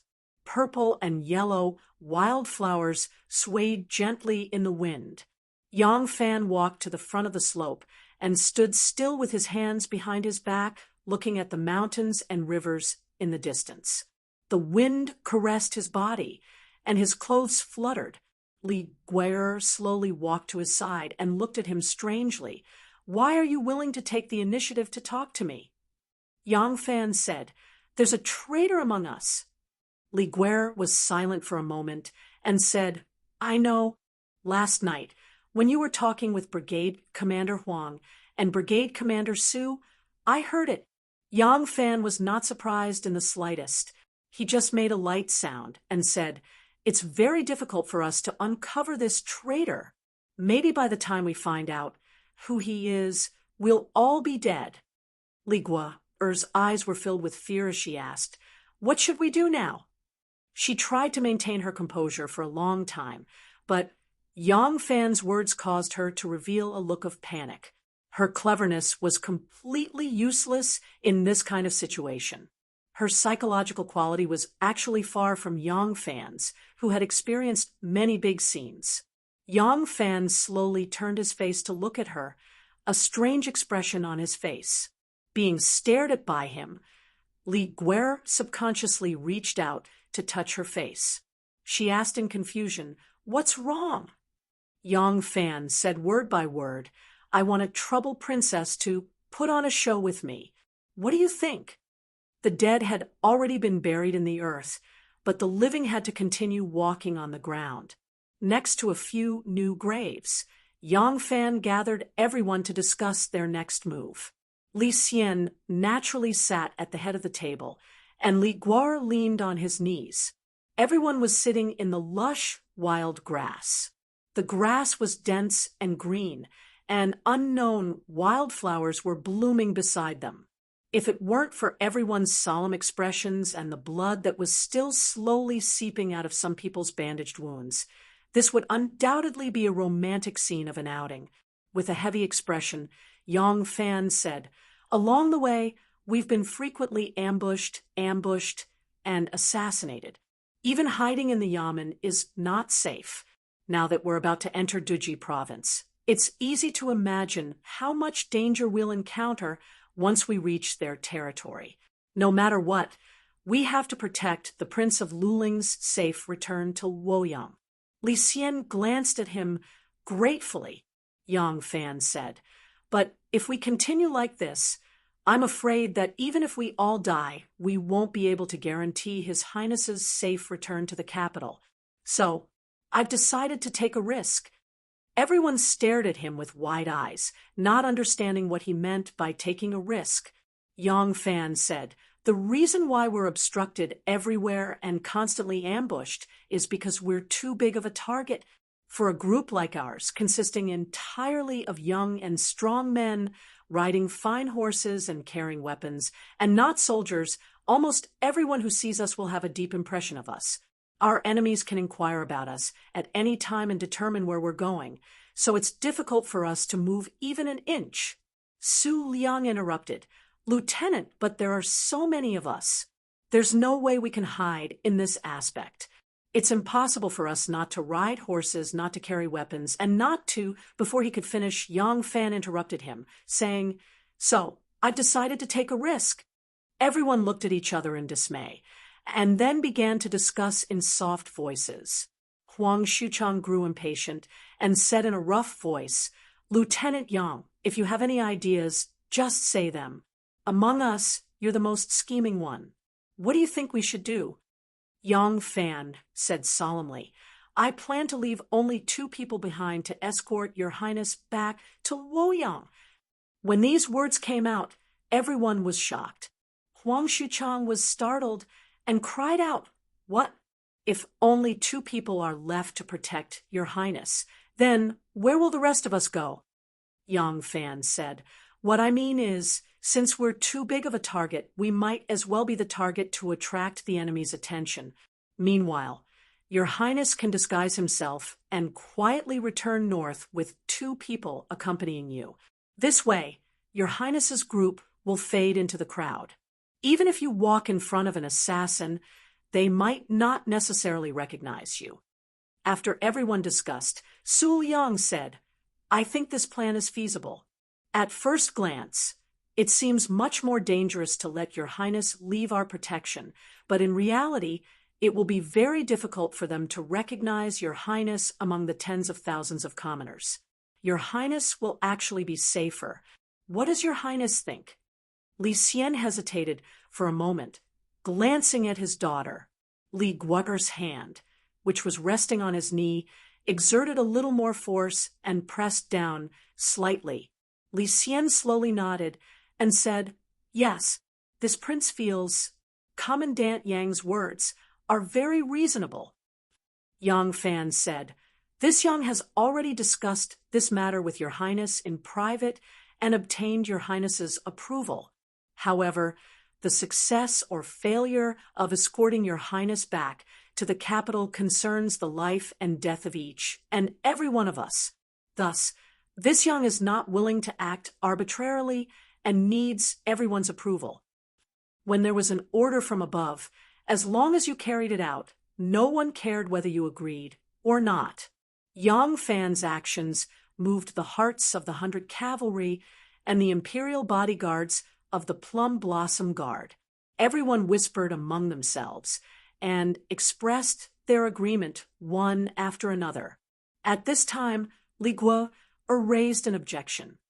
Commandant Yang, it is impossible to guard against assassins, and they use all sorts of identities. Sometimes they are right next to us. If they don't make a move, we won't be able to confirm that they are enemies. If an assassin approaches us after Father leaves, then won't they know it's a trap when they see that there isn't a single person in our group that matches Father's age and appearance? Yang Fan smiled slightly and said, I have already considered this point. Miss Gu is proficient in the art of disguise and knows how to use mouth tricks. I plan to have Miss Gu pretend to be your highness. Of course, it won't be easy to have a complete resemblance. However, your highness has made some changes to his appearance along the way. As long as Miss Gu's appearance is 60 to 70% similar, it will be enough to make the enemy believe that the person we are trying to protect is your highness. That is why I said that we shouldn't think that we are safe just because your highness is not by our side. On the contrary, your highness is being secretly escorted back to Luoyang. Our mission is to do our best to attract the enemy's attention and make them think that your highness is still under our protection. They will blindly chase after us. At this point, Yang Fan solemnly looked at everyone and said in a low voice, since everyone has agreed, then Miss Gu, please immediately disguise yourself according to your highness' appearance. Afterwards, we will split into 2 groups. One group will protect the real your highness and disguise himself as a traveling merchant, a Taoist, or a commoner. You can disguise yourself as anything as long as you can successfully reach the capital. Meanwhile, the other group will protect the fake your highness and do our best to let the enemy find our tracks and attract their attention. Gu Zhuting immediately stood up. When she had broken out of the Liang residence, she hadn't forgotten to bring her bag that resembled 100 treasures pouch.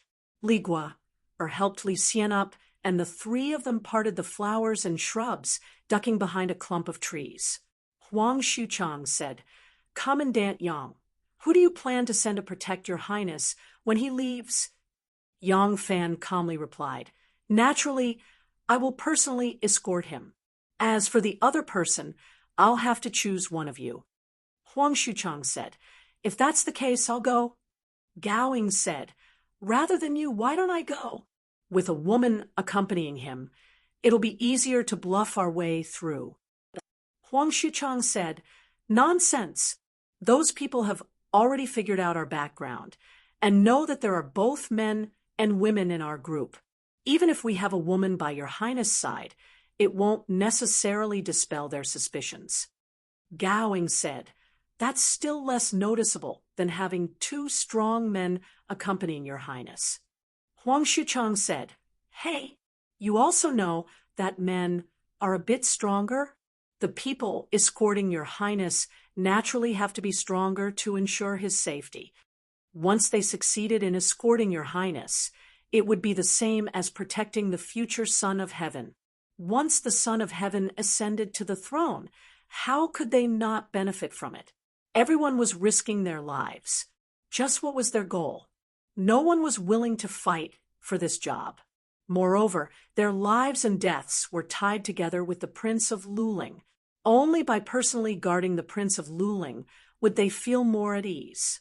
Everyone had the same thought, so they all volunteered themselves. Su Liang, Wei Yong, Zhang Shitong, Lan Yiqing, and the others were unwilling to fall behind, so they all volunteered themselves to Yang Fan. Naturally, the real traitor was also eager to follow the real Prince of Luling. Chapter 803. Seeing this, Yang Fan said, "Since we've decided to take the risk, then the fewer people escorting His Highness, the better. If there are only 2 people, once their identities are exposed, no matter how strong they are or how skilled they are in martial arts, it will be very difficult for them to protect His Highness from the heavy encirclement. Therefore, the level of this person's martial arts isn't important. What's important is that this person needs to be bold and careful, able to adapt to changing circumstances, and be able to deal with all kinds of situations. From this angle, I feel that Miss Gowing is more suitable." Yang Fan was the leader of this group. Since he said this, everyone naturally had no more objections. Su Liang said, "Lieutenant's words are reasonable. This Su also feels that Miss Gao is a suitable candidate. However, this Su feels that Lieutenant is not a suitable candidate to escort His Highness." Yang Fan was slightly surprised and said, "What do you mean?" Su Liang said, "Even if they don't know who we are or what our identities are at the beginning, they should know about these things after we were attacked at the inn in the county that day. Since they know that Lieutenant is the leader of our group, if they don't find you beside the fake His Highness on the road ahead, wouldn't it be very easy to arouse their suspicions?" Yang Fan blushed and said, "That's right." Then, his gaze swept across, and Zhang Shidong, Wei Yong, and the others immediately puffed out their chests, especially Wei Yong, who had once been on the same field as Yang Fan and had an old friendship. He thought that Yang Fan might give him this mission because of this friendship, so his expression was especially fervent. Yang Fan lowered his eyes and thought quietly for a moment. He suddenly raised his eyes and looked at Su Liang with a slight smile. He said, "Travel Marshal Su, to be able to think of this, it shows that you have a meticulous mind. I think this candidate is none other than you." Su Liang said cheerfully, "Even if this Su's bones are crushed, I will protect His Highness." Yang Fan slapped his knee and said, "Good, then it's settled. I'll leave His Highness' safety to you and Miss Gowing. Everyone else must remember, even if His Highness is not by our side, our mission is to make the assassins think that His Highness is with us, so the danger we face is even greater. Everyone must be on high alert at all times. Towards the prince that Miss Gu is pretending to be, we must always treat him with the same respect as a real prince. We must not reveal any flaws." Everyone agreed loudly. After more than 2 hours, the bushes parted. Li Gua pushed the bushes aside like she was brushing away the willows. She walked out from the narrow path in the middle, her slender waist curling up. It was very attractive. Those who were discussing the details immediately stopped talking and looked in her direction. However, no one was looking at her, who was displaying her youthful charm. Instead, they were looking behind her. Li Xian, the Prince of Luling, was walking behind her. He was wearing an ordinary robe with a round neck and a hat of horsetail feathers on his head. Miss Gu had deliberately altered the Prince of Luling's appearance.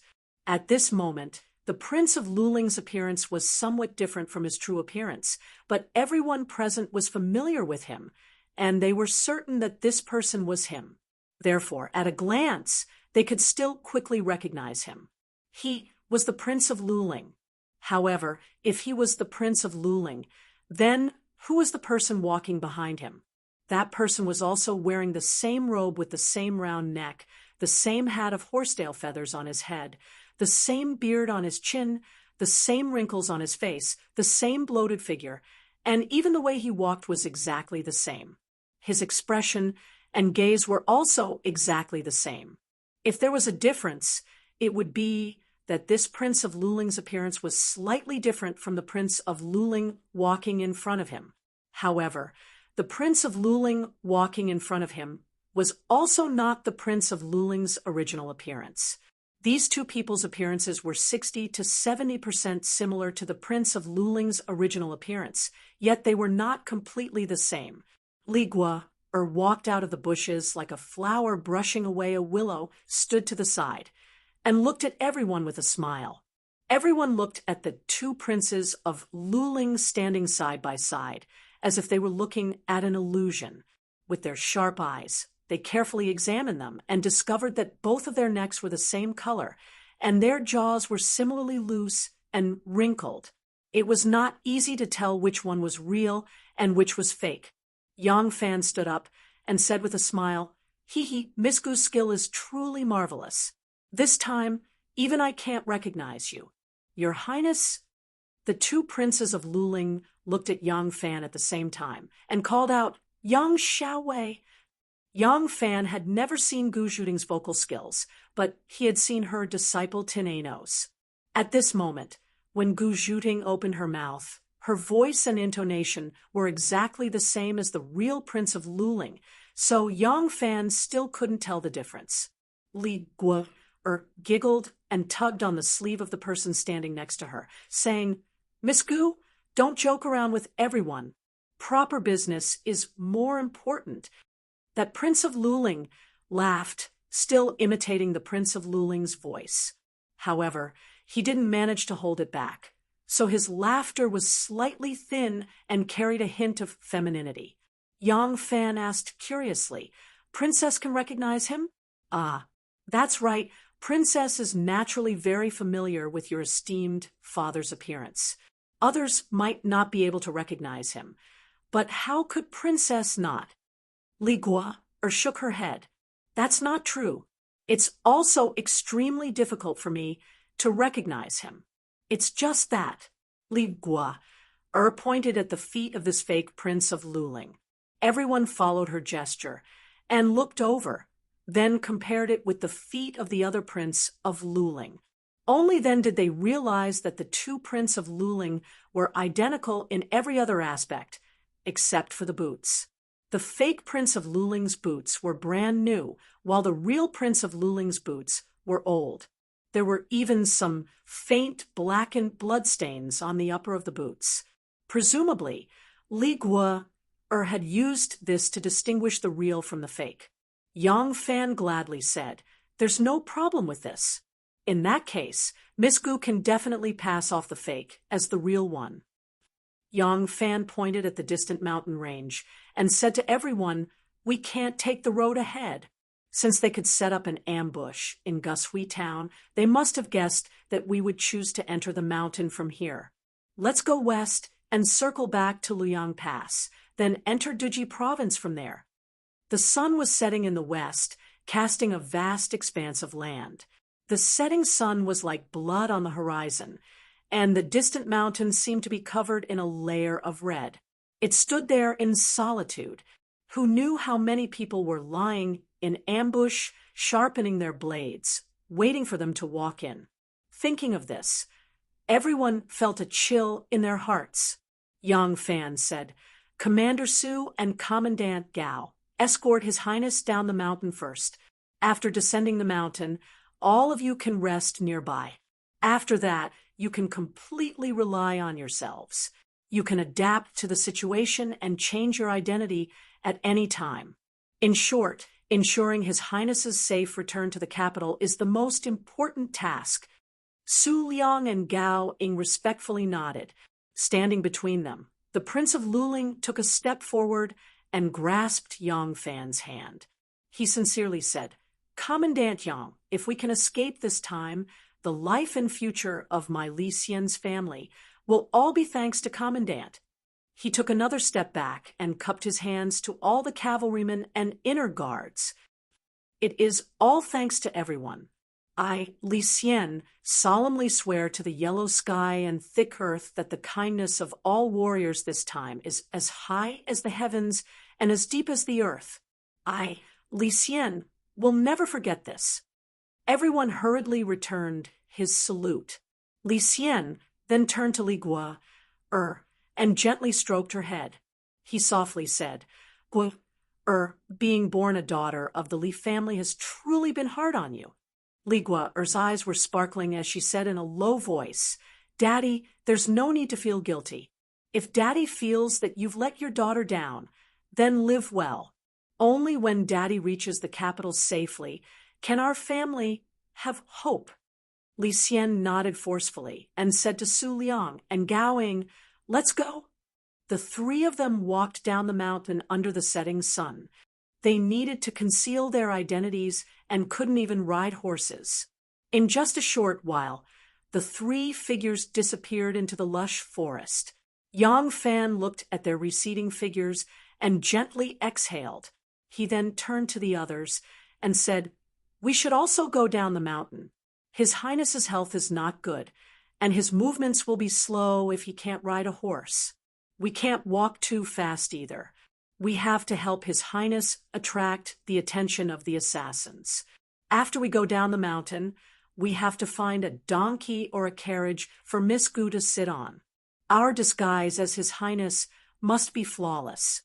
After saying this, Yang Fan turned to the fake Prince of Luling, who was standing next to Li Gua, and said, "Miss Gu, if we encounter an enemy, you must not make a move at any time and under any circumstances unless we have the confidence to completely annihilate them." The fake Prince of Luling nodded solemnly. The speed at which Yang Fan and the others descended the mountain was not fast. After all, there were still a few injured Imperial guards among them. They only arrived at the foot of the mountain when the sky turned dark. The scouts in front had sent back news that there was a small village not far away. In order to avoid causing panic among the villagers by entering the village at night, the group decided to rest for the night on the outskirts. At dawn the next day, they would send someone to the village to get some food and some transportation. They rested in a poplar forest and gathered the remaining dry rations they were carrying and brought back some water from the river.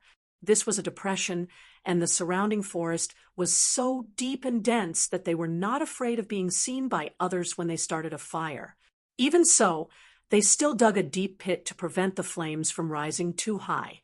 The dry rations and dried meat were put together into a pot of porridge, which the exhausted group ate with relish. After quickly filling their stomachs, they found a place to rest for the night in the forest. Yang Fan arranged for 4 Imperial guards to stand guard at the 4 corners of the forest and personally patrolled the area before returning to the forest. A few thick pieces of wood were placed on top of the fire, causing the pit to emit a dark red glow. Although the fire did not seem to be very strong, it was still very hot, so hot that even the nearby ground was heated up. Little Princess Li Guer was currently the most respected person in the group. She slept right next to the pit, and around it were the fake Prince of Luling, Miss Gu, and a few injured Imperial guards. Everyone was scared out of their wits last night and had rushed up and down the mountain in a hurry. They were all exhausted and slept soundly as soon as they lay down. Yang Fan lightened his footsteps and did not disturb them. He circled around them twice before stopping beside Huang Xuchang. Huang Xuchang had cut some branches and placed them on the ground, then covered them with a thick layer of weeds, making this bed both soft and bouncy. He had even moved a smooth piece of dead wood to use as a pillow, showing that he knew how to make full use of the surrounding conditions to create the most comfortable environment for himself. Seeing that the bed was very wide, and the pillow was also very long, Yang Fan did not hesitate to lie down and rest next to Huang Xuchang. Huang Xuchang did not sleep. The moment Yang Fan lay down and the bed sank, Huang Xuchang opened his eyes, which flashed with a shrewdness that did not match his rough appearance. He lowered his voice and whispered, "Now that I think about it, there are still 6 people who are the most suspicious." Yang Fan frowned and whispered, "There are still so many. Who are they?" Chapter 804. Huang Xuchang said in a low voice, "Wei Yong, Zhang Shitong, Chen Kun, Yi Jingqiu, Xie Jihan, Yu Qingha for cavalrymen and 2 inner guards." Yang Fan said, "What's the reason?" Huang Xuchang said, "They weren't on the yellow bamboo ridge that day. All 6 of them come from poor families. Some only have parents or 1 or 2 siblings, and some are even orphans. After the deed is done, it will be easy for them to hide their identities and escape. In addition, None of them have been injured. Yang Fan said, "The inner guards can be excluded. When we left the capital, they were all very clear about our mission. If they wanted to leak the secret, they would have already reported it to the Wu clan. If that was the case, I'm afraid we would only see a dead body on the yellow bamboo ridge and not a lively prince of Luling." With Yang Fan's words, the range of suspects narrowed down even further. They could only confirm that it was within the scope of the 100 Cavalry. As the commander of the 100 Cavalry Brigade, Huang Xuchong felt humiliated. He said resentfully, "Damn it! So this traitor must be one of my men." Yang Fan smiled and comforted him. Money moves people's hearts. As long as the benefits are great enough, it's not strange for someone to be bribed. There's no need to mind it.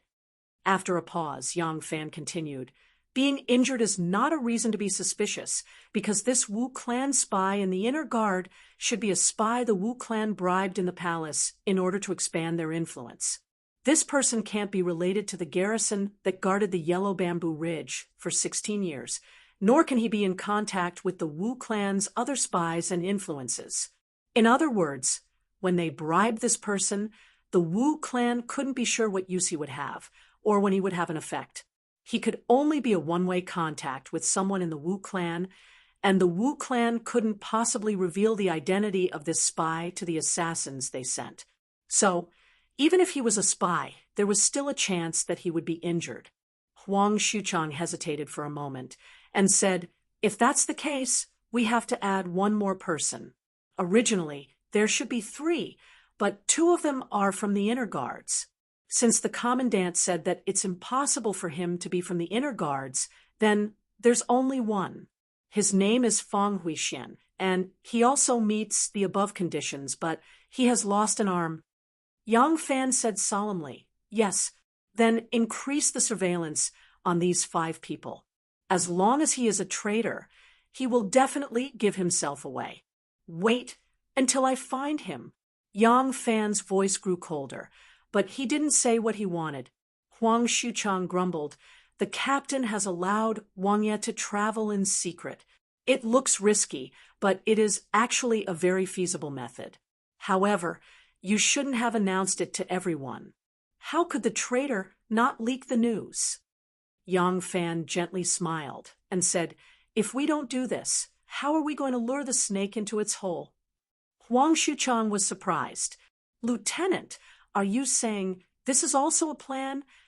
Yang Fan said, "I had no choice but to beat them at their own game. Think about it. Those who are unknown and incompetent can never be sent to escort Wang Ye. However, those who can be trusted and are capable are all important figures in the team. If a few important figures are suddenly missing, anyone with a bit of brain will become suspicious. Besides, at that time I wasn't sure how much resemblance Miss Gu's Prince of Luling resembled him, and whether she could deceive our own people. If the traitor saw through the clues and he knew nothing about it beforehand, he would inevitably become vigilant and realize that I no longer trusted our own people. In that case, the news will still leak out, and he will be even more careful in his actions. How can we find him then? Therefore, this risk isn't just a risk for the Prince of Luling, it's also a risk for us. I want everyone to know our plan, and let the traitor think that I haven't suspected one of my own. Only then will he give himself away." Huang Xuchong said, "But if he leaks the news before we catch him?" Yang Fan said, "There are too many villages and villages, so it's impossible for them to leave any spies. Only after entering the big city of Dafu will it be possible. At that time, we will have to use reliable people to keep an eye on every suspicious person. As long as they give themselves away, we will immediately kill them. In that case, will we still have to worry about the news leaking out? Besides, even if the news is leaked, we don't know where His Highness is at that time. It's just 3 people, and this kind of team is too common. If they want to find His Highness, it will be no different from looking for a needle in a haystack. No matter what, it will be safer than following us." Huang Xuchang nodded and sighed softly. I really don't want a traitor to appear among our brothers. Yang Fan also couldn't help but sigh deeply and faintly said, Am I not? He didn't want anyone to be a traitor, even if it was a comrade who hadn't fled to the western regions with him. They had gone through life and death together. Especially Wei Yong, who was a friend of Chu Kuanga. If he was a traitor, Big Brother Chu would also be sad. But all the signs pointed to the fact that there was a traitor among them, and there was no doubt about it. Not too far away, Miss Gu, who was disguised as the Prince of Luling, suddenly let out an Huang Xuchang and Yang Fan turned their heads and saw Li Gua, was trying to wake her up, whispering something to her in a low voice. Then Miss Gu got up and quietly accompanied her into the forest. It seemed that Li Gua wanted to get up at night. In this darkness, she naturally needed someone to accompany her. When the two of them were far away, Huang Xuchang softly said, You don't say. Miss Gu's disguise as the Prince of Luling was really perfect. Even I couldn't see any flaws. The extraordinary people of this world really can't be underestimated. Yang Fan smiled and propped his arms up as a pillow. Gazing at the dark night sky, he unhurriedly said, Yes, I was originally worried. Since Miss Gu has such ability, our plan should be able to be carried out relatively smoothly. I hope that His Highness can smoothly return to the capital and that we can all return safely. Dawn came, and the birds that had been scared away at night returned to their nests. They found that the humans were still in their territory, so they could only fly far away. Only the birds that had chicks waiting to be fed in their nests were reluctant to leave. They just stopped on a branch not far away, chirping nonstop. The morning mist rose in spirals, making the forest look like a fairyland. Several female guards mixed the leftover rations and dried meat with yesterday's leftover porridge and cooked a pot of hot porridge. After everyone had eaten their fill, they went to the stream to wash up. Because Gu Zhuting was disguised as the Prince of Luling, she couldn't wash her face and had to spend another 2 to 4 hours to disguise herself again. As a result, she could only use a willow branch to brush her teeth and do the most basic cleaning. When the sun was high up in the sky, Yang Fan had an internal guard who had reverted to his female clothes, and an imperial guard disguised as a young couple go to the village. When they came back, the two of them drove a carriage pulled by a mule.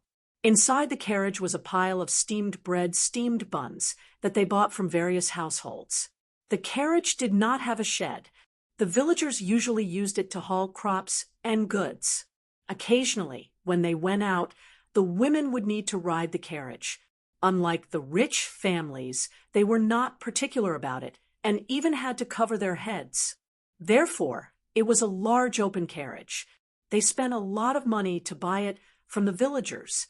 Immediately, Li Gua accompanied Gu Zhuting, who was disguised as the Prince of Luling, onto the carriage. Lan Yiqing immediately volunteered to be the cart driver. This morning, when she was washing her feet in the stream, she was constantly distressed that her pair of beautiful feet had blisters. Yang Fan knew what she was thinking about, but he only smiled and did not expose her. He let her excitedly pick up the whip, and the group of people escorted the large carriage along Crouching Bull Mountain to the west. That night, they stayed in a small town.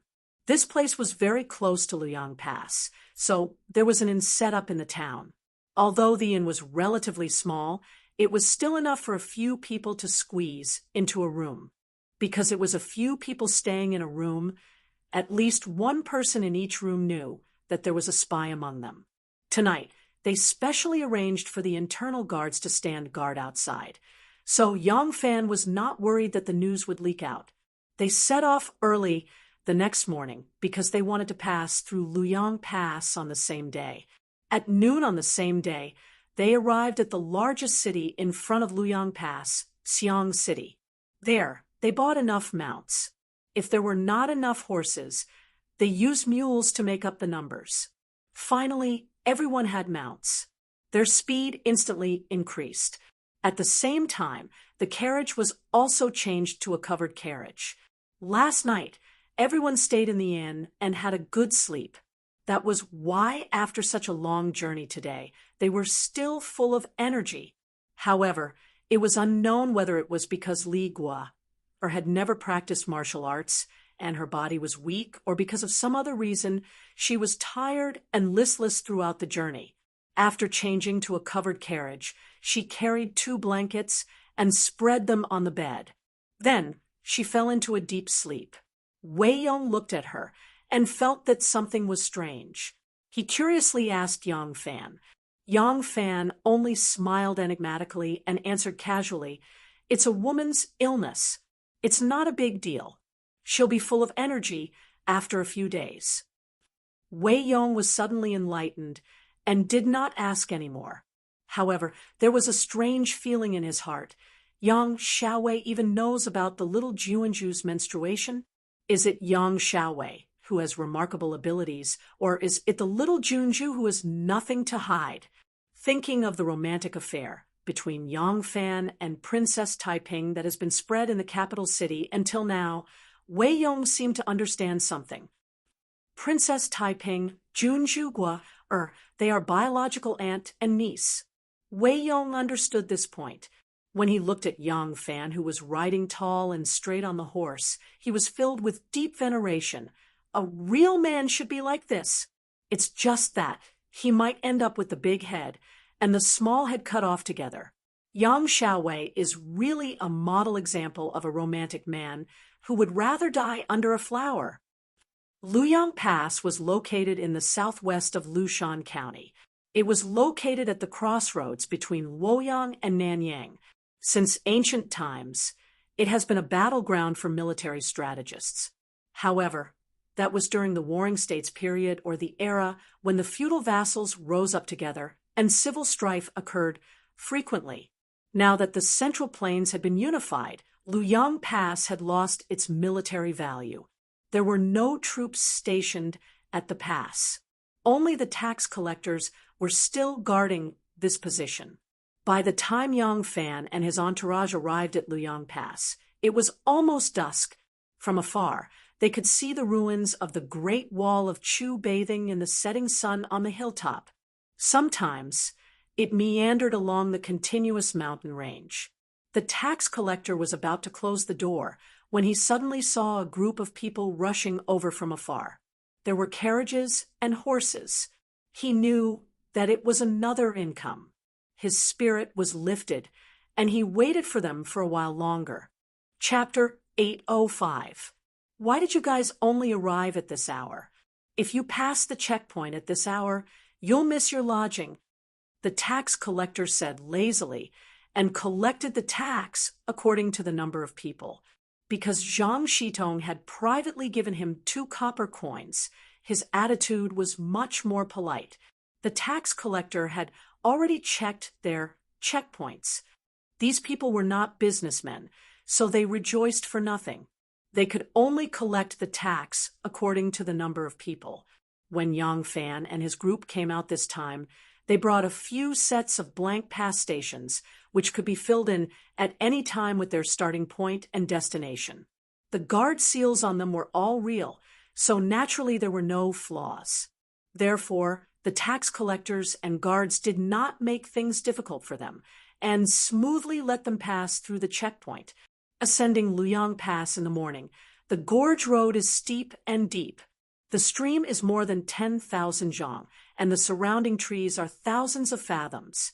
The roar of the tiger resounds in the poor mountain, and the cry of the cranes in the empty forest. Traveling in the gorge, they did not hear the roar of the tiger, but a few mournful cries of the apes. There were no cranes in the sky, but there were hundreds of crows flying in the sky. Although this pass was dangerous, the road in the gorge was extremely wide and flat. This was naturally formed and could be used by carriages and horses since ancient times. Although the mountain wall was steep and it was not easy to hide on it, their carriages and horses still walked to the edge of the gorge. The concave part at the edge was nearly 2 feet wide. Even if someone threw a stone from above, they would not be able to hurt the people below, because people often passed in the summer and snow. This was also a common road, so it was flat and not even a blade of grass grew. Huang Xuchang looked back and saw the door slowly closing, cutting off the last trace of sunset outside the gorge. He could not help but sigh leisurely. "We've finally made it." But Yang Fan looked at the line of heaven and earth in front of him and said solemnly, "We've finally entered Duji province." After passing Luyang Pass, there was a few miles of gorge in front of them before they could walk out. As they were moving forward, Yang Fan suddenly reined in his horse and listened attentively. Huang Xuchang saw his abnormality and quickly reined in his horse, asking, "What's wrong?" Yang Fan slightly frowned and said in a deep voice, "There's the sound of horse hooves behind." Just as he finished speaking, everyone heard the sound of horse hooves. The sound was like thunder, and it was not just one person. They were already the last batch of people to come out of the pass. So where did the sound of horse hooves come from? What would it mean if there were hooves behind us? Everyone immediately thought of those assassins that the Wu clan sent out. Only they would have the token that could command the pass to open up. Yang Fan made a prompt decision and shouted sternly, "We can't stay here for long. Let's speed up and get out of the valley." Shun Hongyi was one of Wu Qingxi's men.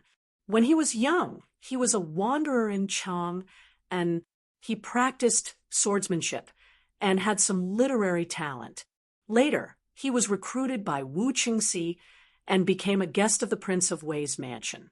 Shun Hongyi was inquiring about the whereabouts of Yang Fan's group in Fengshan town when Yang Fan's group suddenly appeared in Xiangcheng. Not only that, they didn't ask for the price, but they also quickly purchased a batch of mules and horses to head north. The news was quickly delivered to Shun Hongyi. Fengshan town was not far from Xiangcheng, so Shun Hongyi didn't have much time to think. He immediately led his men and chased after them. His scarlet cloak fluttered behind his shoulders like a cloud of fire as he moved slowly down the gorge. In fact, there was no need to wear a cloak in this season, and it was not comfortable to ride on a horse. But this was a habit he had developed when he was a young wanderer in Chang. And when he used the token of the Prince of Wei's mansion to open the Luyang Pass, he had already asked about the people who had similar characteristics to Yang Fan's group. Not long after, Shun Hongyi urged his horse and whipped it like rain. As they were moving forward, they suddenly saw a man standing in front of them on horseback. The sun had set, and the valley was quiet. A man and a horse. The horse was bending its head to pick up a few straws left by others. The rider was sitting very loosely, his waist slightly bent. As the horse rose and fell slightly, the rider also rose and fell slightly. He was looking at the people, who had suddenly caught up with him, with a tranquil expression on his face. Nay, Shun Hongyi suddenly pulled the reins and forcibly reined in his horse when it was still 5 or 6 feet away from the rider. The dozens of fast horses behind him also stopped. The sound of hooves was still echoing in the valley, but they were already standing still as if they were made of iron. Yang Fan stroked the horse's mane and asked him in a clear voice, "Are you passing by?" Shun Hongyi's assistant, Li Daong, was startled. He shouted, "Is Li Xian in your hands?" Yang Fan laughed and said, "As expected, you're here for the Prince of Luling." The sound of the scabbard rubbing against his body could be heard. Yang Fan had already slowly pulled out the saber in his hand. Li Daong impatiently waved his hand and shouted, "Everyone, let's go together and chop him up for me." Wait. Shun Hongyi's eyes shone with a blazing light. Ever since he entered the Prince of Wei's mansion, he had not tasted the feeling of being a wanderer for a long time. Wanderer, riding fast and singing, drinking wine, and beautiful women, drawing his sword in anger, splattering blood in 10 steps. He was already middle-aged, and there were already faint strands of silver at his temples. Wanderers were already declining, and even places like Chang and Luoyang were mostly legends left behind by them. Shun Hongyi very much wanted to have a taste of his hot-blooded youth. Shun Hongyi tore off his cloak and gripped the long sword in his hand. His gaze tightly locked onto Yang Fan, a dangerous smile on his face as he said, "I'll deal with him." Li Daong rolled his eyes and muttered to himself, "Here we go again. It's not like two gangs of ruffians are fighting, so why are you trying to show off?" Shun Hongyi kicked the horse's abdomen and urged it forward alone. He shouted, "Tell me your name and fight me." "Who sent you?" "What a load of nonsense." When Yang Fan said this, the first half of the sentence was still spoken at a normal speed, and his body was still riding lazily on the horse. When he said the second half, his voice tightened and his body suddenly left the saddle. Man and blade became one, and like a roaring wind, he pounced towards Shun Hongyi, who was lightly galloping towards him. At the same time, there was a series of shouts in midair. The internal guards and hundreds of cavalrymen who were climbing the rock wall and hiding on the uneven rock wall flew down at the same time.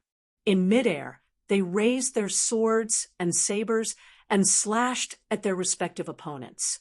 Those who were good at using concealed weapons even had sharp blades in their mouths. In midair, they waved their hands and threw concealed weapons like darts, flying needles, and iron caltrops at them. Shun Hongyi suddenly saw Yang Fan abandoning his horse and pouncing towards him with an imposing manner. He was shocked at first, but then there were many screams behind him. It was his own men who had fallen into the ambush. He could not help but be shocked and angry. "You are not following the rules of Jianghu." Yang Fan's saber arrived. Shun Hongyi was riding on the horse, and his movements were not much more agile than Yang Fan's. However, Yang Fan's saber borrowed the weight of his entire body, and Shun Hongyi could not do it. The sword was light and agile, and should not collide head-on with the enemy. However, he did not choose to do so, so he could only abandon his horse. However, because of the screams coming from behind him, his movements were slowed.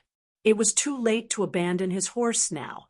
Shun Hongyi gritted his teeth, and could only grit his teeth, and waved the sword in his hand to meet Yang Fan's saber. Yang Fan used a horizontal saber, not his long and narrow sword, an incomparably sharp scabbard. He did not feel the pain of the damage caused by the collision. This saber's momentum was vigorous, like a strong wind. Shun Hongyi met it with his sword, and with a kung sound, half of the broken sword flew into the air. The saber's momentum did not slow down, and followed the momentum to cut down. With a flash of blood, Shun Hongyi's right arm was separated from his body like the broken sword. Bang! Falling down, Yang Fan elbowed him below the left rib, breaking 4 of his ribs and sending him flying. Yang Fan pressed one hand on the saddle, curled his body that was about to hit the ground, and nimbly leaped onto the horse's back. Only then did he neatly land on the ground and spit out 4 words, "What an idiot!" The battle in the valley ended very quickly. In order to end the battle quickly, Yang Fan had no desire to continue fighting. Catching the enemy by surprise, he had instantly killed 1/4 of the enemy's troops. Wu Chengxi's group was caught unprepared and simply could not form an effective counterattack. Seeing that the situation was not good, Li Daong hastily led the remaining troops to retreat in the direction of Luoyang Pass. Yang Fan did not give chase, either. Retreating after a small harvest, he led his men to the back of a winding road in front of him, where they all mounted their mounts and chased after the inner guards who were escorting the Prince of Luling to the entrance of the valley. The next morning, a strange group arrived in Lushan County. Some of them were riding carriages, some were riding horses, and some were riding mules. The horses included handsome and strong army horses with a brand on their buttocks, and there were also ordinary horses used by farmers to pull carts. As for mules, they were rarely used as mounts. Their people were also very strange. There were men, women, and even people who were neither male nor female.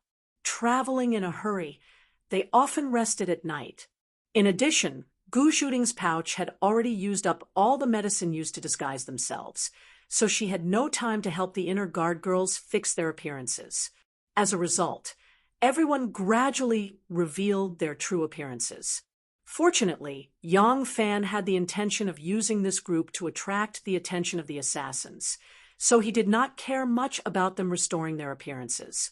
As soon as the ban was lifted, the girls who had just checked into the inn immediately washed off the ointment on their faces and restored their female appearances. The innkeeper was dumbfounded to see many men and mediocre-looking women suddenly turning into a young lady with bright eyes and white teeth. Immediately afterward, the class leader of Lushan County, when Tian Tian led a group of bailiffs and bailiffs to surround the inn. Such a strange group of people had come to Lushan County, and they even had army horses.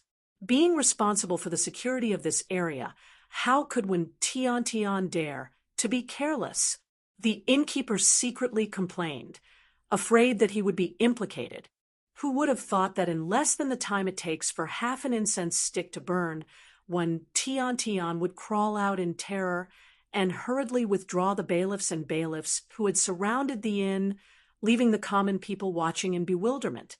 After Wei Yong scared Tian Tian away, he had just put away the turtle talismans when he suddenly heard a cry of alarm coming from the room.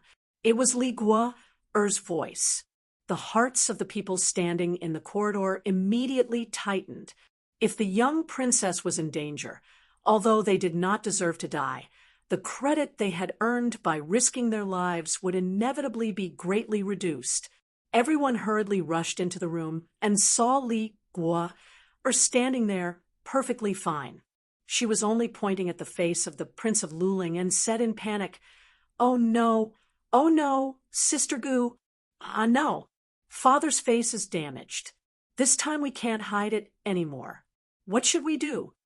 Everyone looked over and saw the Prince of Luling standing there. The wrinkled old skin on his face had fallen off, revealing a patch of tender and fair skin. Anyone would find it hard to believe that this was a new skin on a man's face. It was clearly the smooth skin of a woman. Chapter 806. The Prince of Luling smiled and said, "It's fine, but I need to buy some medicinal ingredients to make a new disguise. This Lushan County is too small, so I'm afraid I don't have all the medicinal ingredients I need. However, some things can be replaced with other things. Even though the effect will be a bit weaker, I can still pass off as the real thing." She lightly said, "After all, it's impossible for an outsider to come to my side and take a good look at me. If an outsider really does come to my side, then whether I disguise myself or not would be of no use." Her voice was gentle and pleasing to the ear, definitely the voice of a woman. Those who had heard her voice knew that this was her Gu Shuting.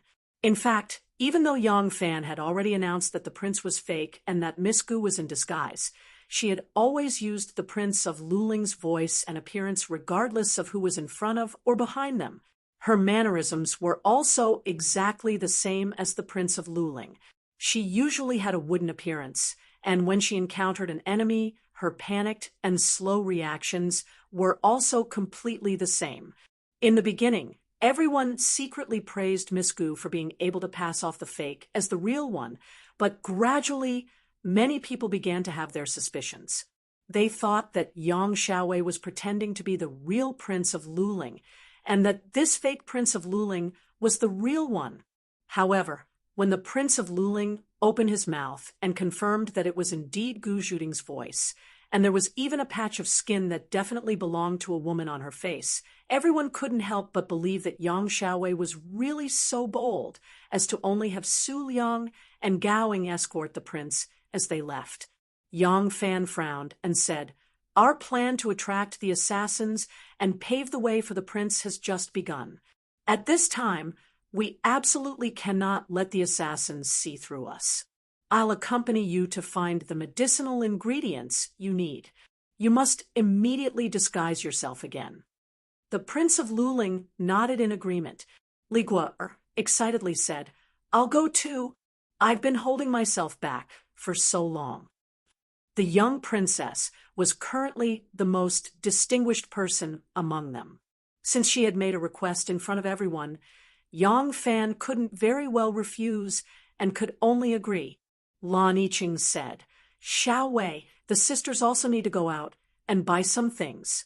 We've used up a lot of things along the way, so the sisters are in a sorry state.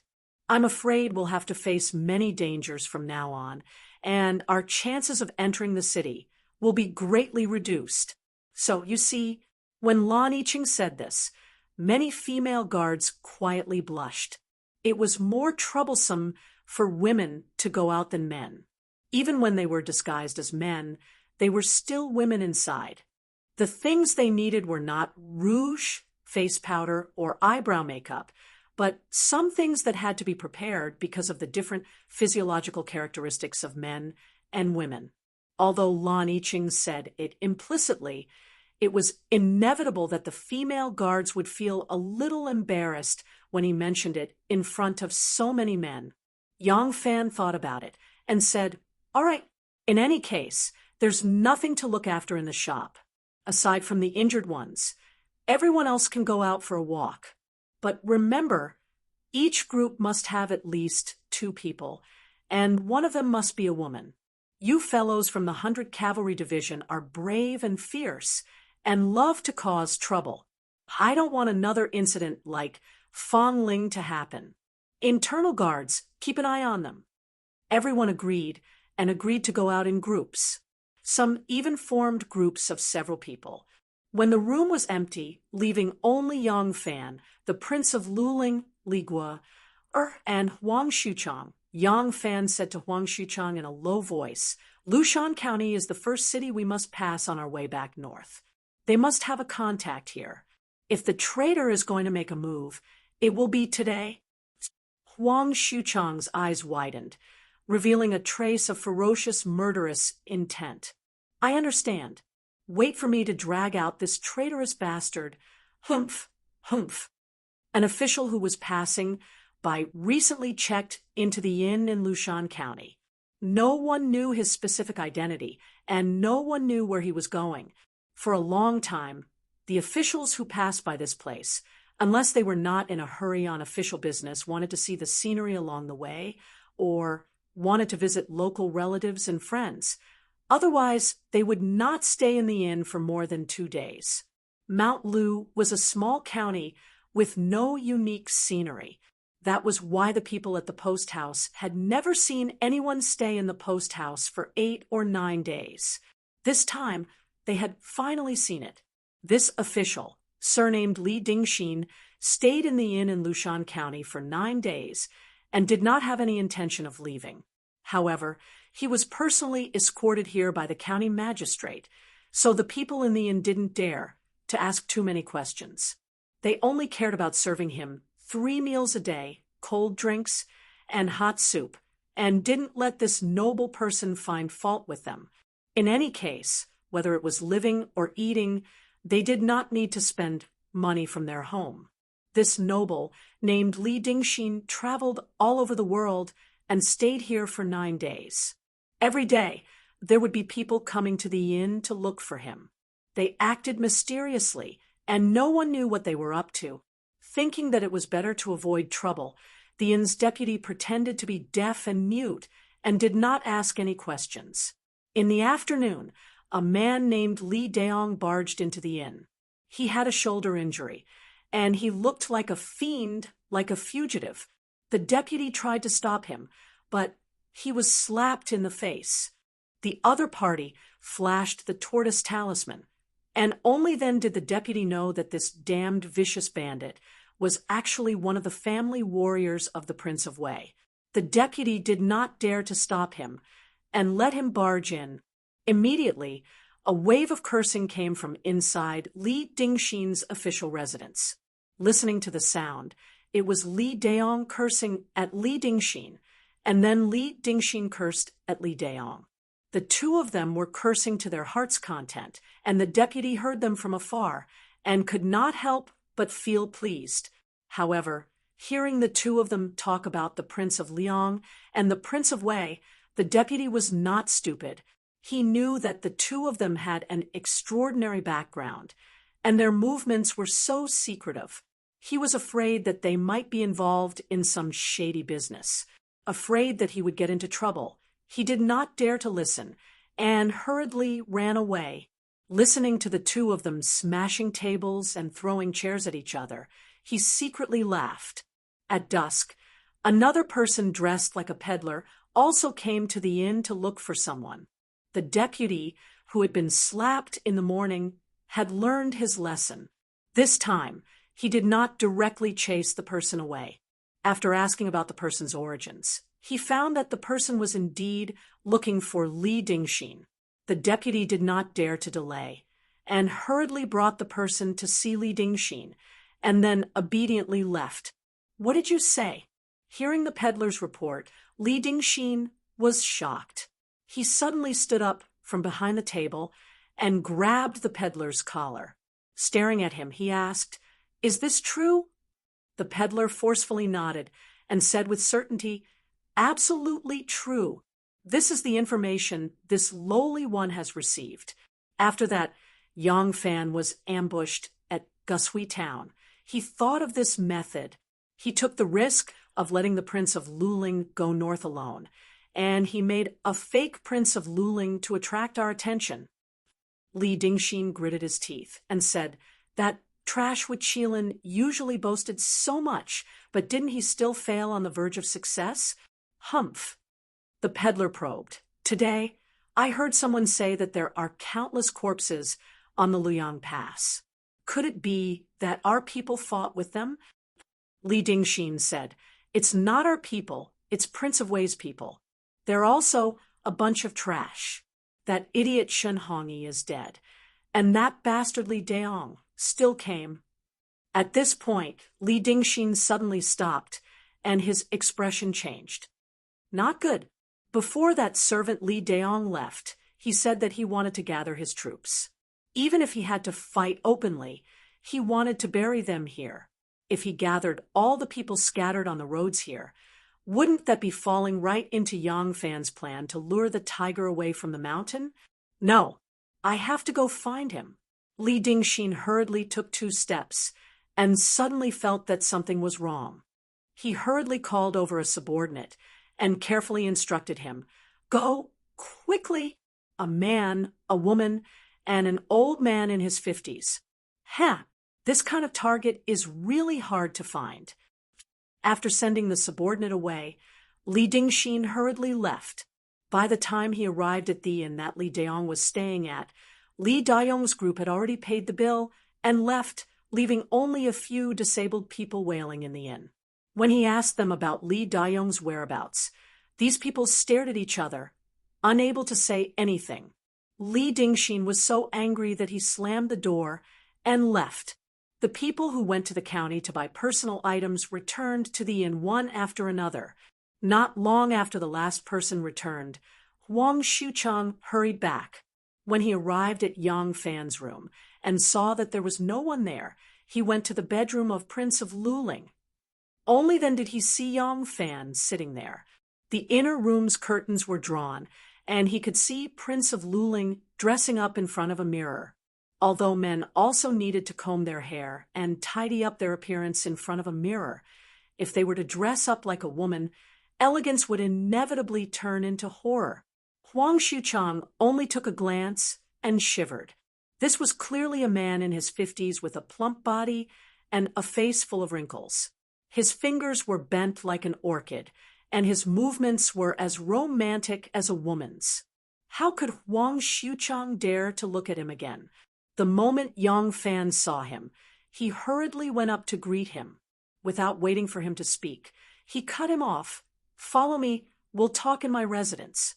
Yang Fan brought Huang Xuchang to his residence, and Huang Xuchang immediately knelt on one knee and cupped his fists in apology.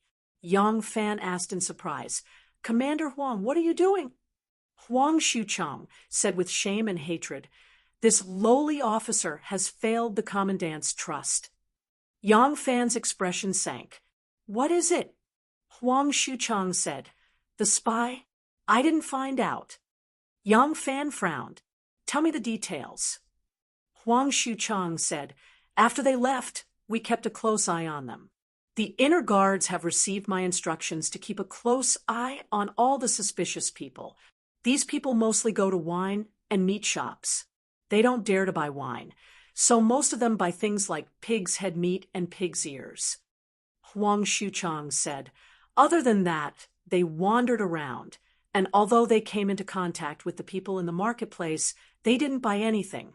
I increased the surveillance on everyone they came into contact with, and everyone they spoke to without being heard. In the end, there was nothing unusual. After they left, those people they came into contact with didn't leave in a hurry either." Yang Fan said quietly, "There must be a spy. The news must have been leaked. It's not that there are no suspicious people. It's just that we didn't discover it." Huang Xuchang nodded. "Yes, this Huang is slow-witted and ruined the commandant's plan. Commandant, please punish me." Yang Fan suddenly smiled. He quickly walked forward and held Huang Xuchang's arm to help him up.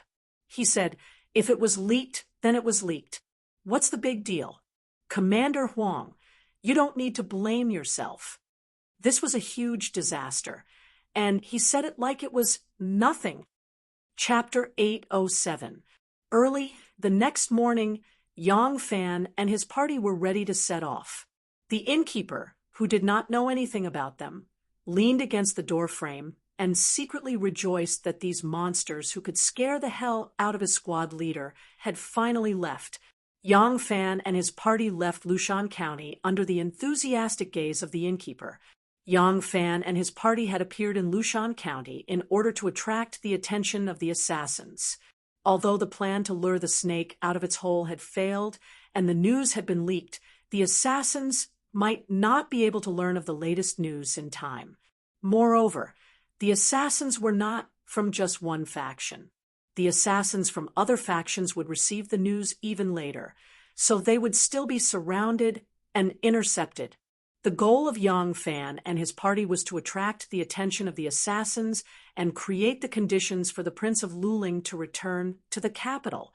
Thus, as long as the truth had not been discovered by the assassins from all factions, they would still be valuable and would still become assassination targets.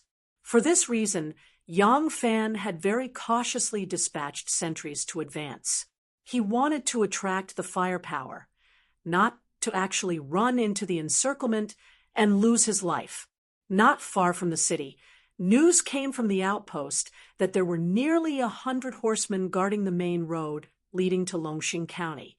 With so many people wielding sharp blades and riding on horseback, it was impossible to hide.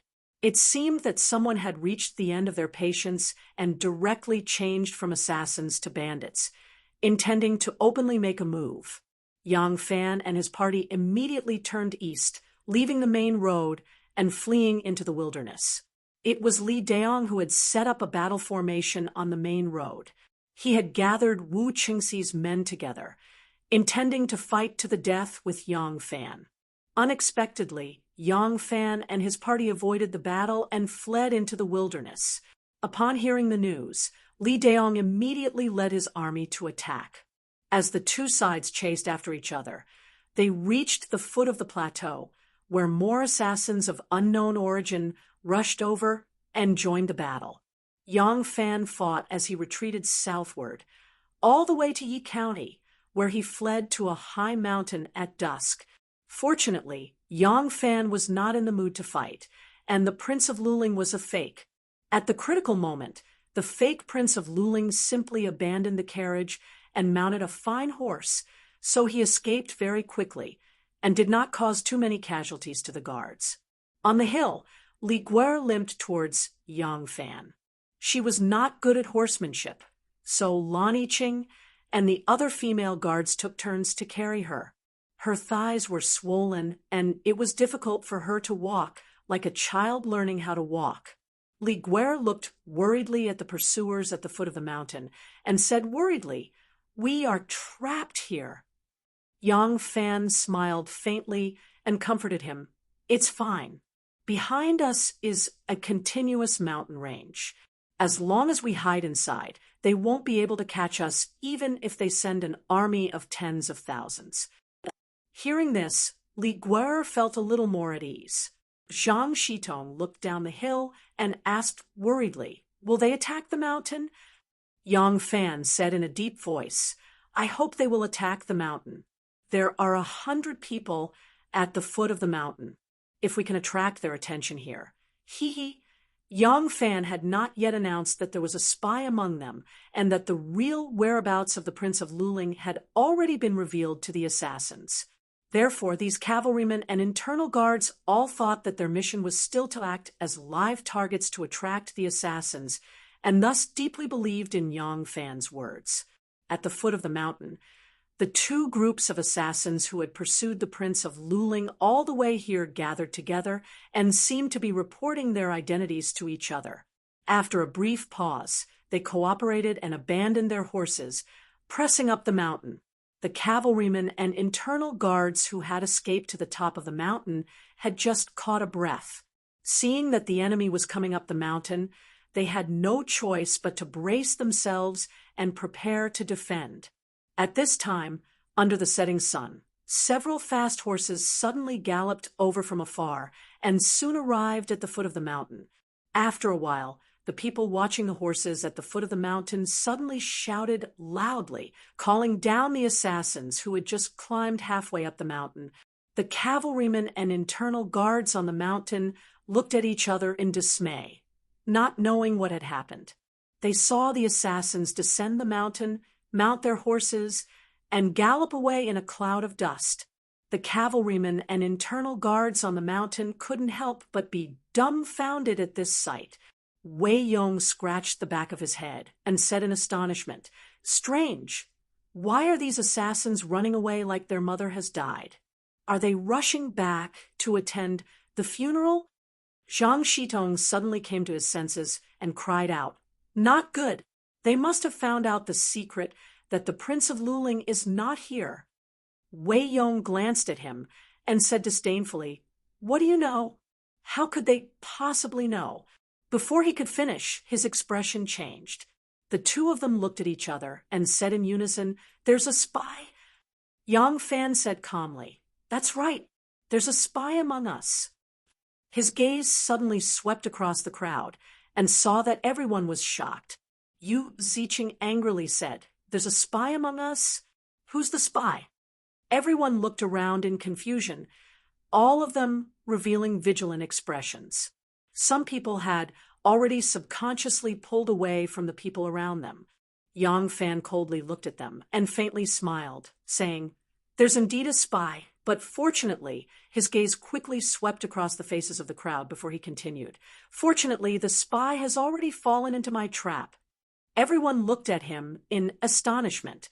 Huang Xuchang couldn't help but ask, "Fallen into a trap? What kind of trap?" Yang Fan looked at him with a smile and asked, "What? Commander?" Huang finally couldn't stand it anymore. Huang Xuchang was first startled and then flew into a rage. "What are you saying? Are you saying that I'm a spy? I'm just asking the question that everyone wants to ask." Yang Fan gently applauded and said with a smile, "Wonderful, truly wonderful. Commander Huang, it's really been hard on you. With your cultivation, I feel that you should be sent to the palace to be a performer. Perhaps you can even reach the position of high priest." "Ha! What the hell are you talking about?" Huang Xuchang was furious and wanted to charge at Yang Fan. Unexpectedly, the Prince of Luling, standing next to Yang Fan, suddenly appeared in front of him like a ghost. A cold light flashed in his palm, and a sharp dagger was pressed tightly against his heart. Huang Xuchang immediately didn't dare to move. Huang Xuchang was so furious that his chest heaved up and down as he shouted, "Yang Fan, today you have to make things clear to me. Today You have wrongly accused me, so this enmity between us is set in stone. If you don't give me an explanation, I won't let this matter rest." Yang Fan lightly said, "Explanation? Of course I have to give you an explanation." He looked at the hundreds of cavalrymen and inner guards who had gathered around him and said, "I believe that everyone must be curious as to how I discovered the spy and how I uncovered him, right?" "That's right," Zhang Shitong said excitedly. "Lieutenant Yang, don't be mistaken. Commander Huang. He has been our brother for many years. How could he be a spy who betrayed everyone?" Yang Fan said, "I will give you a reason, but before I give it, let me first tell you how I discovered the spy and what I did afterwards." Yang Fan slowly walked a few steps on the hillside with his hands behind his back. The night breeze fluttered his clothes, making him look like a jade tree facing the wind. That day, we were ambushed at Gusui Town. It was a very remote place, and logically speaking, even if the assassins had enough manpower to plant eyes and ears there, it was impossible for them to arrange so many assassins there, and it was even more impossible for them to make arrangements in advance. But they did it, so how do you explain this? From then on, I knew that there must be a spy among us. If we don't catch this spy, we will definitely be unable to move an inch. But to catch him is easier said than done. So I racked my brains and came up with a plan to lure out the spy. Yang Fan looked at everyone and said with a heavy tone, "Not only did I lure out the spy, I also wanted to use this spy." Lan Yiqing said in a loud voice, "Lieutenant Yang, although I am one of the people who participated in this plan of yours, to be honest, I don't know much about your overall plan. You better explain it clearly." Yang Fan smiled and said, "All right, the first thing I did was to make the arrangements on the mountain to disguise as a fake Prince of Luling and thus cover for the real Prince of Luling. But different from what you know, the one who has always been with us is not the fake Prince of Luling, but the real one." Everyone was at a loss when they heard this. Really? This person who is pointing a dagger at Commander Huang, he is the real Prince of Luling? When did the Prince of Luling become so skilled in martial arts? The skin on his face that was torn yesterday in the inn. And what's with his voice? Yang Fan said, "It's like this. After I found out that there was a spy, I suspected everyone except the inner guards. The reason why I didn't suspect the inner guards was because they already knew what we were going to do before we left the capital. If the spy was among them, it would have been impossible for us to bring back a living Prince of Luling from Huangzhuling." Li Guo'er gazed at Yang Fan, who was speaking with confidence and composure. An indescribable expression appeared in her eyes. She was one of the people who participated in the overall plan, and in her eyes, the wisdom of this man before her was far beyond her reach. She felt an impulse to crawl at his feet when facing someone who was far stronger than her. Yang Fan said, "So I wanted to eliminate them one by one and find the spy." At that time, the one who was escorted by Miss Gaoing and Commander Su Liang down the mountain was actually not the Prince of Luling, but this Miss Gu. I had instructed Miss Gaoing to do her best to create an opportunity for Su Liang to be alone with Miss Gu, who was disguised as the Prince of Luling. If he was the spy, he would definitely make a move. In the end, Su Liang didn't make a move, so of course he wasn't the spy. That night, we spent the night in the forest. Because His Highness has nightmares, Princess didn't dare to sleep and could only carefully guard His Highness.